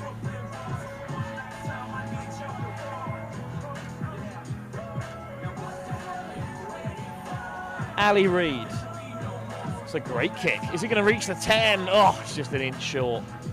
Jamie Light regathers unnecessarily. One last chance for Calviti Rugby Academy to wow us here. Isake Natui. Natui. This pass over the top. Oh, and they do slip through, and they will have another score.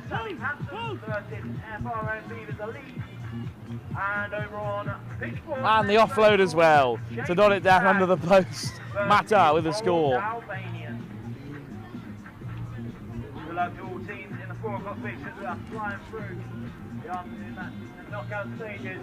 And it will be left for Isake Natui to add the extras. 31-21, it will end.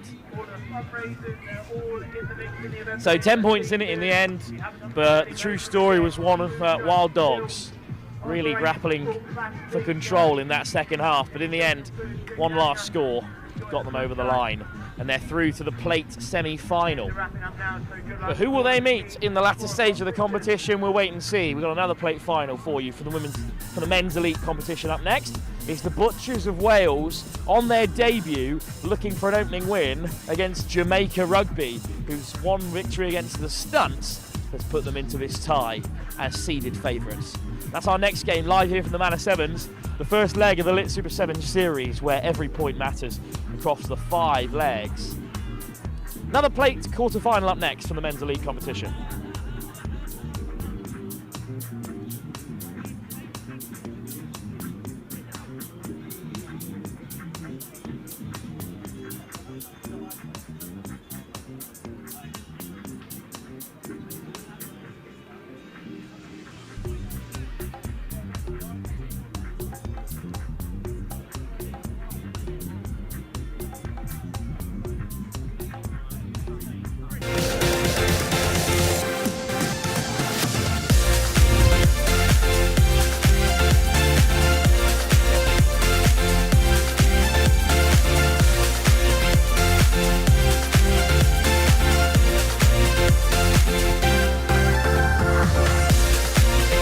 No time to lose here at the Manor Sevens. Another big game to come for the men's elite competition. We're in the plate and we're in the quarterfinals.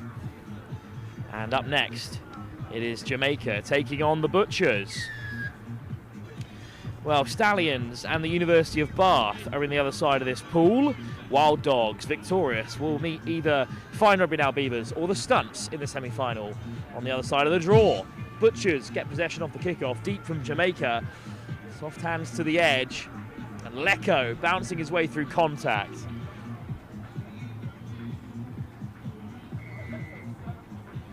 Yet to see the best from either of these two teams today. Butchers beaten here on all 3 occasions at the Manor Sevens on their debut. Williams.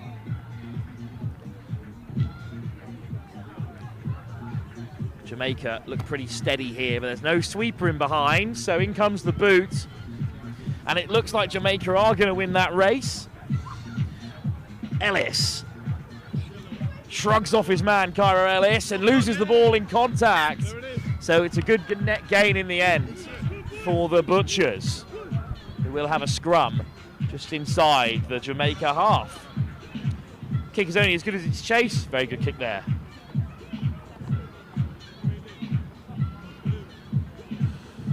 Well, of course, in the group stage, Jamaica did beat that stunt side, but other than that, it was hard going, as we saw here live when they were heavily defeated by Dukla Prague. For the Butchers, well, we witnessed their loss to Durham, who topped that group undefeated. They have plenty to offer here from the set piece. Infield from Alfred. They switch around the corner looking for Alfred again. The ball's gone loose. Jamaica snaffling it up, and look at the wheels from Roman Priestley Nangle. He is caught just about. McIntosh looking to play scrum half. Lovely kick from McNally Drew. And it is recollected by Francis Irwin.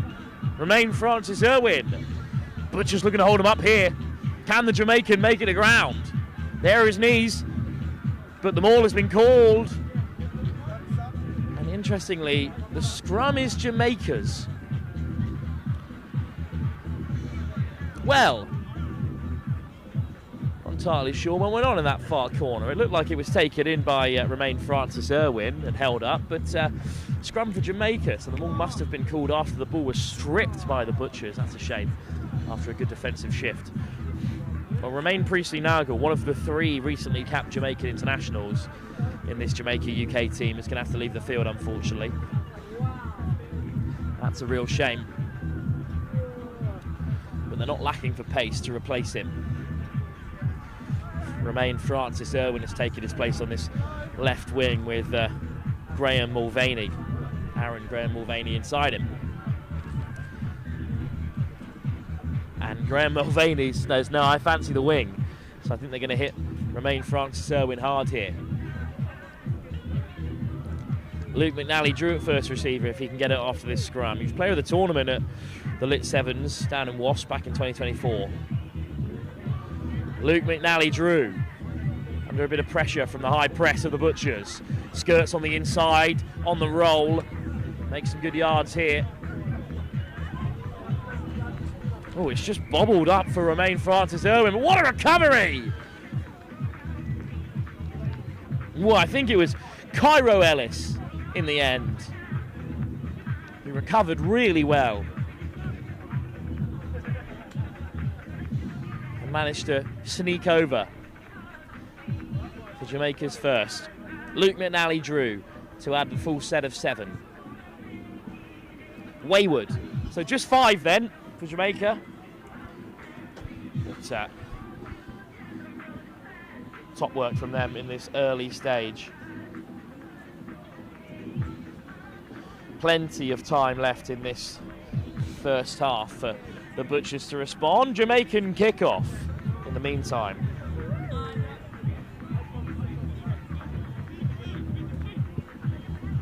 Well, it's a good kick. It will bounce just post the 10, so line out it is for the Butchers. Looking to go quickly there, but unfortunately it was already touched. 5-0 Jamaica then, but a line out for the Butchers.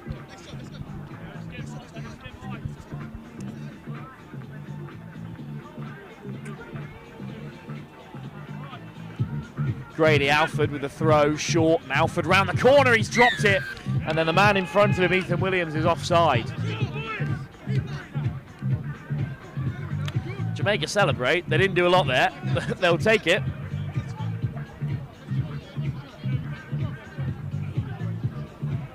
Mateo Chihuaco is on that sort of quasi-scrum half. He's another man capped recently over in Trinidad by Jamaica UK.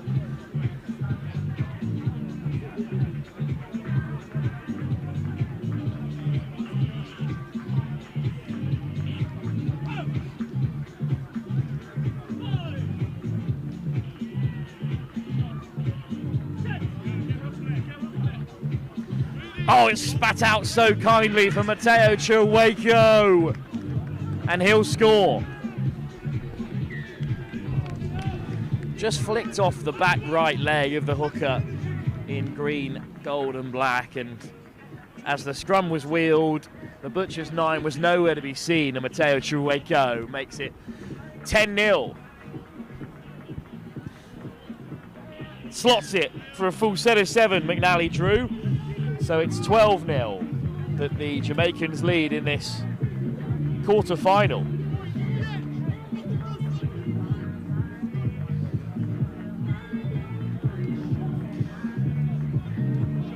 Well, they'll meet one of the Stallions of the University of Bath in the next round, Jamaica, and a good contest in the air. Not according to the referee, penalty given. Cairo Ellis, the try scorer, penalised. Can the Butchers get back into this game? Nice early drive from Greenham. Sonny Greenham, still going. Around the corner comes Line. Oh, it's been put down. Another unforced error.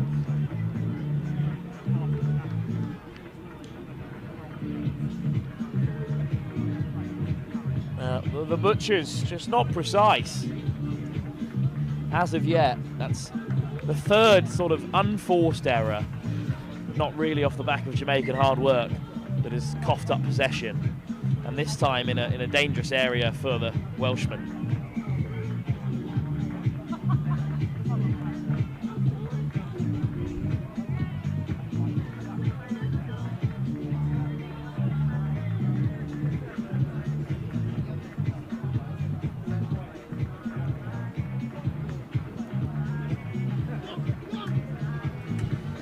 Good early drive for Jamaica off the base of that scrum.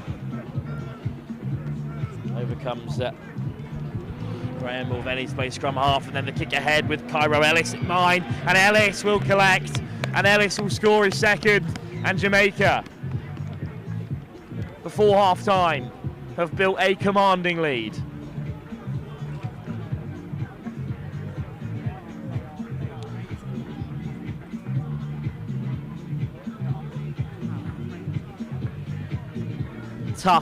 Tough task ahead of the Butchers in this second half. And McNally Drew slots another kick. Jamaica in control. Butchers in their debut tournament of the Lit Super 7 Series are looking for the earliest possible exit. And it may come in 7 minutes' time if Jamaica can stay in command here. Seeded above the Butchers in this quarter-finals, and it shows. 7 minutes left to play. Jamaica in charge.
Back underway here But from the kickoff, it's a free kick for the Butchers. Well, when it rains, it pours, so they say. No sign of it here for Jamaica. The sun's shining down on them. But for the Butchers, they just can't catch a break here. McIntosh hit hard. But it will come for Graham Mulvaney. Hitch kick from Chiwako. Already a try for him, Jamaican international. Oh, McDonald Lister's dropped onto it. Or Fraser McDonald as he's listed today. Penalty. Quick tap from Aaron Graham Mulvaney. The option was over the top. McIntosh comes from deep. Here's McIntosh accelerating, needs support. Straight over goes Ellis. Luke McNally-Drew puts boot to ball. Graham Mulvaney the target. Collected by Ben Miller. And Miller, oh, he's breaking straight through the centre. Miller off the right boot. And then the left, and hit it down on halfway. Big clear out from the Butchers. Penalty goes their way. It's the comeback on then. Great bit of defensive work. Lecco. Greenham. Back inside for Fraser McDonald. Gets the offload away for Lecco. And Lecco is through. No need to ring the alarms just yet. Back in Kingston, but maybe the Jamaica UK side do need to switch on a little bit there, because once the ball was given away, they were not quick enough to react, and it only took one phase really for them to be punished.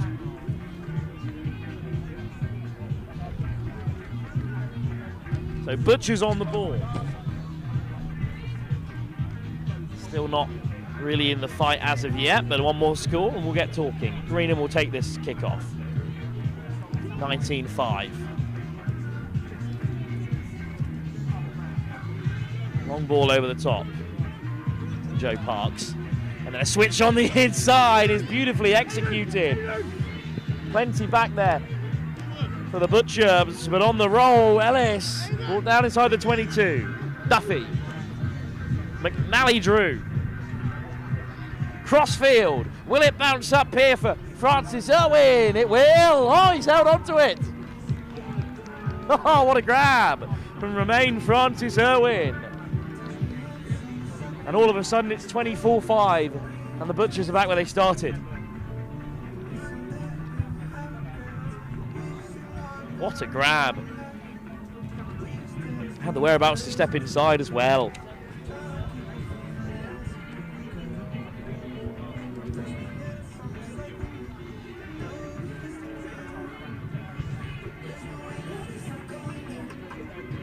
Not this time for McNally-Drew, so 24-5 it'll stay.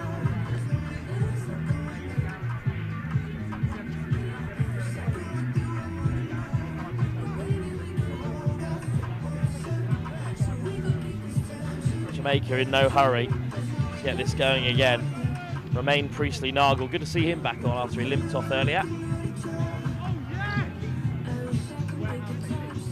Oh, put down by the Butchers. That's a shame.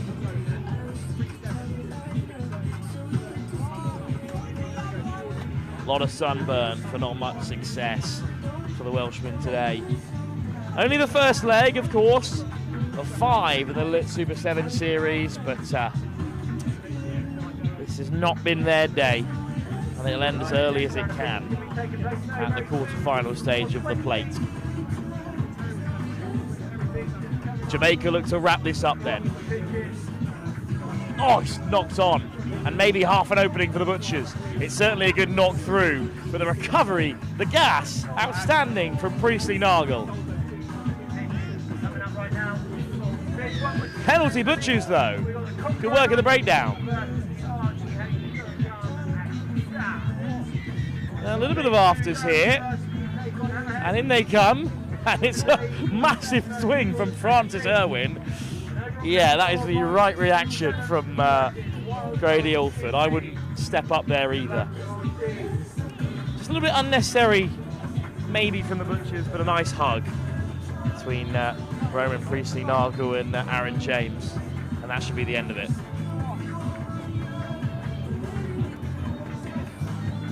Well, there was a Jamaica player lying on the ball when the penalty was given. I mean, he wasn't to know which way the penalty went. You can look at it cynically if you like. And then, unfortunately, the Butchers were a bit too keen to get things going. Very frustrated from them. I think should just restart, maybe with an upgraded penalty, because Jamaica were not rolling away.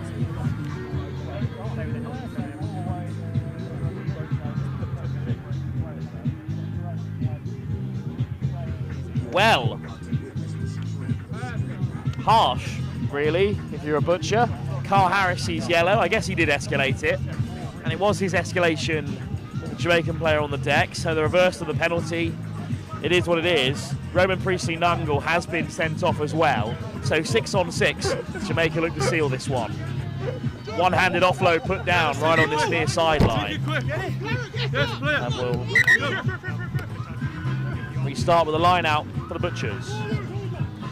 Well, looking ahead for our next game at 4:20. It's a cup quarter-final. It's the Conquer Knights taking on Shogun Akita.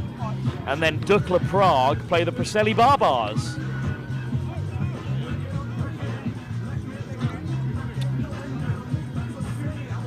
Player down for Jamaica at the very end of this semi-final. This quarter-final, I should say. The semi's still to come. I think they're very likely to call it soon.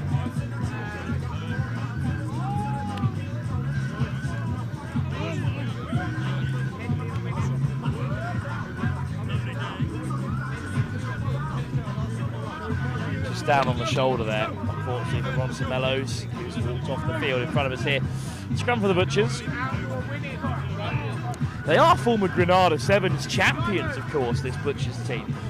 They've brought through loads of players through to that Welsh international programme, and some sprightly Fijians as well in their times. It's not their day today. Max Brace, though, defeat the scrum. Down to 6, but it is 6 on 6, with 2 yellow cards shown.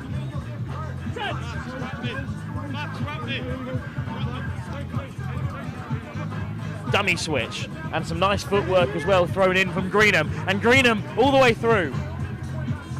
Greenham out the back looking for McDonald, intercepted by Jamaica, tap pass. Beautiful Sevens. Here's Parks, steps on the inside. Parks boots the ball. Well, rushing back here is Howells under pressure. Williams gets it, offloads to Howells.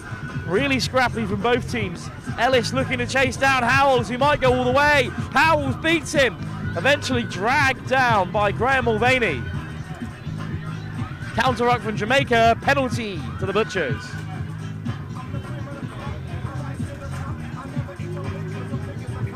McDonald. Greenham. Should be a walk-in for the Butchers. Aaron James. Won't turn the tide at this late stage, but the Butchers do score.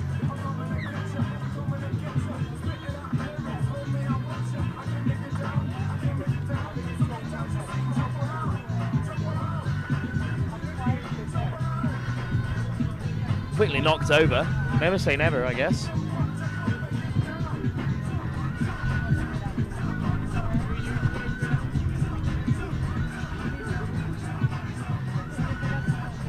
Good kickoff. It pops up for James. Oh, he's knocked it on. That's a shame. I've heard that pass my lips a couple of times today, because there's been bright moments for the Butchers, but not enough.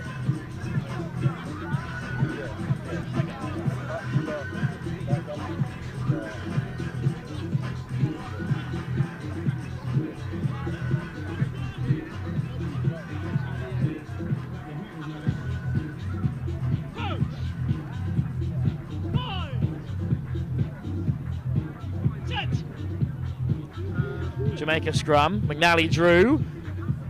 Job done, says Joe Parks. Jamaica through to a plate semi-final in the men's elite division. Butchers say goodbye for their first tournament of 5, of course, on the Lit Super 7 series, so much more to come from them. But as things stand, it's Jamaica UK head through to the semi-final. So the plate semi-finals are decided. What about the cup? That's what we turn our attention to next. Live here on pitch 1. at any moment now. What a contest! Shogun Akita, the defending champions here at the Manor Sevens, taking on Conquer Knights, the debutants, making all the noise from South Wales.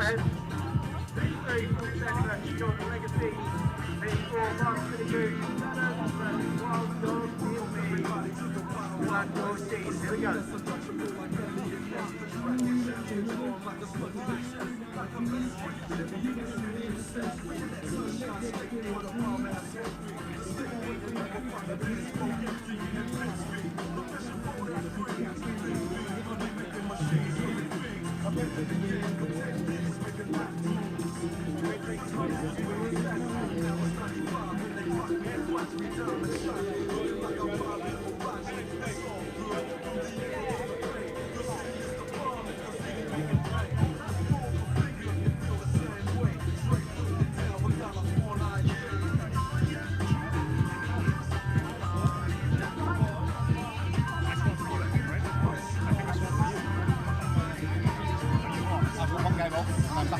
Well, if you're looking for the men's elite division quarterfinals, you found them here in the cup competition. We're a little bit delayed just by a few moments, so we're rushing straight into this one. Conquer Knights in that bright yellow, with Shogun in their stunning red and black today.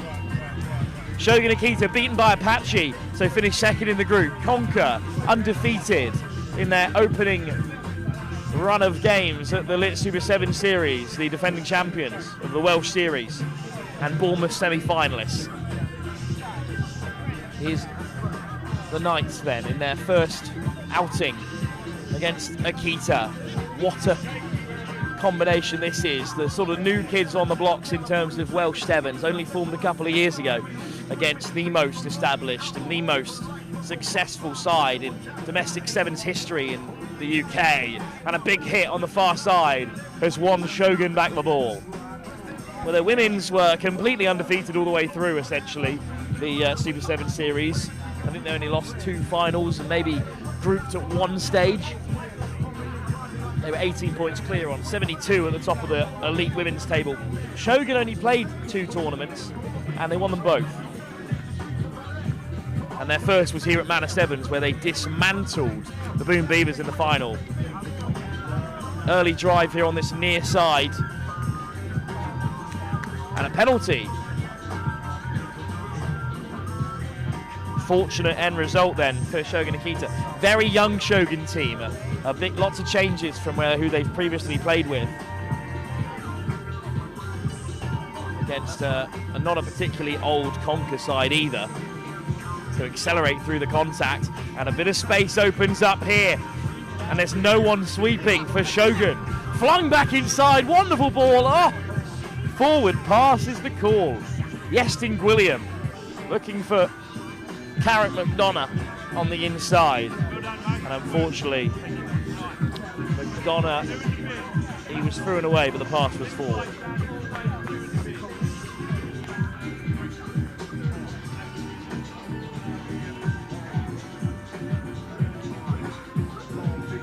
Really mean much that Shogun will beat him in that first game because they've got so much quality. Adam McLean to feed this scrum, for example. What a player he is in this men's elite division across the season. And it's McLean who's going to race away down the right-hand side, chopped down by the captain, Lawrence Thomas. And one back and flicked out the back door as well from McDonough. Thomas skips around one. Yestin Gwilliam gives the pass, and now it's a foot race on that far side. In comes the fend from Fraser Gregory. Gregory tackled into touch. What an effort from Alex Gribben to get back. My word, what a tackle. And they're not waiting around here, Shogun in response. Ben Morrow racing through. Morrow, 2-on-1, puts it on the inside. And has he got the wheels to finish it off? Just about James Bond.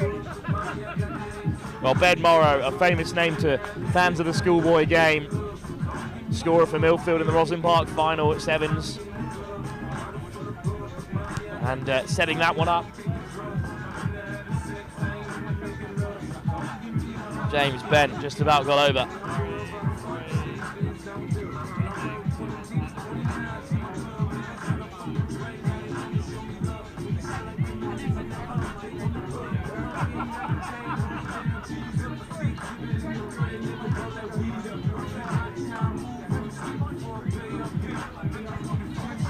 So the Conker Knights go behind just as they did in their last game live here on Field 1 against Bath in the final group game. They came back well into that one. So the task is on and laid at the feet of the Welsh champions. Offload and smothered and straight over the ball. Go Shogun Akita. Big step on the inside from the skipper, Lawrence Thomas. Secure over the breakdown, but slow ball from Gwilliam. Oh, big dummy, and look at them go. Oh, that'll slow them down. A large shot comes in, and desperate to snaffle possession back there. Seravatu, I think just a knock on as he tried to recollect.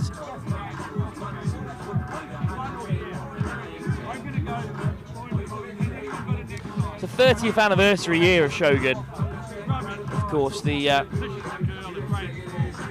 former champions in the women's division, but chance for them to take the Lit Super 7 series by storm this year. Penalty at the scrum though for Conker Knights, who tap quickly, and they're looking to catch them off guard here. Lovely run from Gareth Rees. They are all over the breakdown, and Shogun have it, and Shogun win the penalty. Quick tap, off we go. Saravalu puts in the fend and gets the offload away. Morrow, real box of tricks. Dealt with by Thomas. Saravalu looking to open it up. Head down, off goes Samurai again. You saw the point there, just said go, have a crack. Saravalu, Morrow, popping up on the edge here. Dylan Kurtzia, and look at Kurtzia go.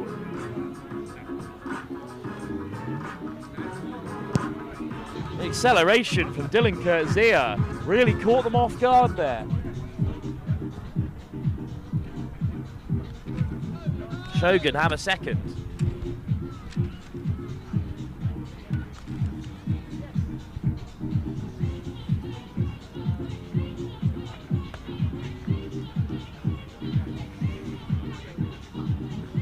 So much experience in this Shogun side. So a testament to Apache really to get a scalp on them, but they'll still be desperate to make it through to the cup final here and defend their Manor Sevens crown. Deep from Ben Morrow.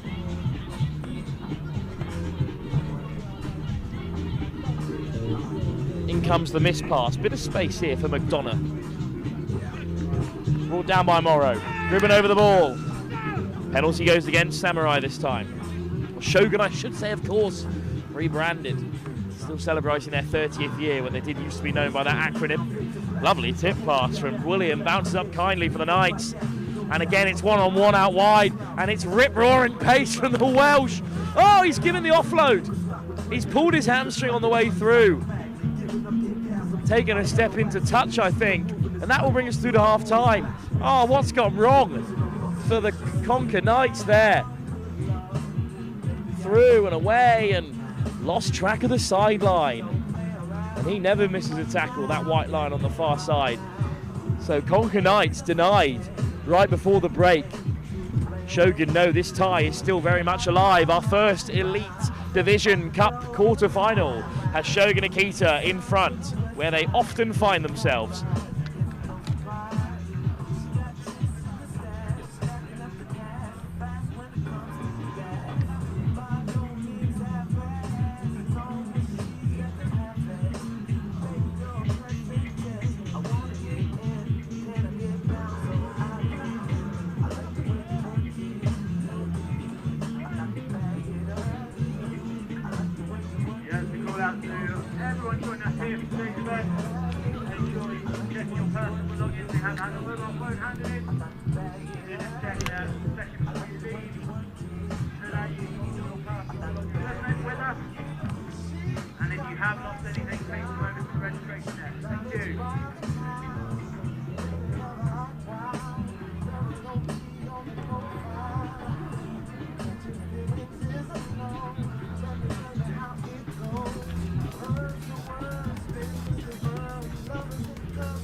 Here we are then. Shogun Akita up by 2 scores in this crucial quarter-final. The Manor Sevens early in the season. There's only been one other sort of major tournament to talk about, the Henley Sevens hosted by Apache. They did perform very well. No wonder they topped their group today and beat this talented Shogun side. But they're looking to defend their crown here at the Manor 7 Shogun, and Conquer Knights, the brand new side to the elite division. The Welsh defending champions are behind with a deep kickoff. Shogun have got work to do to recover from here.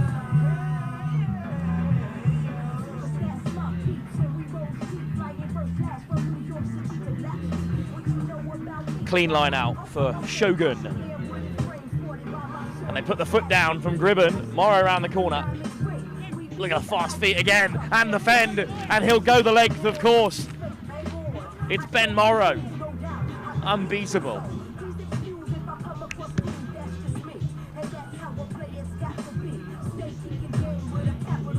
He is a young star, still only 19 years old. And that fancy footwork, uncontainable. And despite an undefeated run in the pool stage, the Conquer Knights take another step towards the cliff face.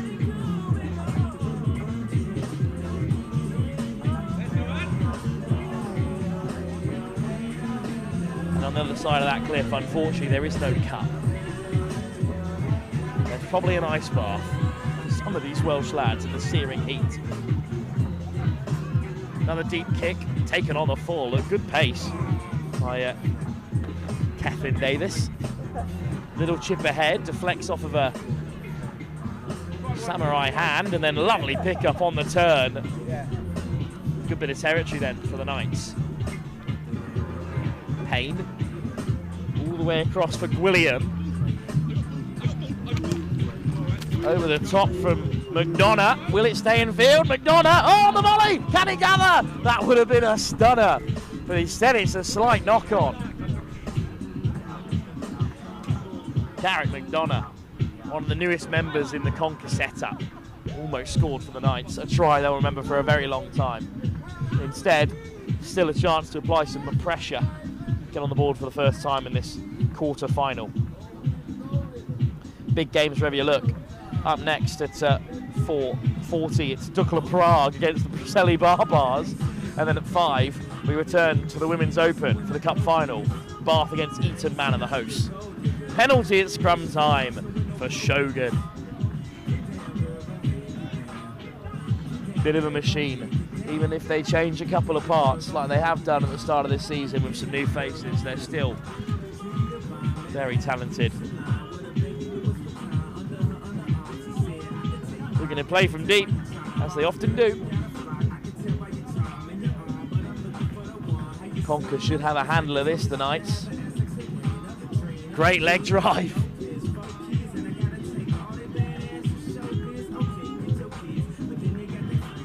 Long ball over the top. McDonough puts the pressure on. Tip pass is stunning. And it might open up here for Shogun. Still inside their own 22. Having another dig this time. No way through for Mason Hughes, the American. Nice step, but there needs to be support there. And instead there's a turnover. Big Key and Howell. And Howell with a tap. And here goes Ewan Bissell. Swansea Uni's finest. Bissell bumping through the hole. McDonough. Little hitch kick from Payne. Switch from McDonough. Trying to test Shogun here. McDonough slips off the tackle. Flicked off the deck, and it's knocked on this time by Yesting William, unfortunately there. Backwards off of a Shogun hand, so we're still going to play on. And then shepherded into touch by Shogun. That might be it. Because it's another brilliant defensive set from Shogun, and they've got this fairly hefty advantage in this second half to spare.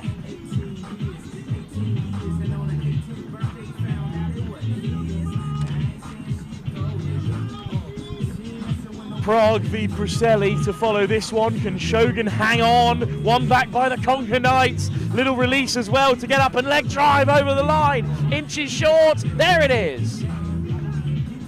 Up pops Kia Howell. Kai Howell scores for the Conquer Knights. Apologies for my pronunciation of the Welsh games throughout the day. Getting to grips, and don't worry, there'll be 5 legs of the Lit Super 7 series, and unfortunately or fortunately for you, I'll be at all of them. So I will have these locked down early doors. Kai Howell scores.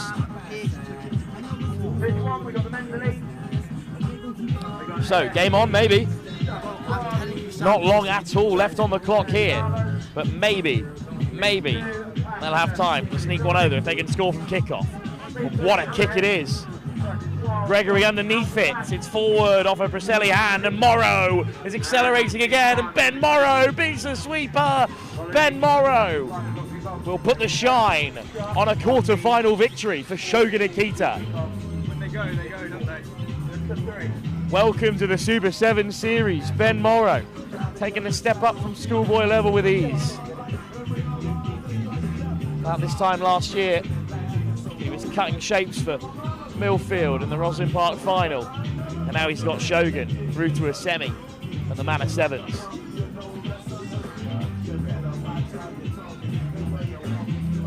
That's game with moments left to play, unfortunately for the Welshman. It's a cruel lesson, but it's one that the Conquer Knights needed to learn. You cannot waltz into the Lit Super 7 series and go undefeated right away. And it's taken the old foes of Shogun to show them the way. Slipping to the tackle though, Conquer Knights, still so much quality in their ranks. Gareth Rees is racing through. Rolling on the deck though, not legal unfortunately there. The Shogun went fishing for it. And they had a permit, you see. You cannot simply roll out the way. Time up. Shogun through. Not a perfect morning for them, beaten by Apache in the pool stages. But they managed to come out on top.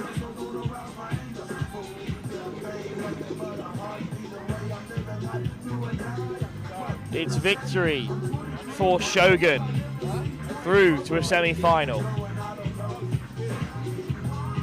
More action from the men's elite division to follow in another cup quarter-final. It's the Preseli Barbars, last season's runners-up across the 5 legs of the Lit Super 7 series, taking on the new kids on the block. Dukla Prague, undefeated so far today.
So top work from all in attendance here at the Manor Sevens. We're only running 2 minutes behind as we enter hour 5 of our live coverage. In fact, hour 8 of the Manor Sevens. Dukla Prague in this delightful Yellow and maroon taking on the Preseli Barbars, and it's a nice step from the Barbars to break the line early here. It's Wilkins. Who else to drive forward the Barbars? Wilkins hunted down by Ashimprick. Wilkins still going. He flicked it away to the outside. Great offload from the skipper, and the Preseli Barbars open the scoring. Well, of course, we saw just a moment ago, Shogun, Akita, despite finishing second in their pool, are through to the semis after beating the Conquer Knights, and as Wilkins add 2 more to put the Preseli Barbars 7-0 in front, Dukla Prague going to suffer the same fate. So, of course, Dukla Prague, with those strong connections to the Czech military and the national team, managed to send them over here to continue to develop as players. They were very sharp in the build-up for this. They're a wild team, loud and exuberant and exciting, but very disciplined on the field. Wilkins hangs it up. It's going to be short of that 10-metre. In fact, it's just crossed the line. What a nudge. Almost fell. Callum Coxley, the co-captain. But it's a line out for Dukla Prague instead. The last time we saw Dukla Prague, they were through. They needed one more victory over Jamaica to secure that, and they absolutely pumped them. Very impressive from the Czech Republic side. Scrum it is in the end. Slight knock on from Coxley. To fed by Matos Severin.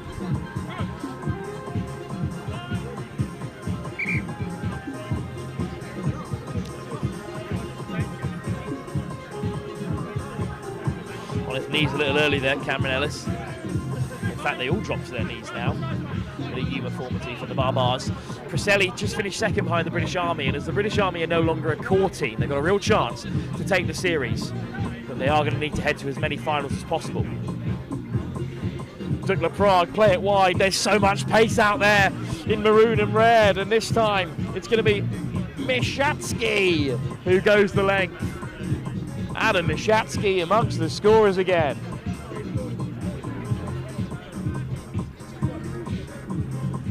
This Dukla Prague team, so impressive. Preseli, much like the Conquer Knights, of course, they won the Welsh Leagues. They thought they'll cross the River Severn and take on the finest that England has to offer. But they've been put up against the men from Prague in this quarter-final and are 7 points better off now. So we're level again. The towering figure of Jakub Pospisil has just come on this near side. So they send it straight down the middle. In fact, it bounces up unkindly from Preseli. Take on 2 in this Czech side. More contact inside their 22. Lovely line, just splitting the defenders, and in comes the handoff, and it's a brilliant exit, but it might be more. There is space between Struan White and his nearest chaser. He finds the offload. It's Sam Potter. And his 10th tournament for the Preseli Barbars. Struan White, a great finish on the inside. Hard graft for the Preseli Barbars, but they're back in front again. Wilkins and the extras, and we've got a serious battle on our hands.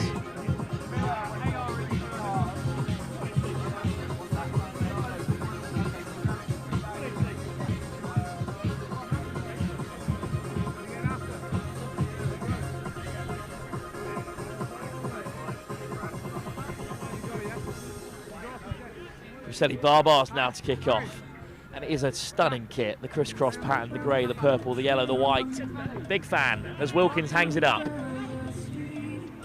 Oh, it's been pinched by the Preseli Barbars. It's Aaron Arthur, the Cross Keys man in the lineup. Lovely tip on. It pounces up rather unkindly for the Barbars, but the hot stepper has them on the front foot.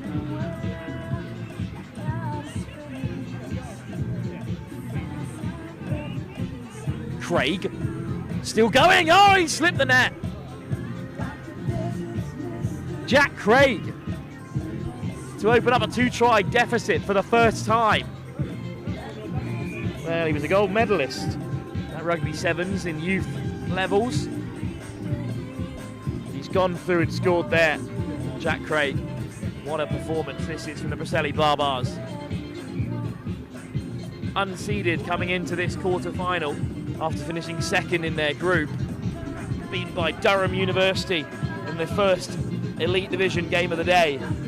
Way back at 10 a.m. Wilkins to take the kick.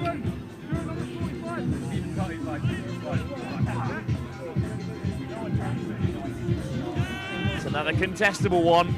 Craig's looking to get underneath it, and Craig has hit Shimpick hard. Darting back in field comes Mashatsky. Mashatsky with a great carry. Quick ball for the Czech.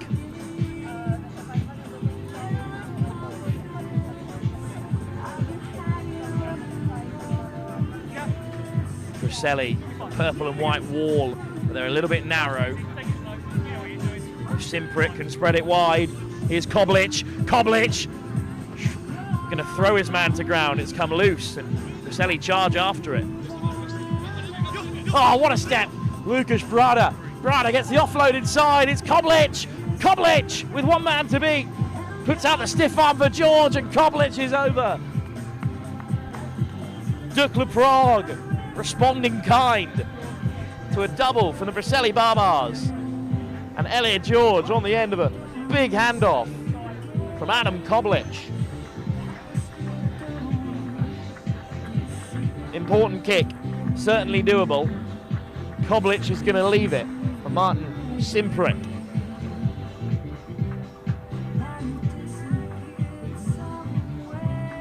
Simprick off target, and that takes us through to half-time.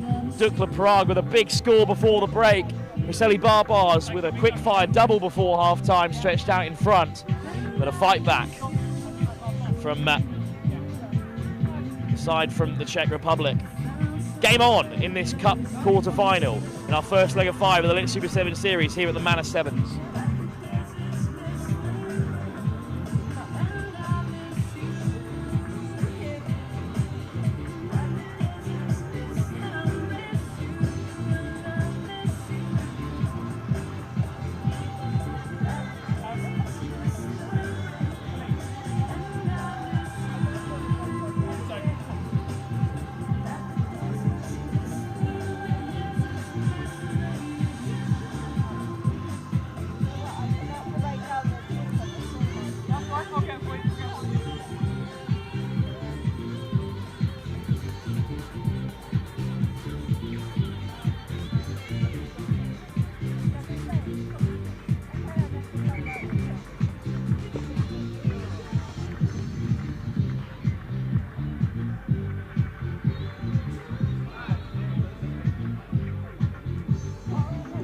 So 12-19 as things stand, because I'm not sure Dukla Prague knocked over that second kick. So 7 points in it. Preseli Barbars lead by 3 tries to 2 in layman's terms. Wilkins with the kickoff. Player's player, certainly at the end of the Elite Super 7 series within the Preseli Barbars camp, but I go one further to say no one was better than him across those 4-5 legs last season. And they're back looking for the crown after falling 4 points short to the British Army last year. Long over the top, and it might fall for Preseli. Got a little loose there. Callum Coxley again the target. The co-captains looking to link up, Wilkins and Coxley. But not this time.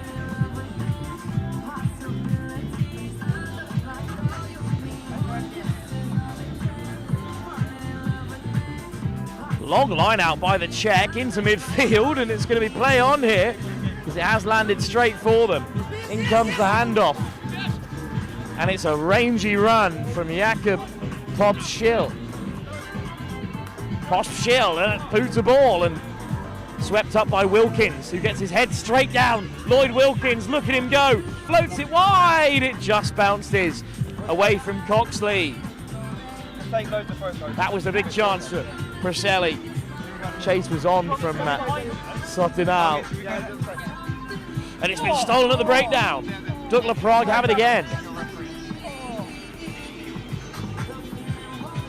They go to the short side. Simpric hands it off. There's the score. Massive score for Dukla Prague. They're within 2. And I think it might be Adam Shatsky who's popped up again. In fact, it was certainly fed wide by Mark Simpric.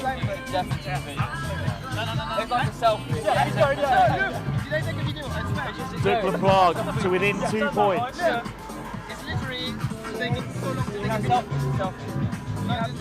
Martin Simpric with a chance to add the extras and equalise.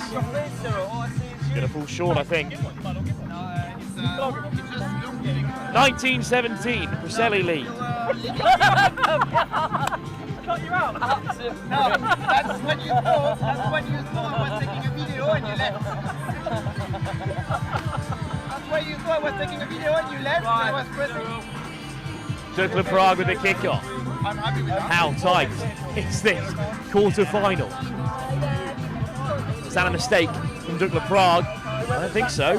But indeed it is then given as a free kick on halfway. Here you go, Preseli.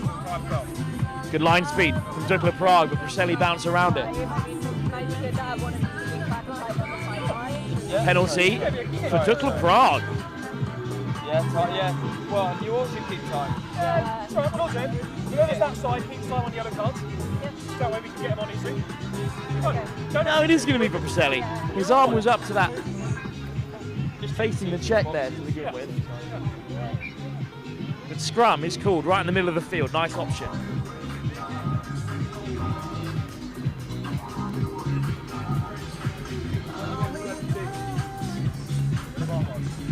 So 21-17 it is for Preseli. Just had that double check by our ARs on the near side. So it's a 4-point gap between the two.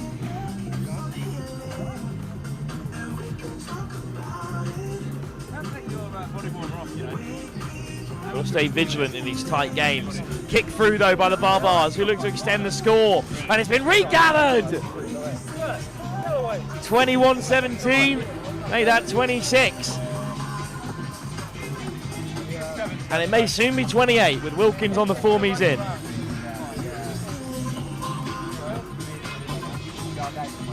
Lovely weighted kick, perfectly weighted kick.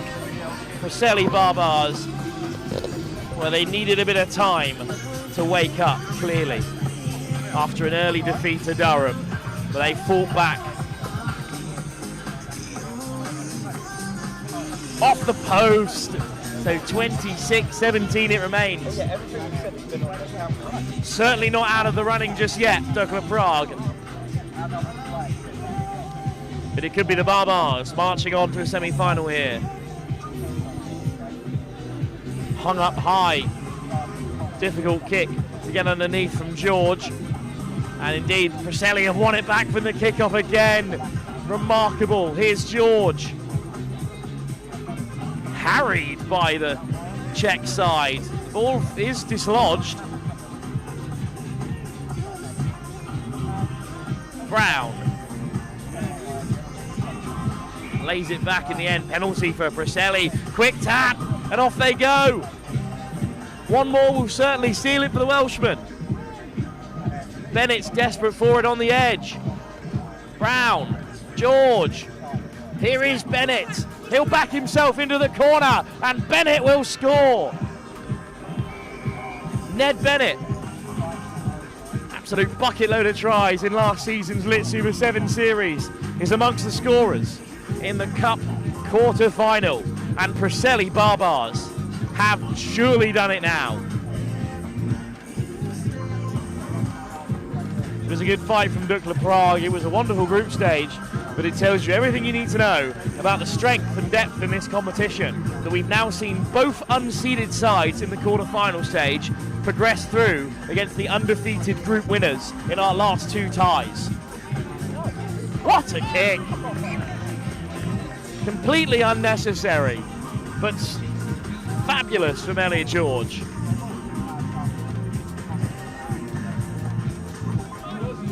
Lloyd will.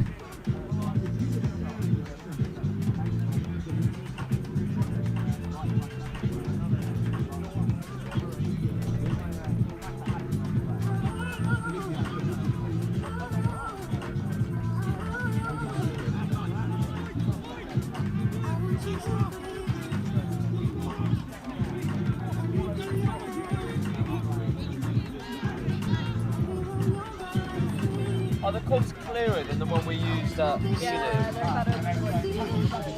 better. They're like the next generation of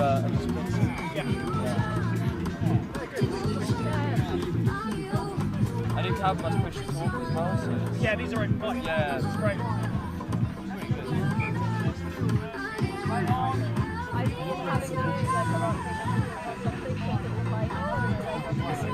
No, it's first name team. We'll go with that. Ultimately, it doesn't matter.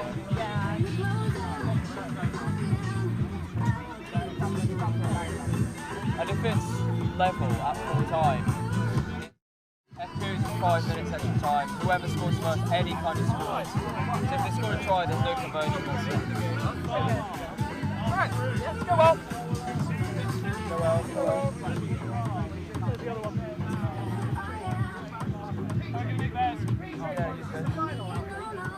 Can I nick your flag, sir? There you go. Much appreciated. Oh, no. Do you want to know the Plymouth score? I've seen it.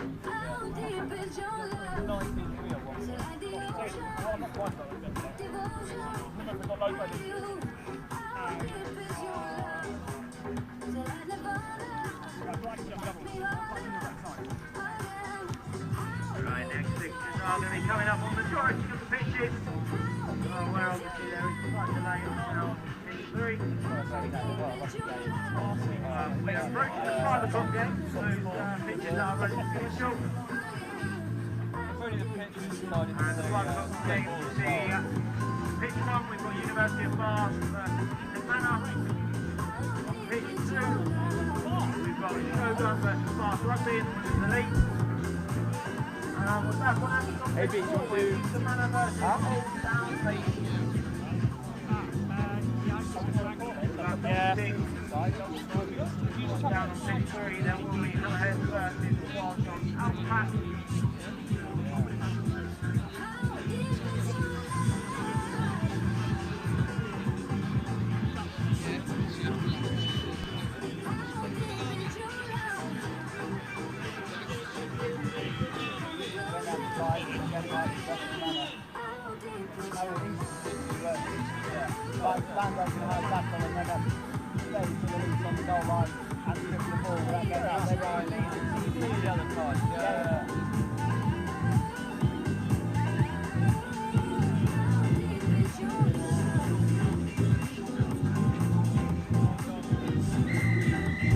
And we're underway back here at the Manor Sevens. This has been a absolute.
men's team and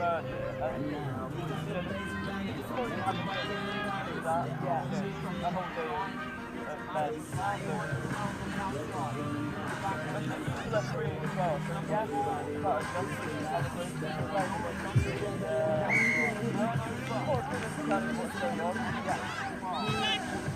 It's just about that time.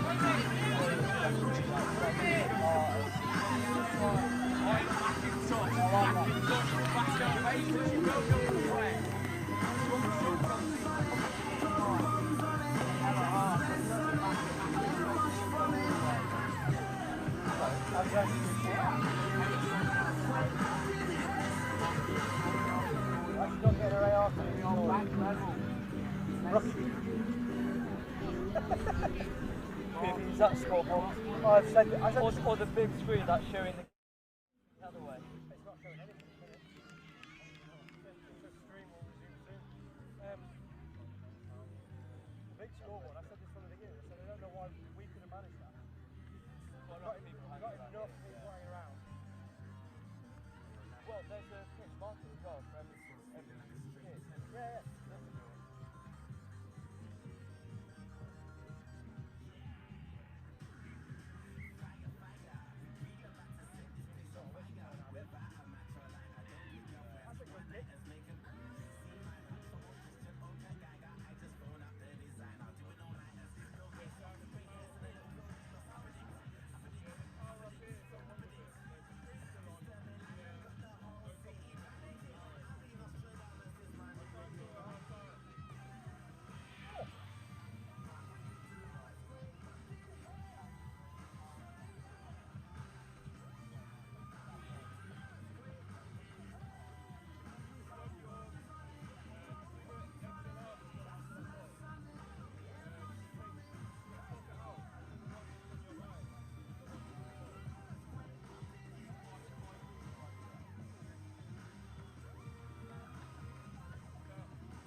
So the I was going to do the game now. Yeah. And then after that, I let the AI just do the final. The referee just do the game after, now doing my game.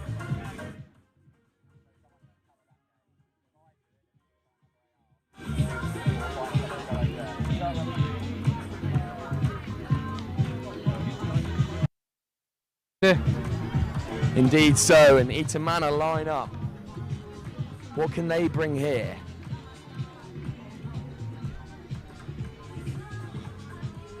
Ella Hart just marshalling the troops, but it's a big shove from Eton Manor. And it's a bit of a kerfuffle over the line. And Bath have been nudged off the ball there. So we'll come back, as I believe that Eton Manor have pushed past the the laws. They push past the 1.5, I believe, and we'll have a 22 dropout.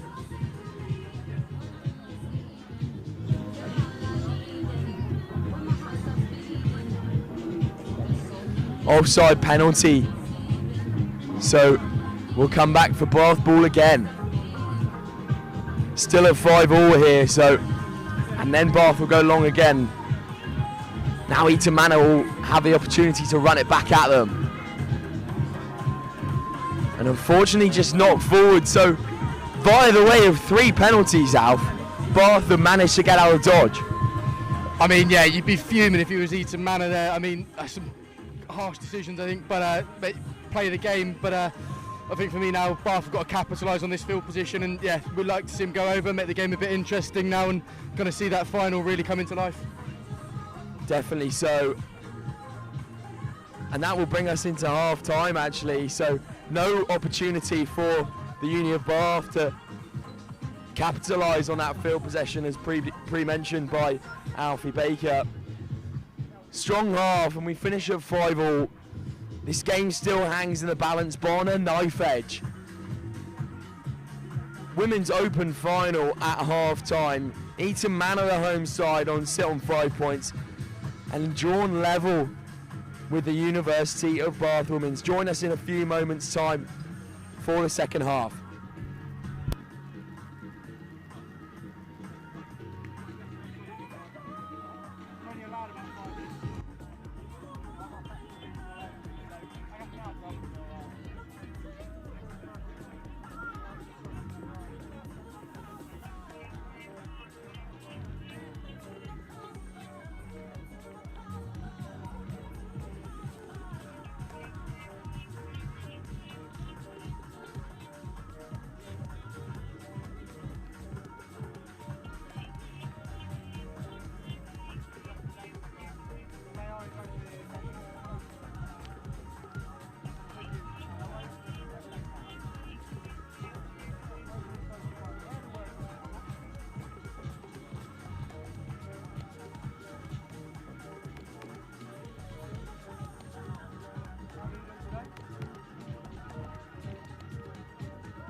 And kick off here.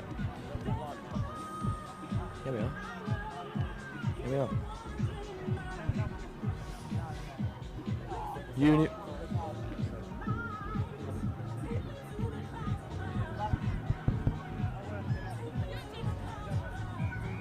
And it comes back into Eton Manor's way. Knocked on by the home side, so Bath will have the ball back.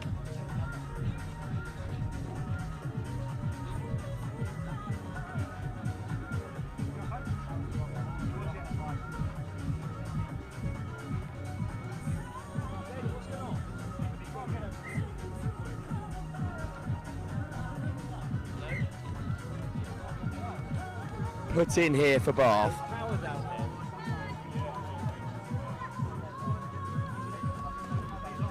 Isla Carter will shift on the ball. Now Carter gets back on it and she cuts inside. Bath again, striding through, beating tackles one by one, and a nice offload, but a great cover tackle from Eton Manor. Here's Jessica Doyle off now into Harriet Tracy. They're moving the ball. Hart. Tracy again once more. Now shifting the ball into Kitty Bavnev. And they've got one more pass on if they can make it. Back inside there. Mimi Eccleston. Eccleston will pop off the floor. Still going here. This is absolute phase play from Uni of Bath, and now they have an opening. Can they get into the try zone? But no. Great cover tackle. Still in. Turnover. Eton Manor have the ball now. Now they need to work out of their own 22. Given out wide, but knocked on there Oh, referee seems to think he was always backwards. So now another turnover. Bath have stripped it. Crazy, crazy phase play here. Surely they will score. They do. And Mimi Eccleston will go over. What a crazy bit of play, Alf. Yeah, I mean, Bath again just absolutely using the whole width of this big pitch over here. Yeah, getting edge to edge every time. Some really good hands there, really stretching Eton across the pitch, and then obviously eventually phase after phase, if you can keep it consistent, gaps will come. Definitely so, and Bath go up 12-5 now. Fantastic work from the women from the south.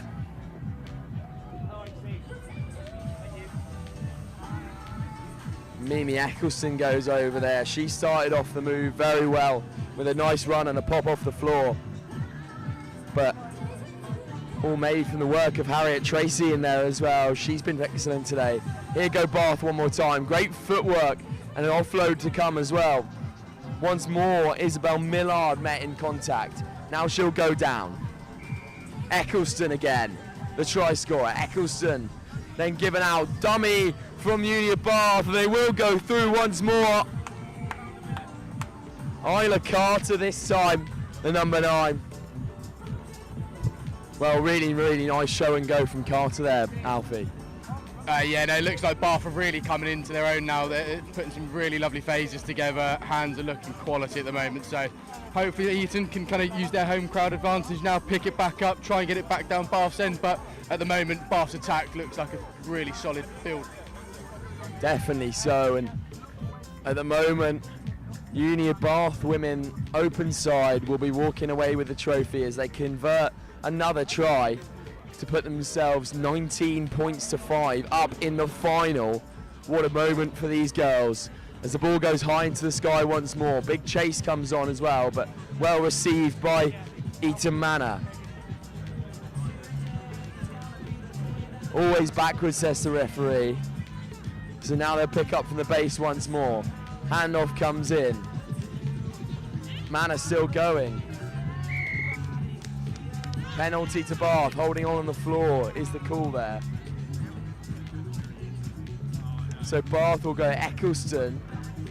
Now Carter once more. Nice loop play.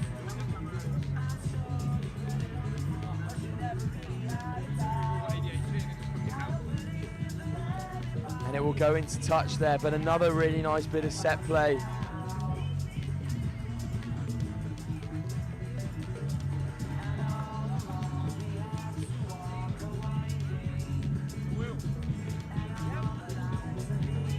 Now Eton Manor's turn to attack. They'll drive at the line now. A nice loop play on it as well, but the ball doesn't quite go to hand. Now it does. Sits up nicely for Eton Manor. They've got some pace on the outside. They're going into 5th gear now, but will she be caught?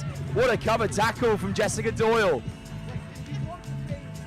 Turned over as well by Union Bath, and now they'll go through the hands, always backwards, says the referee, and now they're away. One more time, and it's the try scorer from the first half, McIntosh. Will she be caught up to? She will. This is crazy. This time, number 8, Simbi Siriku. Sikaru with a great catch-up play. Looked for all the world that McIntosh was going to be away, but Sikaru finds that way.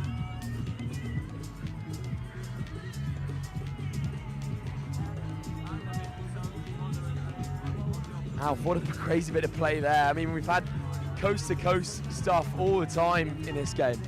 I mean, I'm glad it's not me, because at the minute this heat is really kicking up, and especially on the Astro, I would be the last person running back and forth from 22 to 22. So fair play to the girls out there, especially in the final. They've had a long day so far, and this is really end-to-end stuff now. Eton looking for some lovely offense. And here go Eton Manor one more time. Can they get the ball in? They do. This will be try time once more. And it's Soa this time who gets away from the challenge of McIntosh.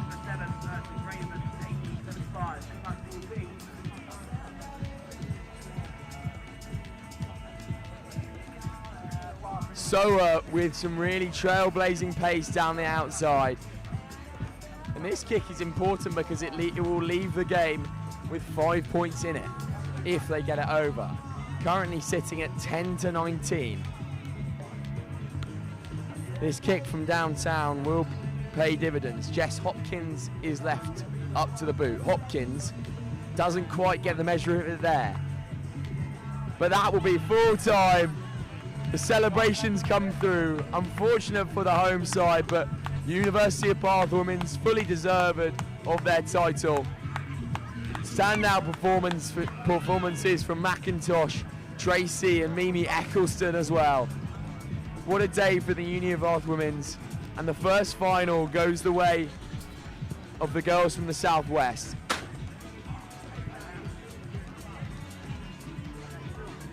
What a fantastic game here, and really, really great work. But now we will go into a semi-final. The Wild Dogs taking on Jamaica. This is going to be an absolute cracker, and we'll catch you in a few moments' time for it.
Welcome back here to this sunny day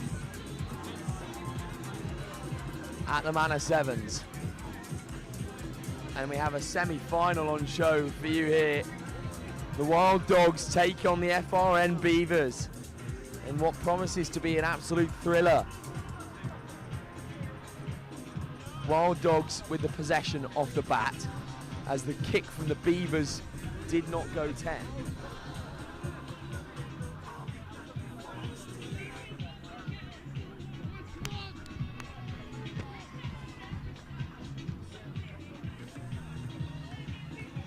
And it will be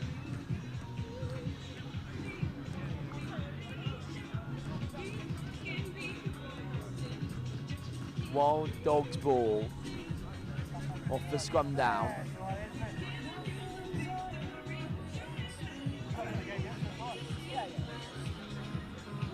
Here go Wild Dogs, shifting the ball very nicely. Out to the number 3, Jamie Light. Light here. Light looks to the offload, he gets it as well. Then shifting the ball, here's Brad Bomber. Oh, Bomber's absolutely lit up in midfield. And away go the FRN Beavers. Well, the defence came flying out for the Beavers, and Bomber had nowhere to turn.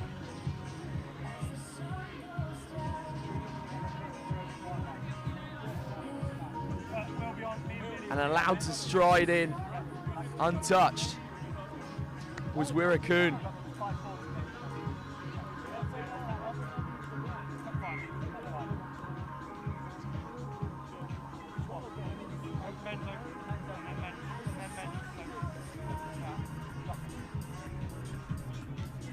And once again, the Beavers take a big advantage off the bat. 7-0 to the good for the FRN Beavers. Obviously, the merger this year has profited very well for them. The ball goes high into the sky. The Wild Dogs deal with it. This time, Gerard Peteries now shifting on again. They break the line so well. Here's Bomber. They've shifted the ball out now to the width. Light's looking for it on the edge if he can find it. They've slipped past a few tackles. The show and go from Goldstone.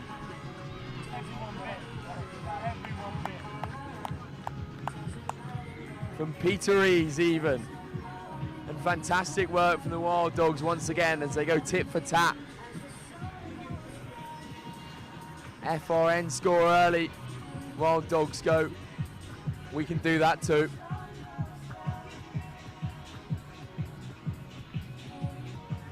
And Gerard Peters, the UEA international, gets the score on for the Wild Dogs. And the conversion slotted as well.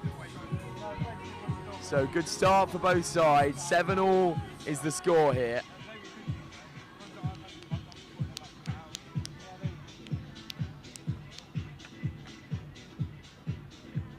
And Wild Dogs put the ball up once again. Light with the chase. It looks like it might fall kindly for Light. Bomber. Now Wild Dogs spreading the ball once more. Nice little hitch kick and a little boot through as well that could work well for the Wild Dogs. Just falls out of play, unfortunately.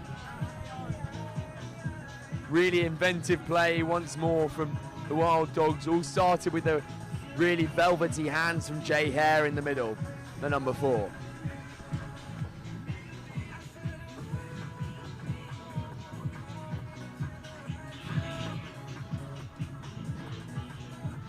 But now FRN need to get out of dodge here.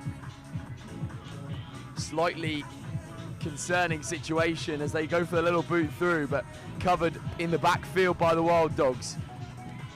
Ali Reid this time. Kicked over, the mark's taken. Tap and go is quick.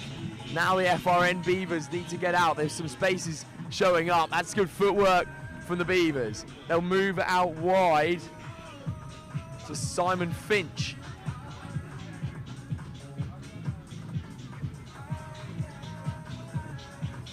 FRN Beavers with the ball still in contention. Counter-ruck is strong from the Wild Dogs, but to no avail this time.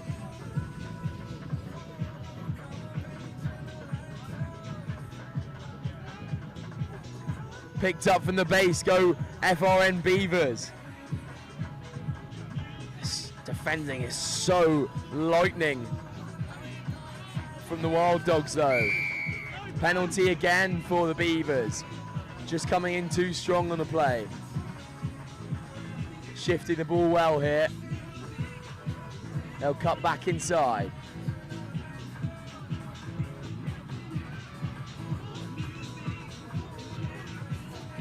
Good step inside, but again chopped down by the Wild Dogs. Oh, that's a no-brainer there. That's the number 3 for the Wild Dogs. Jamie Light comes flying in, and Bomber makes a huge hit as well. Now they have the turnover of the ball. Ali Reid now. Reid still on the ball, slowing the ball down now. And the pass a bit awry. But here's Jay Hare. Hare with a nice little grubber through. Jay Hare still going. Will the ball fall kindly for him? He's chased by the number 12, Simon Finch. Finch wins that race. Hare is on the floor. Offload given. Now here go the FRN Beavers. Just a bit of fatigue setting in now. One back by Bomber. Now shifting into the hands of Jamie Light. Light is met exceedingly well. And again, a double shot from the FRN. Turned over as well. Still sitting at 7-all here. This is a crazy game to get into the final of the men's plate competition. But that will bring us into half time. 7-all at the break. Both sides on the brink of glory here. FRN looking really, really strong. Again, but the Wild Dogs' hunting power is so hard to deal with, especially when they come out as a pack and they use that unity to get back on the ball. Join us here for more second half action in a couple of moments' time. At the break, FRN Beavers 7, Wild Dogs 7.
Second half about to get underway here. Both sides in the elite plate semi-final look towards.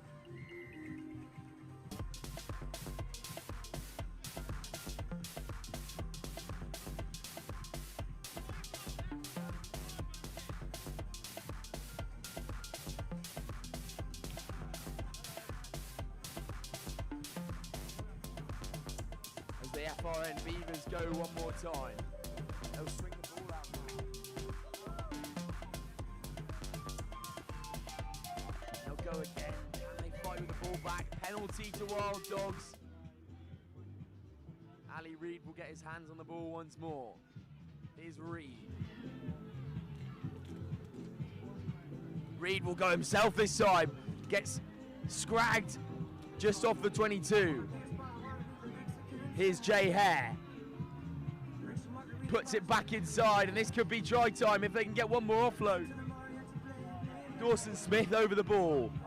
Reid off to Hare. Hare hits the deck. Ball kind of falling away from him there.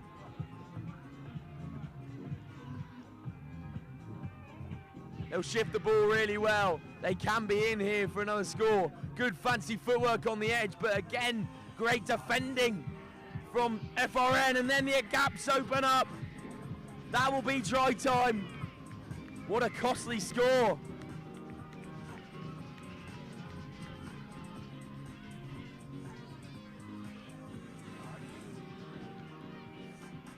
And the Wild Dogs get on the score sheet first here.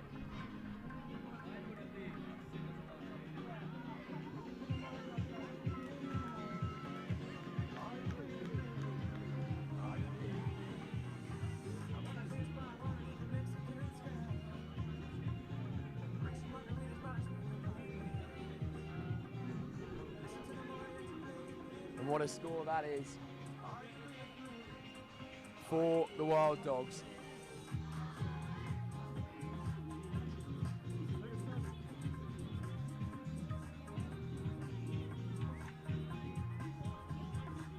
As they look to be heading to the final here. Great score on the half and converted as well. So puts them sitting pretty on 14 points to 7.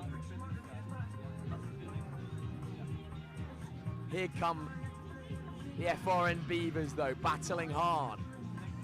Shifting the ball now into the hands of Fergus Chapman. And a great bit of footwork, and they could be away again. This game is tit for tat. Charlie Pollard with an unbelievable bit of footwork. Jinks in and out, and then heads under the post. That was so lightly, almost I missed it. Pollard once again, and this converted try, well, not converted yet, now it is. We'll bring the scores back level once again. What a hotly contested game we have here. Pollard, such great footwork there, just to jink in and out. And he goes under the post, and the acceleration after the footwork was also majestic. And he will take the kickoff as well, Pollard.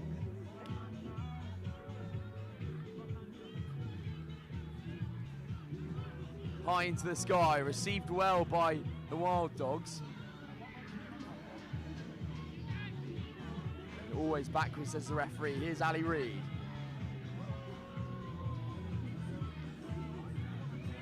Moving the ball extremely well once again, Wild Dogs. Just hitting those outers line. Reid.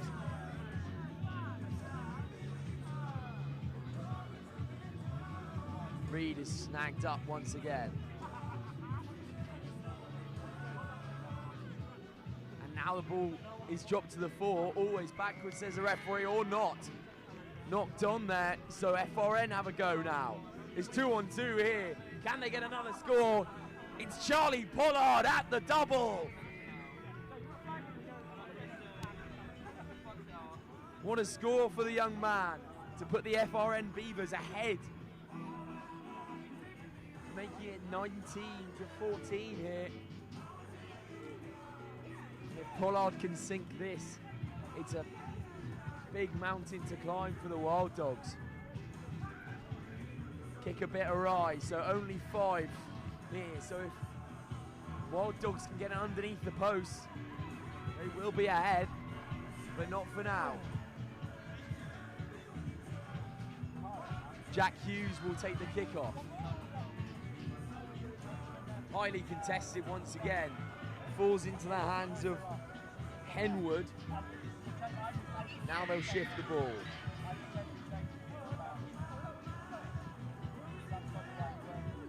Duplessis with a good carry.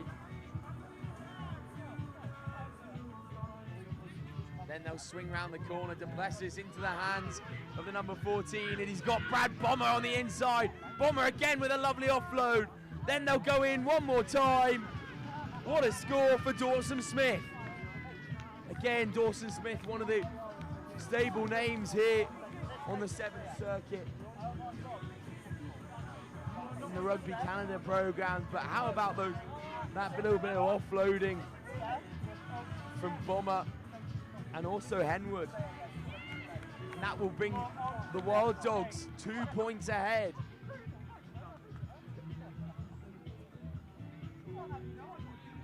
Dawson Smith doing so well to get onto the end of it. After the surge of pace from Bomber, then realised he wasn't going to get there. Henwood back inside, then once more to the on-rushing pace of Dawson Smith.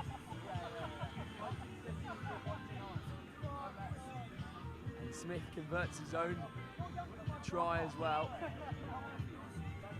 But that kick won't be 10 from Smith, so Yabia will get his hands on it. Introduction of Yabia here is an interesting one for FRN. Absolute dictator in the middle of the park is Dan Yabia. Here is Yabia, slows the ball down once again. Can he get away? Yabia with a good handoff. Can he find the offload? He's still going, Yabia.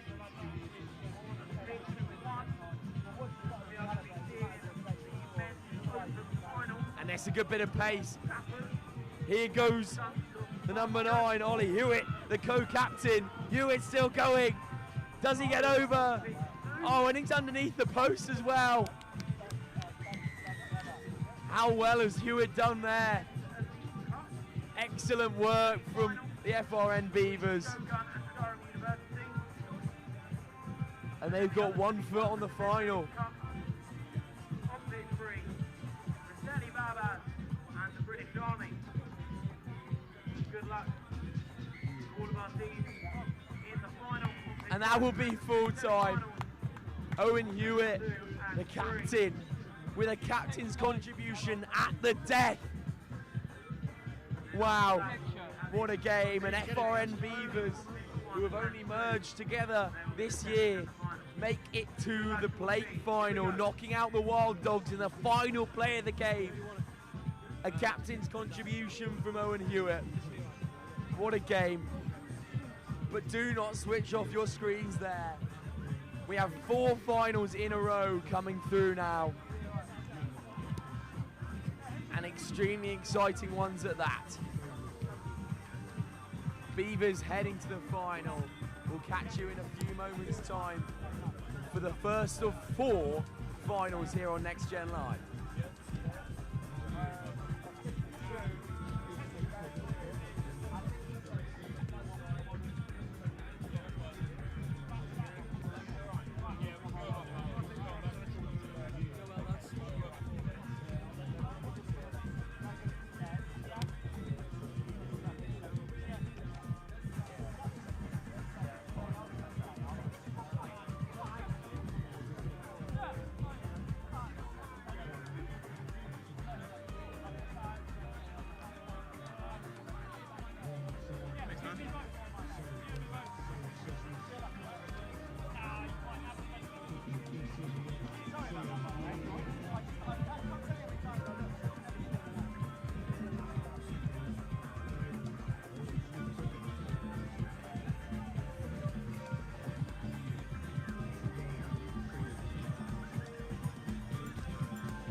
What a day of sevens it has been, and it all comes down to this.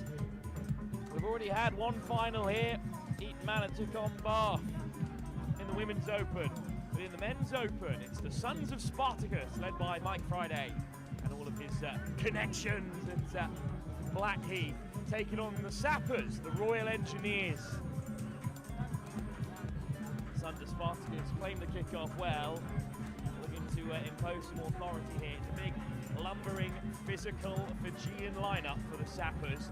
Little kick through, and that is a late shot if I've ever seen one on the way through after the nudge. Nothing but knock-ons until it's eventually the Sappers who make the first error of the final.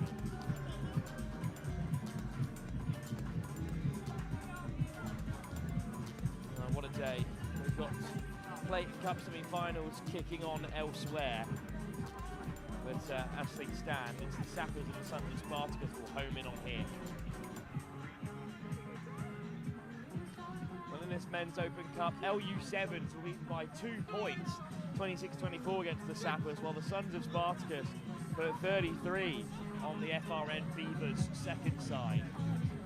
With the Beavers, of course, the defending champions in this Men's Open tie. And lightning quick on the far side go the Sons of Spartacus. It's Barnes, already involved throughout today. Brilliant pace from Barnes on the edge, unstoppable. And the Sappers go behind. Lots of flair, lots of fashion from the Sappers, but cannot beat good old-fashioned pace.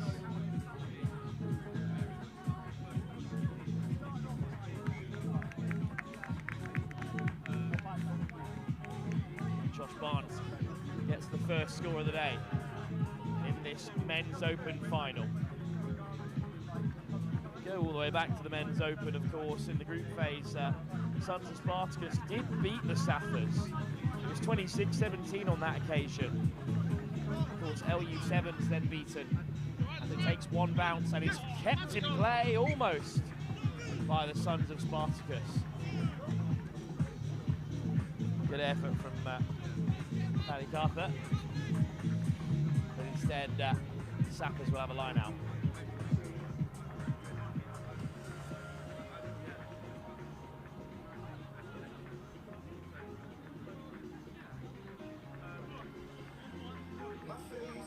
Line out for the Sappers. Slapped away, but always backwards, says the referee. A bit of possession for the Royal Engineers for the first time, who, despite a loss in the pool stages, beat the seeded Sevens, LU7s, to reach this final. The two pools of four that make up the men's open competition this year. LU7s in their first showing.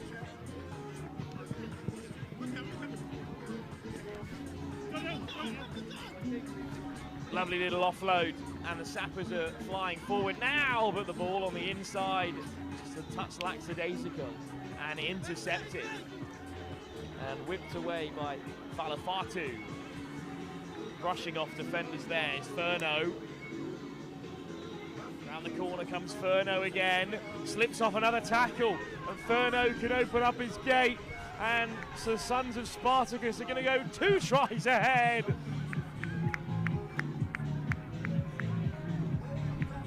Second score for the Sons of Spartacus, and this time right under the post. It will be a full set of 7. Harvey Furno, an experienced 10 in the Sons of Spartacus lineup, big part of their Sevens campaign last season on the Lit Super 7 series.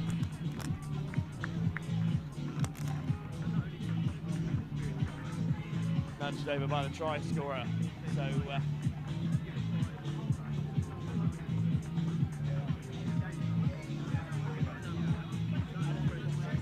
start for the Sons of Spartacus. 12-0 they lead. Deep kickoff. But the Sappers putting in that handoff. Back come the Sons of Spartacus. Good early drive for the Sappers. They are going to try and go direct, but this full Spartacus lineup will not be dispelled, and unfortunately they're just trapped under the bodies. It's not as populated a division as it has been in the past, the men's open, with the expansion of the elite division. Of course, there was only a men's open and a men's social here last year, so technically Shogun are the defending champions of this division, but of course the men's elite officially added to the 5 legs of the Lit Super 7 series now. Sappers miss pass over the top. They did finish in the top 4 in the men's open last season, and they're looking to get back into this final here at Eton Manor. Classic Fijian fashion. Sometimes they just don't want to tell us their names. And it's happened again here with the Sappers. And unfortunately, nobody caught them. And those cheeky boys just flying under the radar here in this big final.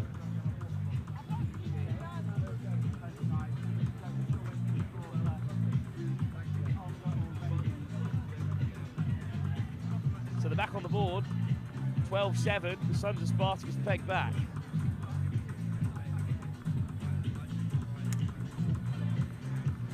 Deep kickoff, well taken, and then hit straight into touch.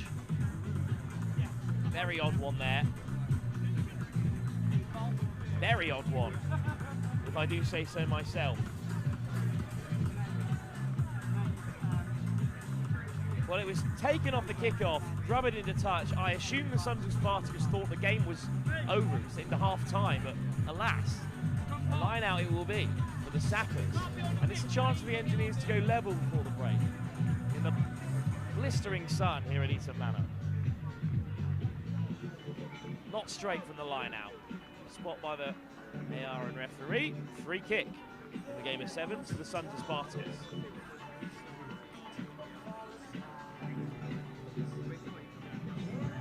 Pretty sure Harvey Furno's grown an inch or 2 in height since he last competed on the Super 7s tour.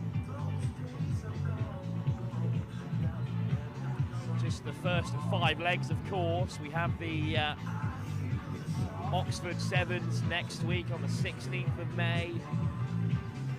In leg 2 of the Lit Super 7 series. It was a cracking tournament last year that Belgium won in the end, the national team. We could still have international winners here with Preseli Barbars of Wales in the Cup semi-finals alongside the British Army and Shogun Akita. We'll have the men's final later, of course, as long as the women's final.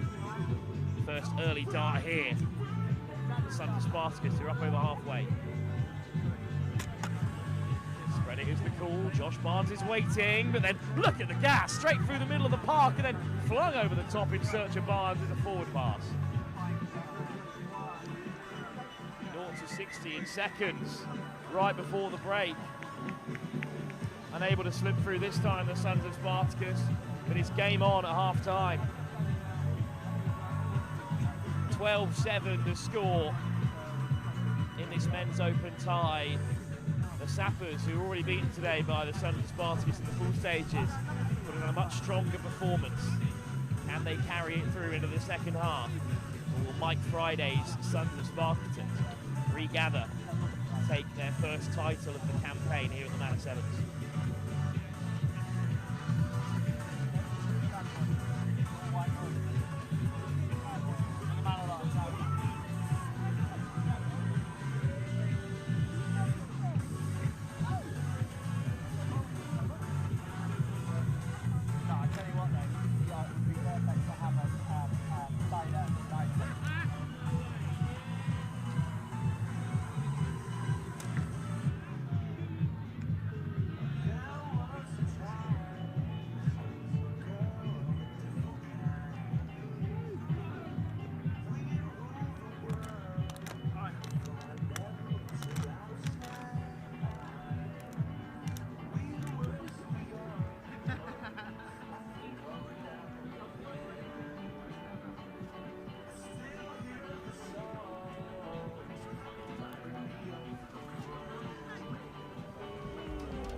Welcome back then to live coverage of our men's open final here at the Manor Sevens, the first leg of the Lit Super 7 series.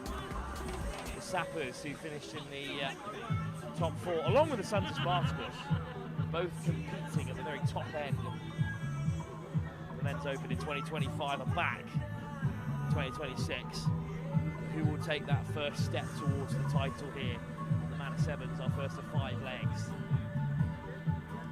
14th season of the Lit Super 7 series. The merger taking place 2 years ago, but those series running for such a long time here. And the Sons of Spartacus, one of the newer sides on that circuit. Engineers have been playing rugby for an awful long while. The Sappers, as it's lobbed over the top, ball pops up loose. The Sappers are back pedaling. Sons of Spartacus, a little yellow wall, and they win the penalty for crossing. And here goes the quick tap, and a big chance for them from close range. Oh, there's an offload out of nothing, and then it's spilled, but hang on a moment. Well, a yellow card, I believe for a deliberate knock-on, as it was about to reach the Spartacus man. It's wide. It's been put down by Barnes. Well, that was an ambitious ball. A bit of a wasted opportunity for the Sons of Spartacus.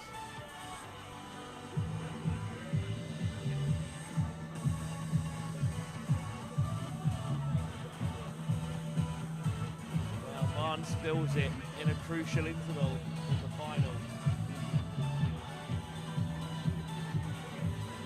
And the Sappers will have a scrum now. 12-7 they still trail. They had time, Sons of Spartacus, they were a little too keen. It's a brilliant scrum, trying to disrupt here. Mike Friday's side. Of course, we all know Mike Friday, international sevens coach, and great credit. He's now dipping his toe into the England schools game. His son Lucas, of course, at Harlequins, his other son Harrison playing today. The Sons of Spartacus. Here is Friday. Still leg driving Friday. He gets to the ground, so they've got to release. 2 men on the open side. They're playing with a man down, the Sappers, and Barnes this time makes no mistake. Another score for Barnes. Another score for the Sons of Spartacus. Another step towards the men's open title. 3 tries to 1, they're ahead. 17-7 score.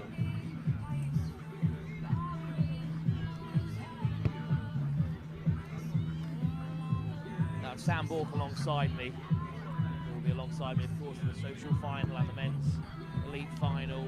Sam, you touched on Josh Barnes earlier today. He scored an awful lot of tries across this tournament. Yeah, me and Barnesy do go way back. I had the pleasure of going to university with him and still play against him on a 15s pitch every now and then for Ironsides versus Gravesend, who didn't manage to get to the promotion they wanted this year. They got beaten out by Old Colfians, but Barnesy's such an electric player, and if you give him any space, any time, he's just going to rip into you. And that is exactly what this Sons of Spartacus team is about, recruiting from the sort of national levels of the English game. That's how most of these players applying their trade. There's the Sappers, of course, with the military day in, day out, and are on the front foot here as they look to get back into this final. It's a massive overlap. The ball had to go, but instead it's been wrapped up by the Sons of Spartacus, straight over the ball, but no release. Friday penalised. Quick tap from the Sappers again. Not sure the Sons of Spartacus were 10 yards, but it won't matter, because they do score. And with a conversion to come, they're hurrying to take it. 14-17, the score. Game very much alive and well. The Sappers back into it. What a response this is for the Sappers, Sam. They were beaten by about 15 points when these two sides met in the group stages, but now it's a 2-point game. Well, the Sappers community is a big one, and the whole thing for the family and representing those morals they retain so well. And again, the fight back is all through the community aspect of it. When they band together as a unit, they are so dangerous. I would hope my armed forces are Brazilians, and that is exactly what the Sappers are showing us here as they win it back off the kickoff as well. 3-point game at the moment, 17-14.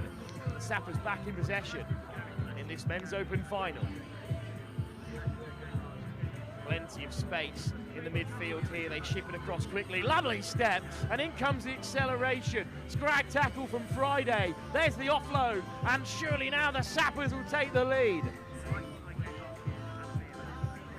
Well, the Sappers again, they are fantastic. And the crashing, the box crashing is just elite here from the Sappers. The box crashing here is just mental, and there's no way stopping the big number 2 as he comes marauding onto the line and gets over the whitewash wall. 21-17. Sappers lead all of a sudden. Some serious banter from Ali Reid of the Wild Dogs. He's telling me that good luck pronouncing the Sappers' names. I would nail it if I was given the chance, Sam, as I will be hopefully with the British Army in the men's open final. We're waiting to see the results. The men's elite final, sorry, but we're awaiting the results of those semis at the moment, which are ongoing elsewhere. Dug deep by the Sappers, you know they've just got to hang on here.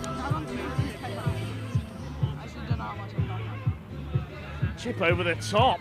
There's plenty of wheels on the chase. It does pop up for the Sons of Spartacus, who are a little slow to support a thunderous collision.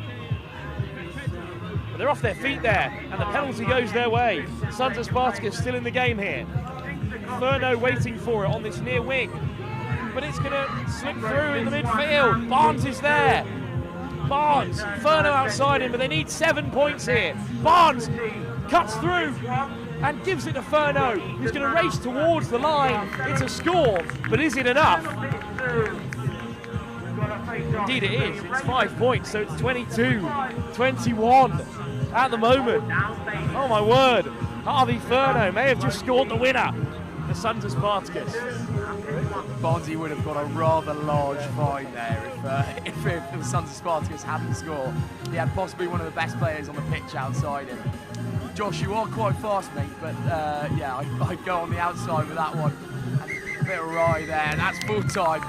Ellis Harton off target, but what a moment. A last-minute winner for our second game on the bounce. First in the Elite Plate semi-final, and now in the Men's Open. All the Sappers had to do was hang on, but a bit of ill discipline is their undoing. And the scorer of the winning try, and perhaps the player of the tournament, Sam, Harvey Furno. Yeah, Furno's been fantastic. He's such a stable player in this kind of Sevens circuit, as you say, Wilf, and performed admirably last year and will continue to do it this year as well for the Sons of Spartacus. We're going to have a debate now over the player of the tournament. I'm reckoning it might be Furno, but I'm sure Josh Barnes has a shout for it as well. And then there were 6. In the men's social, we have just 2 teams remaining, and that is the case in the women's elite final and the men's elite final. Shogun going for the double. They take on Hammerheads and then British Army in the women's and men's. But up first, it's the host with their second shot at silverware, taking on men's social stalwarts, Onga. He was keeping up with the players, but up with the position. Defenders keep up with attacking when they run away. Furno.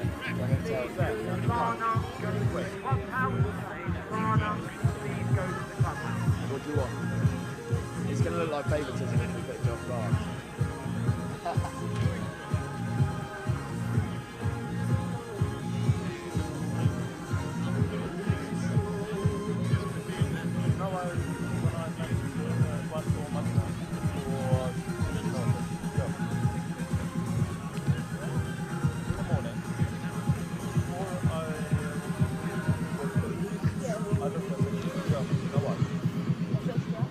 The men's social games are going to be getting underway in the next few minutes or so. Good luck to all 14. So here we go then, Eton Manor in the yellow and blue trim, kicking off as host, taking on Onga in their pink, yellow and blue trim. It's a traditional kit that we've seen an awful lot on the Lit Super 7 series. They've been ever present in the social category.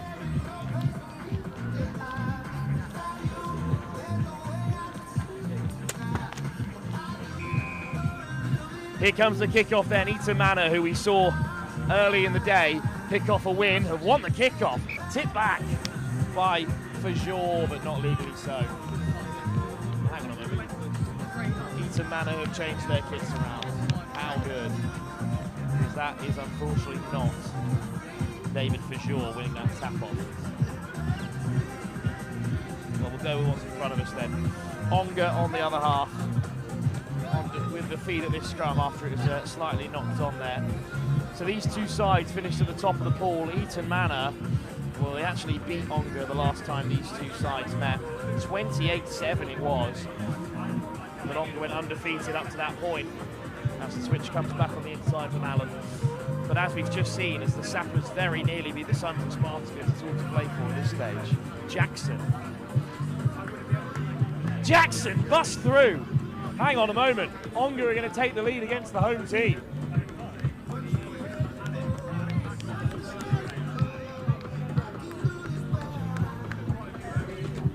Well then, not the script that Manor are after at their own Sevens tournament.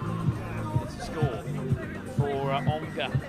Not seen too much social rugby today, but Sam, you know anything about the Lit Super 7 series? You'll have seen a fair bit of Onga down the years. Yeah, Onga, again, I say it far too often on this commentary mic. Yeah. Onga, they are one of the stables on the Sevens circuit, and they always produce the goods. Always in a final, whether that's women's, men's, social or open. So, another great side. And again, it's just a classic we're here at Eton Manor, and you wouldn't expect anything else from this Onga side except for possibly a final. Yeah, they got a really good record, and they actually have recorded their entire record from day one.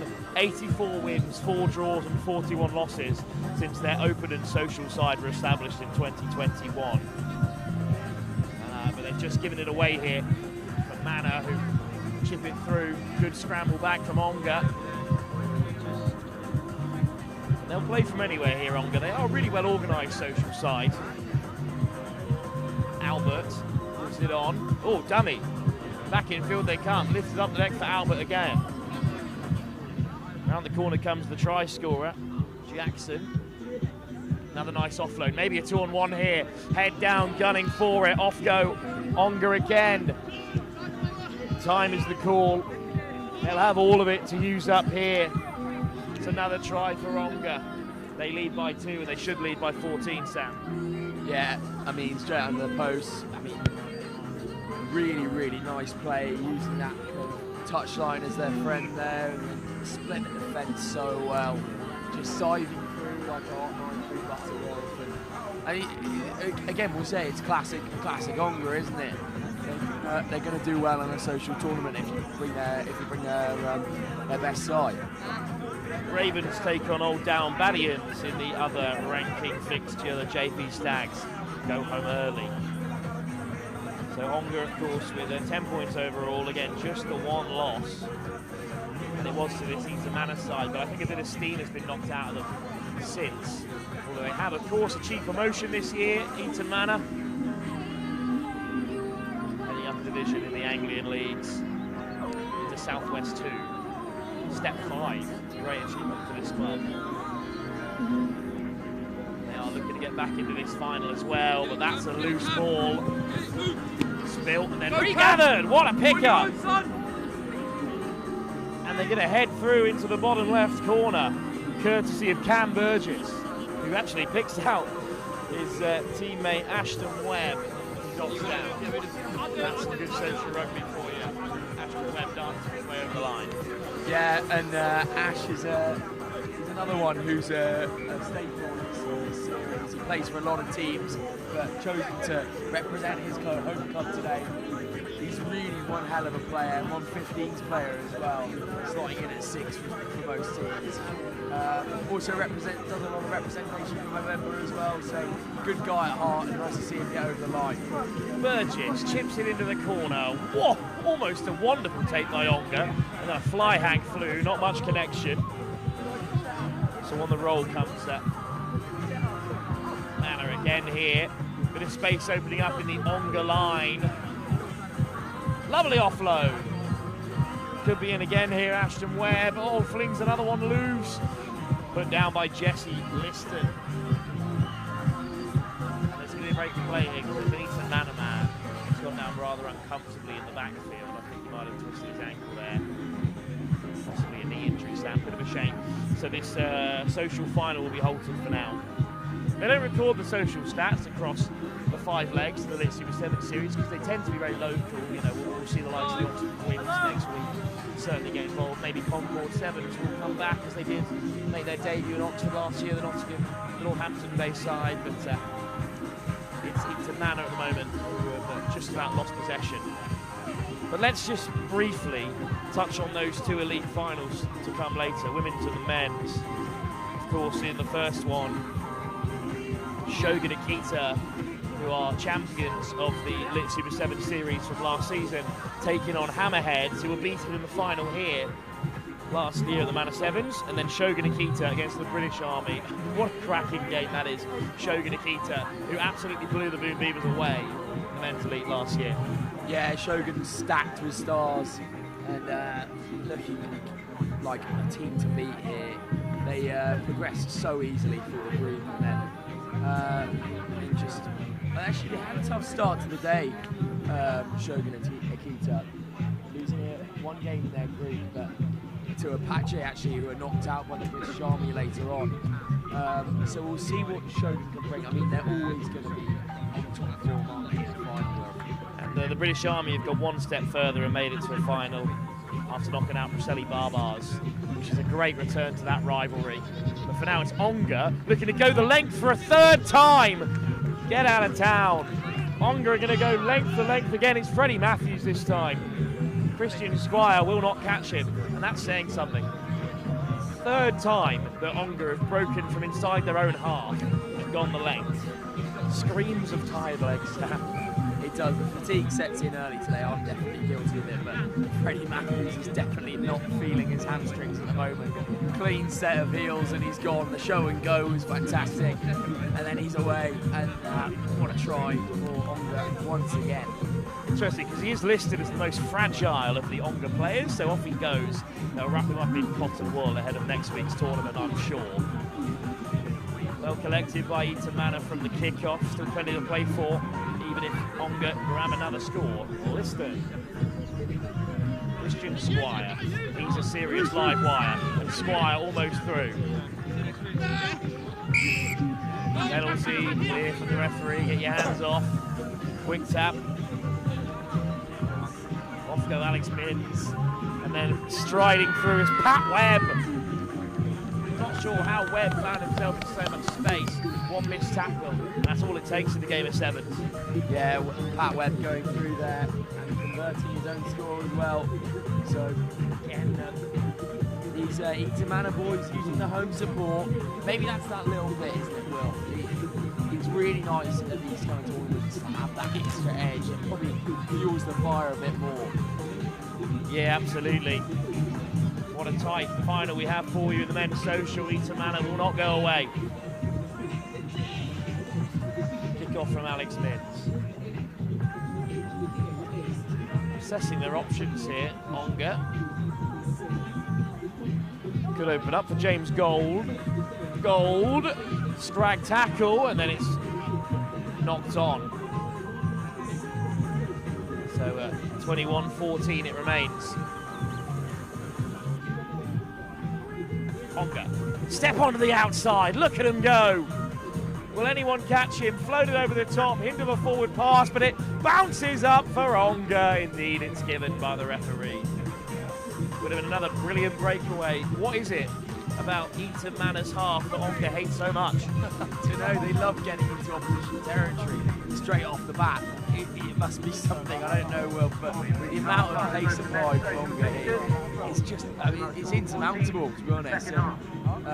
Eton Manor will do a good job of defending that in the second half, but they are playing against the wind in the second half. That could be it, you know, Will.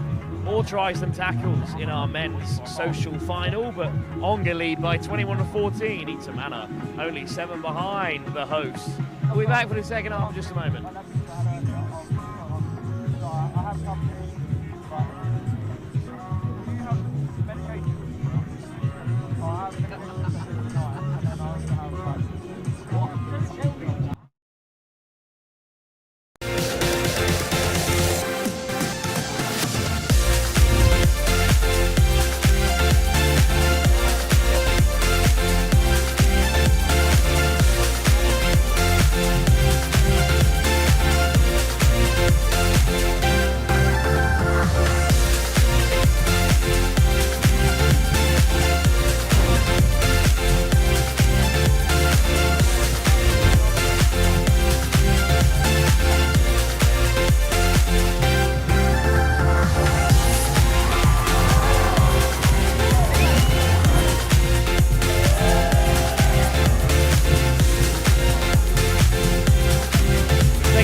Kick is off now, right to left in their interesting stash of pink, yellow and pink again with a hint of navy.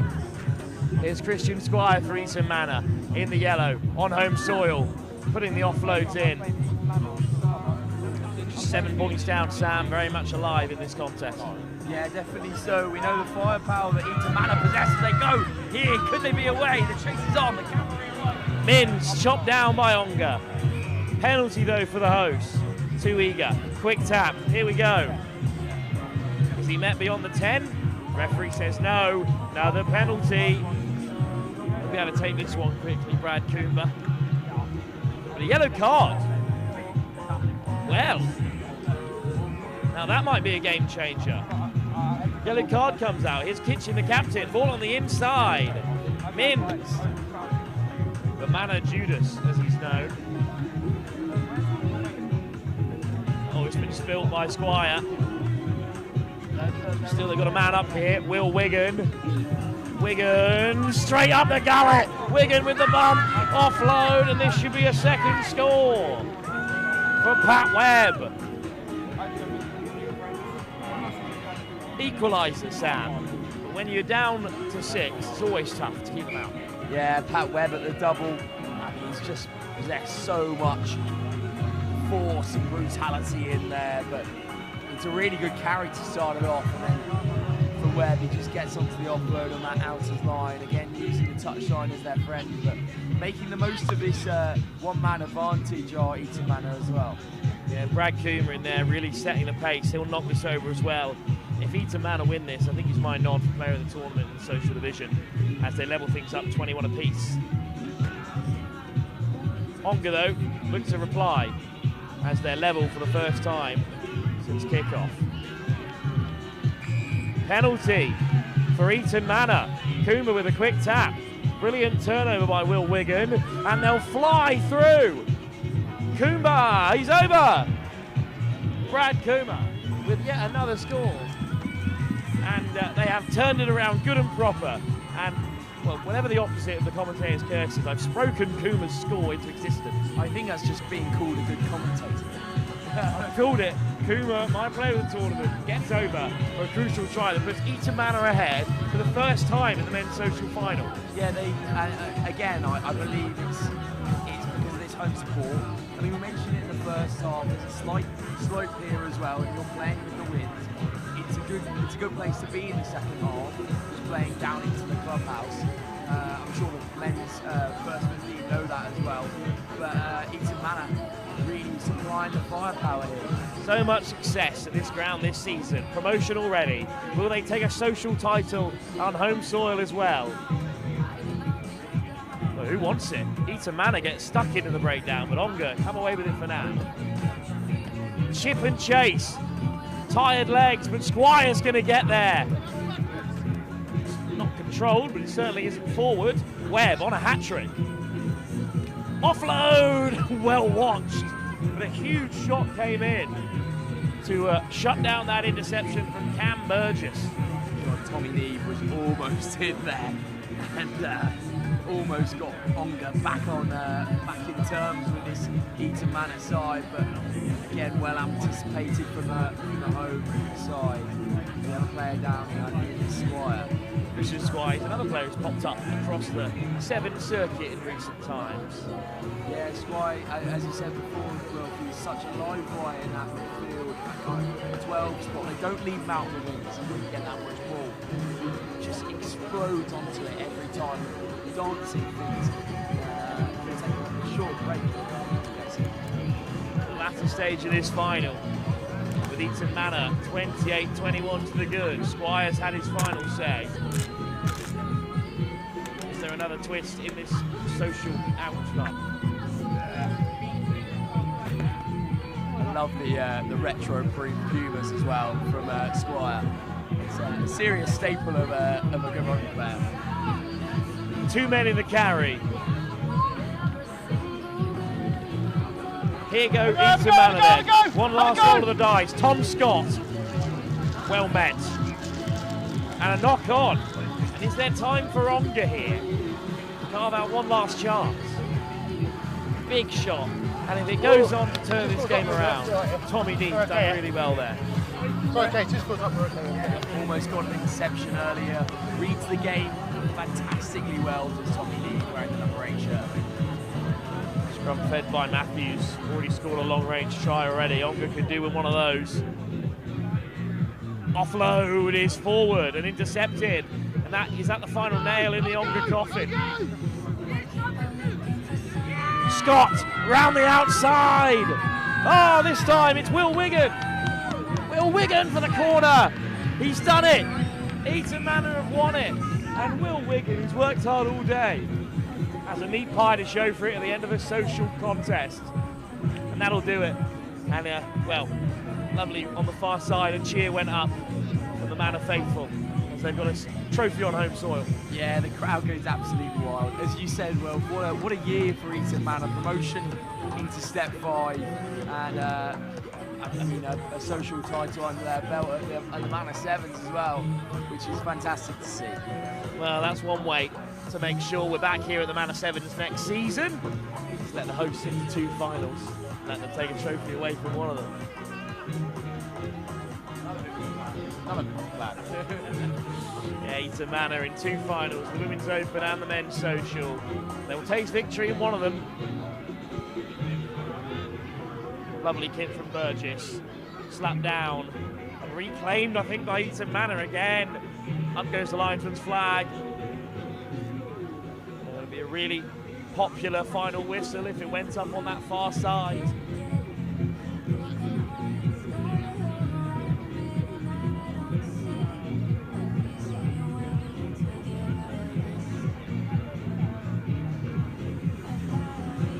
A little loose in the breakdown, not the right time for it. That's classic Ash Webb there, getting up in the line out, using his long frame to just grasp that ball, but goes out there. Pretty long limbs, does Ashton Webb. And Onga, one last roll of the dice. Try scorer Matthews, he's been wrapped up, it's been stolen by Eton Manor. Here's Mins. Mins, oh, he's going to wind his way through. And Mins puts the cherry on top. Eton Manor and run away with the second half. Yeah, supplying such force, Eton Manor. Really a team to be reckoned with here. And as you say, it's that kind of rolling thunder. You win your league and then you go to the social tournament, your own club, playing down into the clubhouse in the second half. It's always meant to be, wasn't it, Will? Eton Manor are social men's champions. They beat Onga in the final. Onga will be back, of course, regular fixtures on the circuit. But it's Eton Manor, the hosts, who will taste victory in the first leg of the Late Super 7 series, although the social leg might not catch up. I think it'll be a social evening for the Eton Manor boys, Sam. Yeah, they'll be down in the clubhouse immediately after they said their thank yous to everyone involved today. And I'm sure that a few points will be consumed in a few moments' time. Not just yet, because we've got 2 finals left, and it's Shogun in their 40th year of Sevens, going for the double, of course. Up first is the women's elite final, where they're taking on last year's finalists, the Hammerheads. That's the elite division finals, men's and women's. Our next 2 games, live here at the Manor Sevens, the first leg of the Elite Super 7 series.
Welcome back then to the final 2 games of the Manor Sevens, and it's Hammerheads taking on Shogun in the elite division of the women's competition.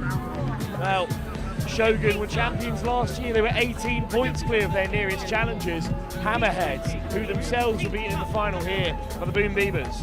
Not present this time, but who is present alongside me, Amy Wilson-Hardy. Amy, thank you so much for coming along for this women's final. Just how excited are you to finally get some sevens in after working hard all day? I can't say I was working hard, but I've been with Restart Charity, part of the RPA charity, so it's been great.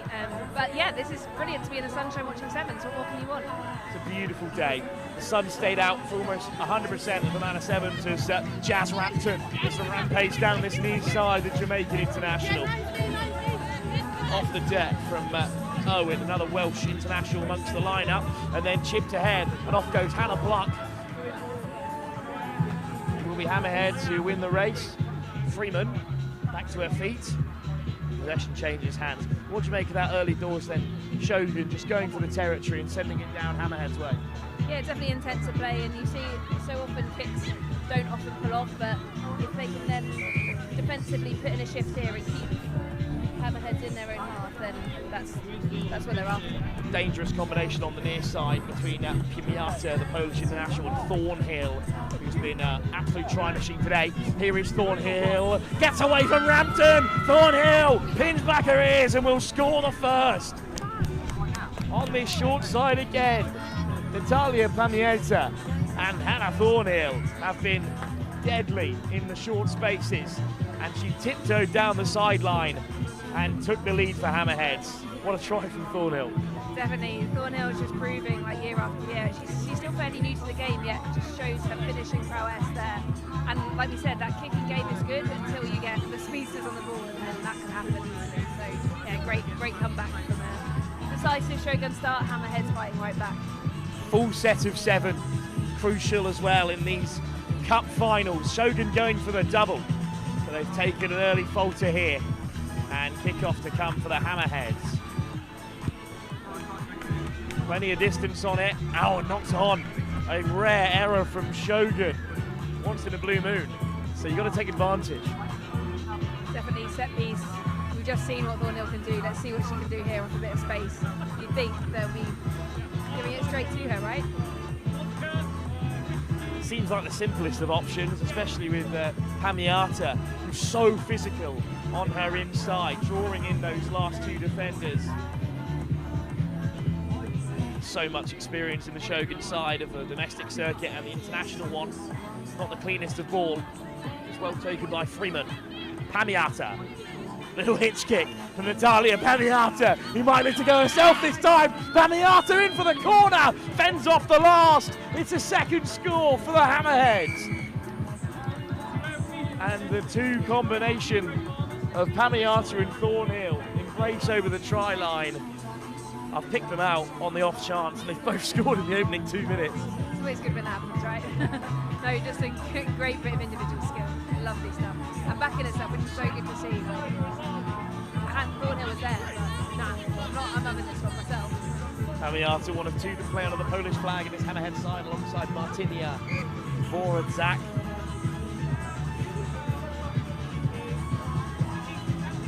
We'll see a bit more of Radanska a little bit later on.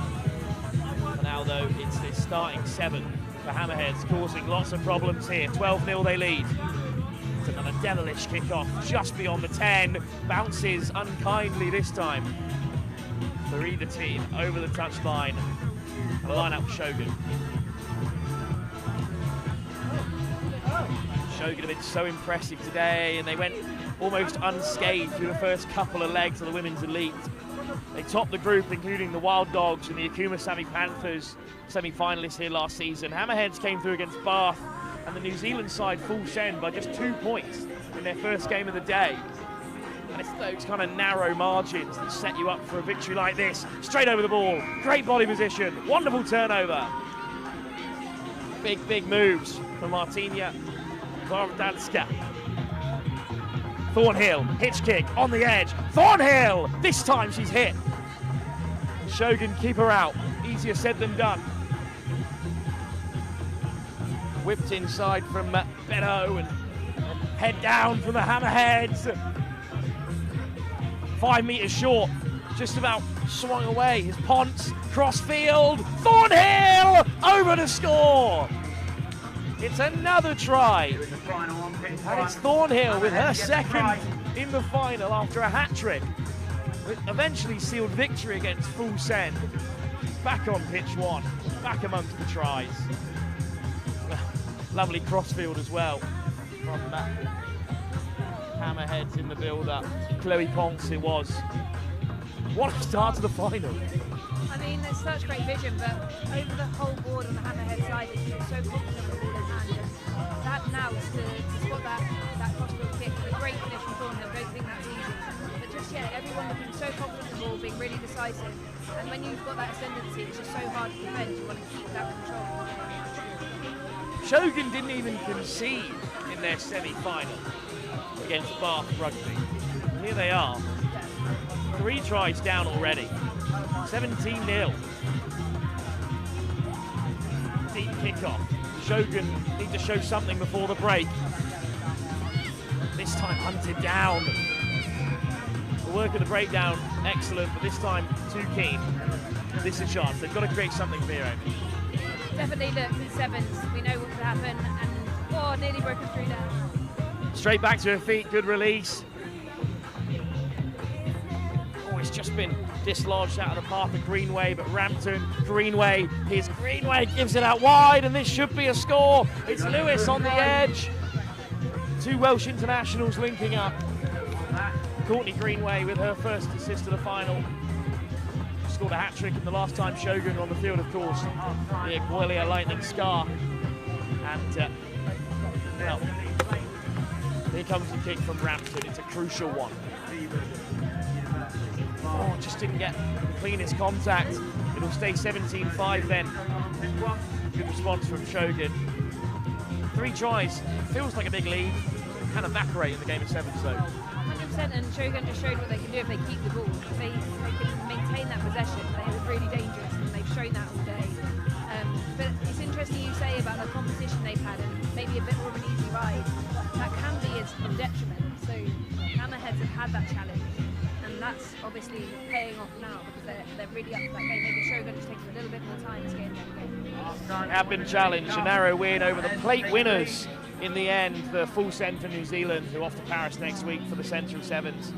They came through against the Wild Dogs by 37-10, but at half-time they lead against Shogun Akita by 3 tries to 1.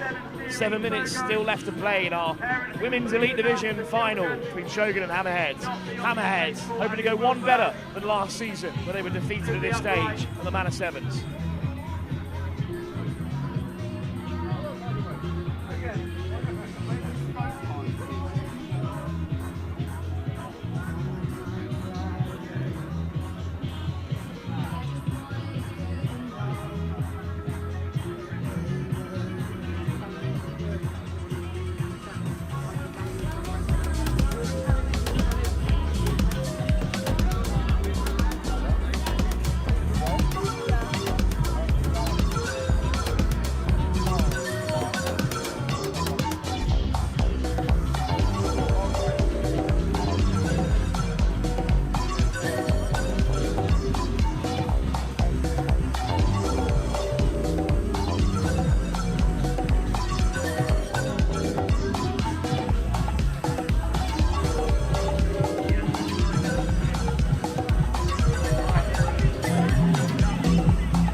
Left to right in the red and black in this second half.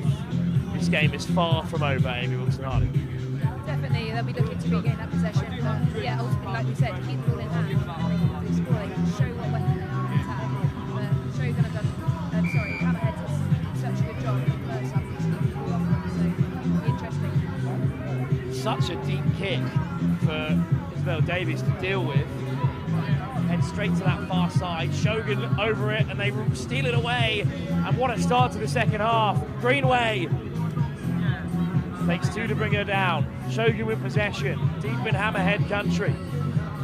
Back into traffic goes Shogun. And they want it out on this right-hand side. Here's the chance for Korn, the German international. Korn looks to get the offload away. I think it's come off a leg. Hennessy regathers. Luck. Hannah Block. Oh, it's a fist across the face, but knocked on. How close can Shogun come to the Hammerhead line without scoring there? Gosh, there's also given a rocket at half time, didn't they? Straight into that, but then I think it moves all the way around. Shows I've been not practiced today.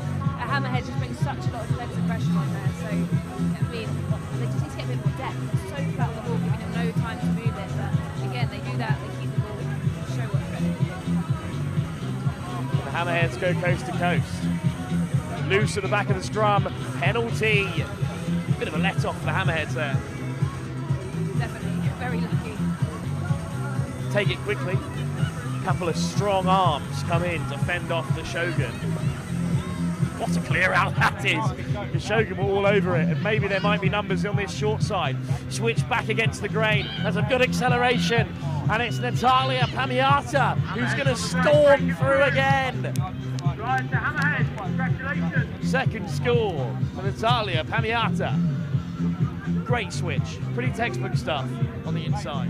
Love it, classic sevens, take the outside, have a go, that late switch back inside, but it's crucial is the timing, really patient in that late coverage when the defence had to come across. And we just mentioned Keith Lewis's clear out, absolute beast. I remember playing with her once back in the day, it's just so good to see her on the circuit play. Great work from the number 4. Shogun was certain they'd stolen that, they'd all got sucked in, they were ready to celebrate. What a clear out from Lewis. And they're back in control, the Hammerheads. You're going to really missed opportunities. Hammerheads certainly taken theirs. What's that round thing we need? Oh yeah, a ball. Just missing one here on the Manor Sevens in the late stage.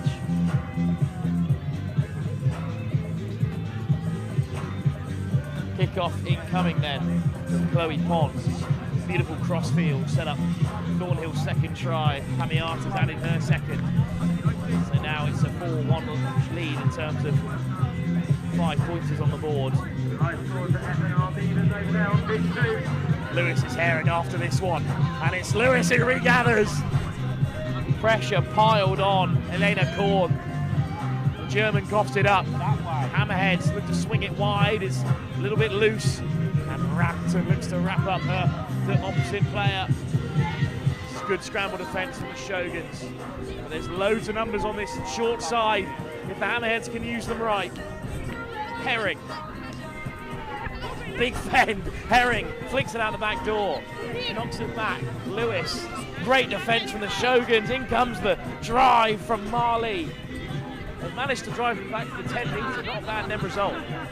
Definitely, it's ferocious defence, but Hammerheads doing so good to keep the ball alive. Penalty. Straight off their feet, unfortunately, that time. Imogen Shine penalised. Very casual readjustment of the ponytail in this crucial stage of the cup final for the Hammerheads. That might be the end of Jenny Herring's final, but she's desperate to stay on. So Herring will continue. That's the fight you want to see from your squad leader. Yeah, you wonder if it's slightly tactical as well, a bit of grace with the play, just taking time to get up, reset themselves, see what they can do now. Chloe Pons, boot to ball. Who will it bounce for? It's a kind one for Shogun, but the thunderous shot comes in, and Hammerheads are all over it. Another great clear out, this time for the women in black and red. They're short of numbers on their feet. Now they're set on this left-hand side, but they'll have a dig on the short side instead. Isolated here. Clear release, great turnover. Well, I'm not sure what was the thought process there, unfortunately, for Shogun. They had numbers set on the left-hand side. They took them on the right, but Herring, great turnover. Definitely, but Shogun are killing themselves, they're just so flat. It's really hard to tell if they're in attack or defence because they just got nothing to play with.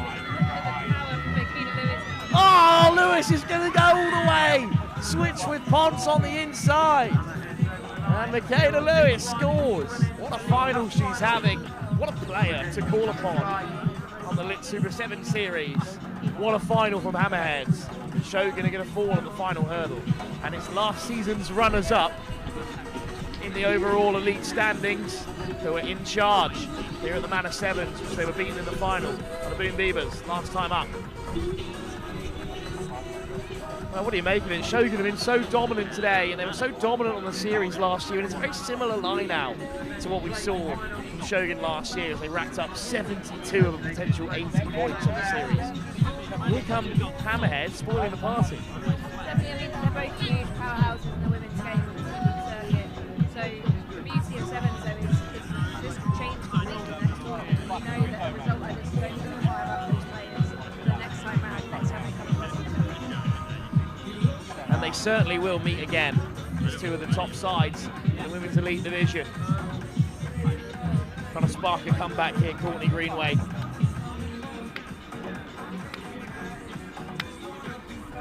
loose at the base of the breakdown. Penalty, but for Shogun. Quick tap. Look at that acceleration from Rampton. Never say die from Shogun. Oh, beautiful peel from Greenway to the far side, but it can't be held on to. Well, the sun just starting to lower its head here at Eton Manor, and the sun is setting on Shogun's fortunes. They'll take a final from their first meeting of the Lit Super 7 series and their first Eton Manor 7 tournament. But it's Hammerheads who will be the happiest. Good dummy, but what a hit. The physicality on show from the Hammerheads is unmatched at the moment. And Madadshka straight back to her feet, kick ahead, the right option. Look at Greenway's pace, and Greenway is going to get there first. Good pickup. Greenway looking for the corner. She might chuck it over the top, or Greenway will back herself to score. Solo brilliance. Courtney Greenway. GB7 star with really a lightning start on the cusp of the Wales national team start. What a standard here at the Lit Super 7 series. It might be too little too late. It's an unbelievable score for Courtney Greenway. Definitely, maybe consolation, but sometimes that's when you see the best tries. It's like, you just give it everything, like nothing to lose. You just see the skill set there and show you that she deserves everything she achieved this year. Hammerheads have done it. They have fended off Shogun, the most established Sevens team on the circuit, and there will be no runaway lead after leg one. It cannot be called by Shogun as there were 12 months ago. Hammerheads have taken it right to the defending champions, and they go one step further than they did at Manor last year and take the crown. Two fantastic sides though, Amy. I mean, what a standard of rugby here on the Lit Super 7 series. Definitely, if that was the one game I managed to watch today, it definitely didn't disappoint. But I will say, obviously, Lit 7's partnering with Restart Charity this year, which is absolutely phenomenal. Restart helping players with serious injuries, with mental health issues, with previous careers, within their careers. We all know people who fall on hardship times. It's just so amazing to have such a fabulous rugby charity partnered with them, here to help. So please, if you're around the next few series, come and give us a wave or a throw in the passing page in one of the events that are upcoming. Amy, thank you so much for joining us. We can't wait to have you on again very soon. Well, next game is the final game of the Manor Sevens. Last year's semi-finalists take on last year's victors. Shogun, Manor Sevens, they ran away with it here for the British Army. They were Elite Division champions and keen to show they've still got it. That'll be live in just a few moments' time.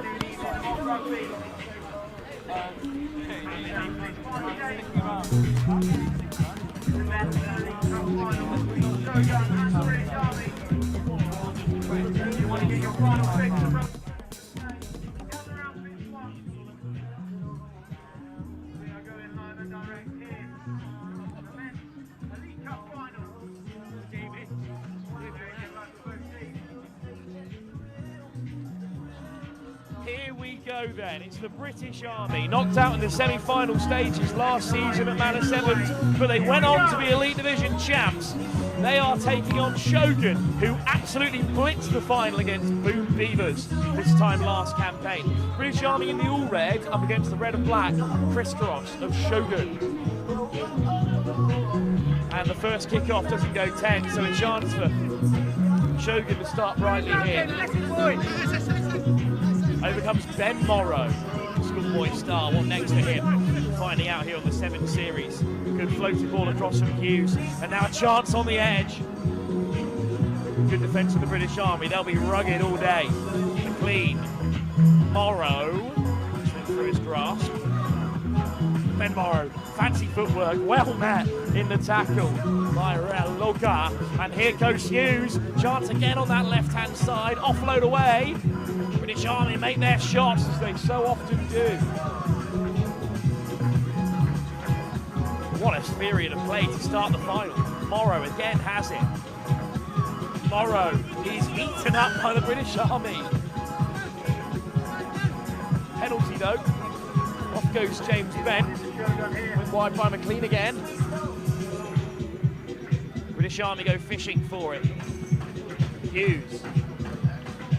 Good work round the corner from the Shoguns, and they hitch kick their way through. In comes the fend, and it's the opening score for Shogun Akita. Sam Bork alongside me for this one. The British Army were battling away, but in the end, they were breached by this Shogun Akita side, which we don't predict are going to run away with it like they did last year. Yeah, definitely not. This Army side are a much stronger, well-built unit than the Beavers side that faced Shogun Akita last year. But again, you say that, but Will, this Akita side, they're packed with superstars. I've had the pleasure of playing with Mason Hughes at university, and he's one of the best rugby players I've ever played with. And it's astounding the amount of talent they boast.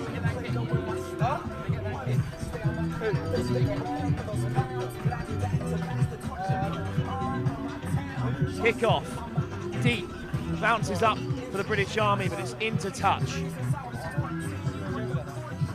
What a start to the final. British Army have got to dig themselves out of a hole here.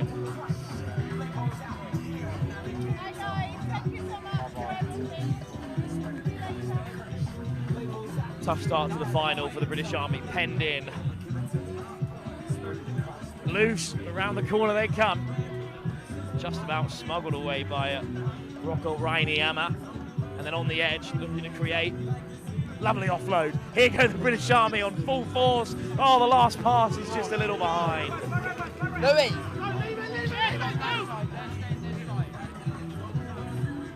What can they create? Just 5 down, the British Army. No need to panic just yet. Oh, what a bump! And through they go. And surely this will be the equaliser. Straight through goes Marika. Rocco Rainiyama. Right under the post as well. Big Rocco. Yeah, great play once again from the British Army. We knew they were going to come back with force. They always do. And unfortunately, the Shogun side now know they're in the game. They are 2 points up now. British Army score. Nudged over by one of the most consistent men on the series. It's such a shame they're not a core side this year, but they'll be busy boys. They'll be back to the British Elite Sevens, of course, which will be live on Next Gen as well.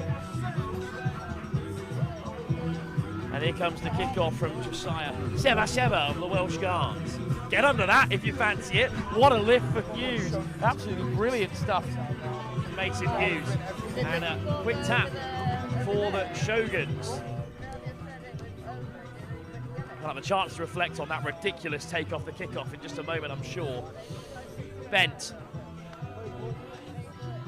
Step back against the grain. Bent, half a hole, steps on the outside. Loose on the floor. Here's Seva! Oh, it opens up straight through the centre for Josiah Seva. And this time it's Jojo's turn to get on the board.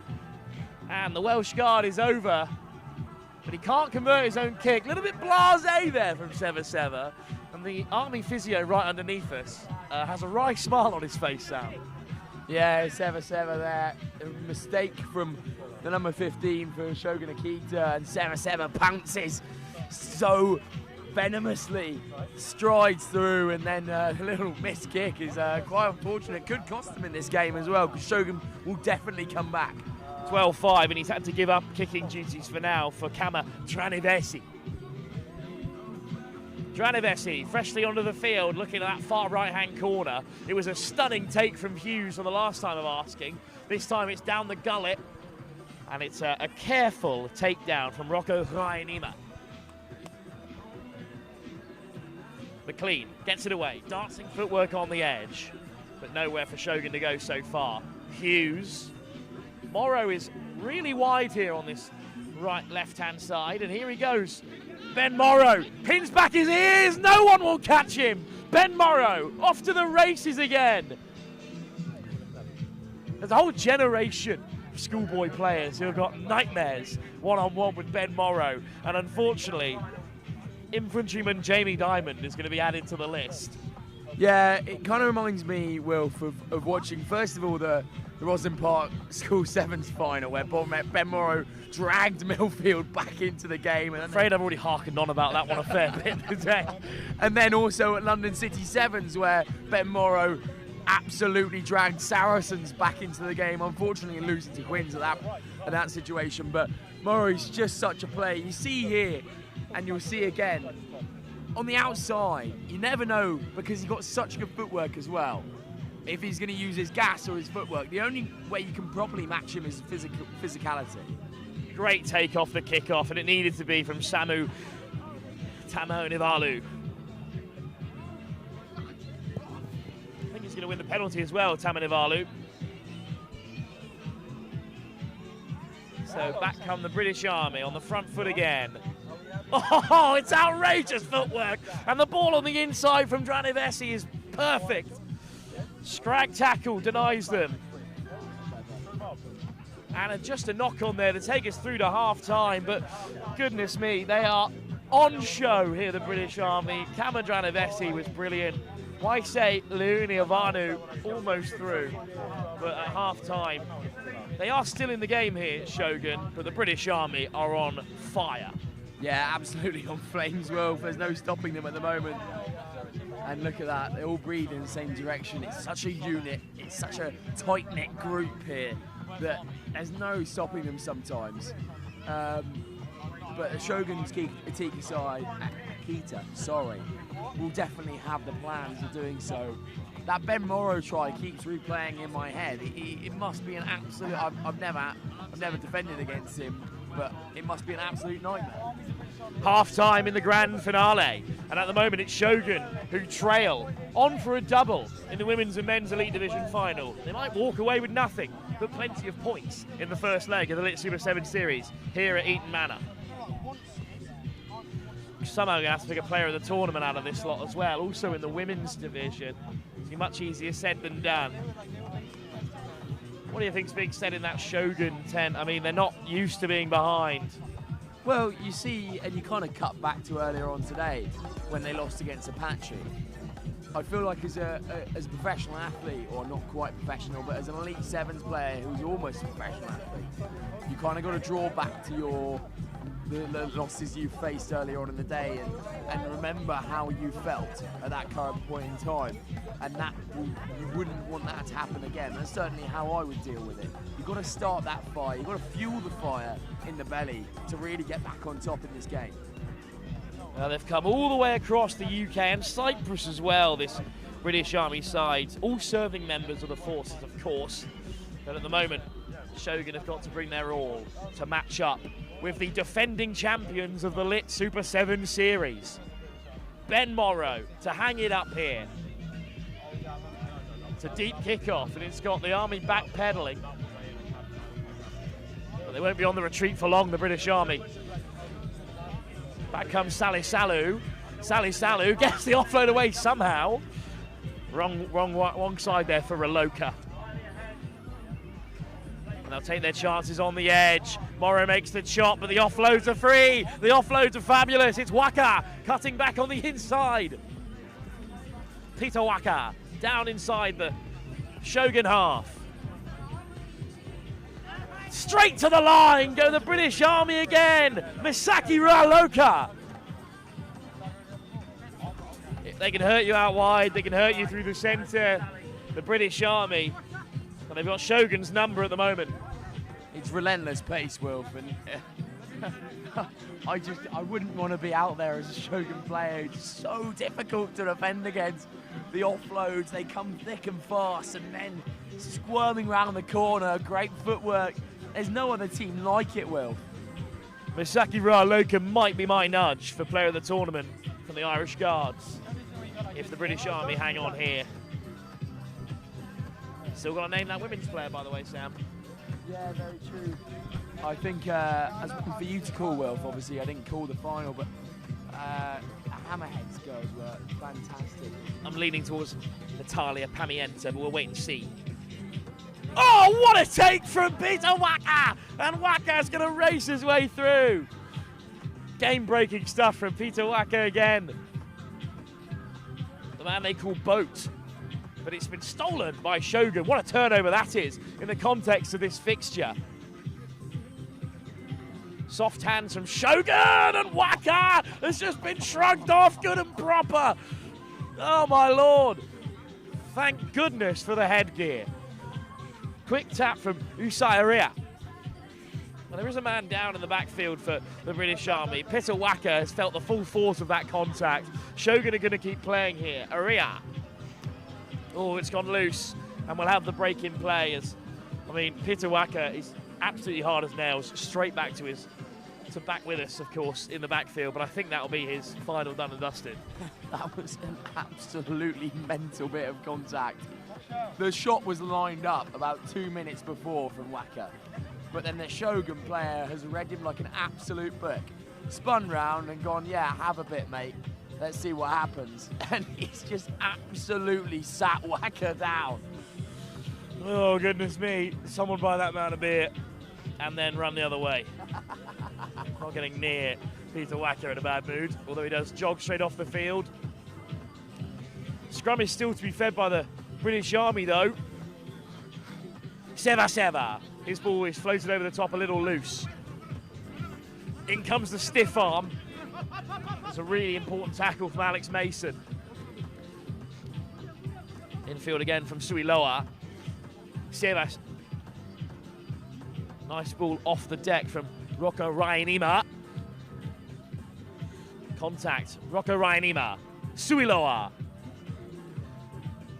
Josiah Seva. Seva winding his way through. Swung round, but the offload is free already. And another big hit comes in from Ben Morrow, but they've managed to escape the contact. British Army driving all the time. Seva. Diamond. Oh, it's a big looping pass over the top, but there's one man out there in the all red of the British Army. Shogun want a turnover. Shogun get a turnover. Instead it's Seva. Here's Diamond. Diamond straightens up.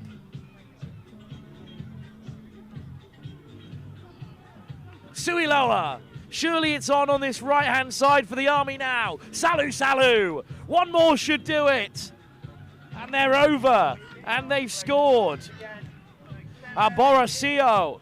Sova Tabua gets over for the British Army. And that might just seal it. Yeah, I thought for a moment that Akita had the Army worried. There was a few loose passes in the midfield, which you don't really see from this Army side. But then they staunched down the left-hand side. Really inventive play, and then getting over in the corner. I mean, I'll say it again, Wilf, it's just relentless from the British Army side. They boast these engines that are ridiculous. But obviously after serving the British Isles for such a long time and carrying and doing various military drills, you're going to have an engine like that. But it's so hard to fathom. The backbone, Masake Suiloa, with a wonderful nudge. What a score from Aborasio Sobatabua. Kick-off to come. How long does Kamadranavesi and the rest of the British Army need to hang on here? Won't go 10. Had a really interesting conversation with one of the Apache team earlier, and one of their Fijian teammates let them know that a lot of the noise they make isn't actually communication. They're just doing it to put you off, which I don't believe. I think that Apache player was being messed with, good and proper, as out of the roll comes Shogun again. You can just hear the comms all the time from this British Army team, so well connected. 24-10 they still lead, but can Shogun get back into it with not long to go here? Needed one more offload to free Aria. Now Morrow. Seravatu, down he goes. Still on Adam McLean, back to the short side, Aria. Bust through the tackle, here he goes. Usai Aria lays it back, Morrow in support, quick pickup, Seravatu on the spin. British Army all over it. Penalty for Shogun. Quick try, and maybe it's game on. They're 14 points behind. What a chop on Aria. The ball is loose, but the ball is still live. The British Army still hitting hard. McLean, Seravatu. Upended. Good and proper. Another thunderous hit from Rocco Rainema. Morrow. Aria. Crashes over. Try given, but they need one more and they need a full set of 7. It's a big kick from Ben Morrow. A lot of weight on the shoulders of the young 7-star. You know what? It's a really difficult kick from downtown, but the boot to Ben Morrow is not worthy there. That's a heartbreaker. I've never seen you call it during the kick. So as things stand, it's 24-15. The British Army lead. About a minute to go here. Morrow to take the kick off. There'll be plenty in the chase. Freddie Elliott, a Royal Navyman amongst them. What a grab off the kick-off, but hit hard into touch by Freddie Elliott. Royal Navy on British Army, but it's the British Army who come out on top. Great victory for them. They've gone one step further than their semi-final last season. And the defending champions of the Lit Super 7 season. Well, they might just be a guest team today, but they've let everyone know that they are still one of the best 7 sides in the nation. Shogun come up just a few meters short in the end. It was a game of fine margins for the British Army. They were star-studded. Well, how do you even possibly begin to unpick how complete that performance was? Well, what I like about this Army side, Wolf, they play with smiles on their faces, and they're here for the good of rugby. And that's something you want to see in a champion. And the Shogun side have come so far today.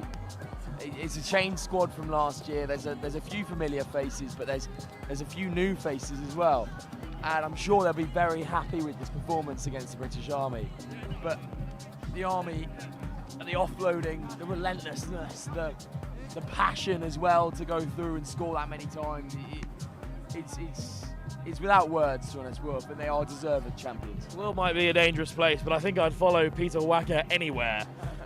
As long as he's got Marika Rocco-Rainema in support. Unbelievable performances across the board. But I think the player of the tournament may well have to be Mesake Raloka of the Irish Guards, the number 6. He has been brilliant today for the British Army. It was a long road to the final. We have our first champions in leg 1 of the Lit Super 7 season. They're only a guest team this year, so the British Army will not be at every event there to reclaim their crown. But if they keep playing like this, Sam, who's going to catch them across 5 legs? I have no clue. This Shogun side are really on top at the moment. And yeah, it's a testament to this programme as well. They came out today, they lost one of their first second games against Apache, and then Apache going through getting beaten by the Army. That's going to be another extremely heated rivalry this year, Apache versus Shogun Akita. But also you've got the mix of Hammerheads in there and Preseli Barbers. Overall, Wilf, this day is maybe extremely confident for what's to come.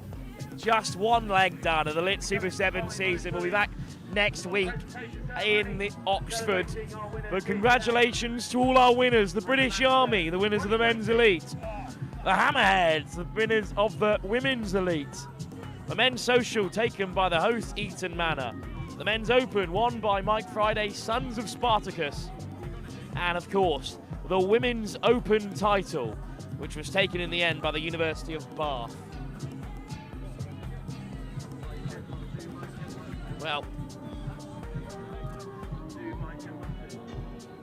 Well, thank you for joining us live here at Eton Manor. Presentations will happen in front of the clubhouse, so there'll be no live coverage of them today.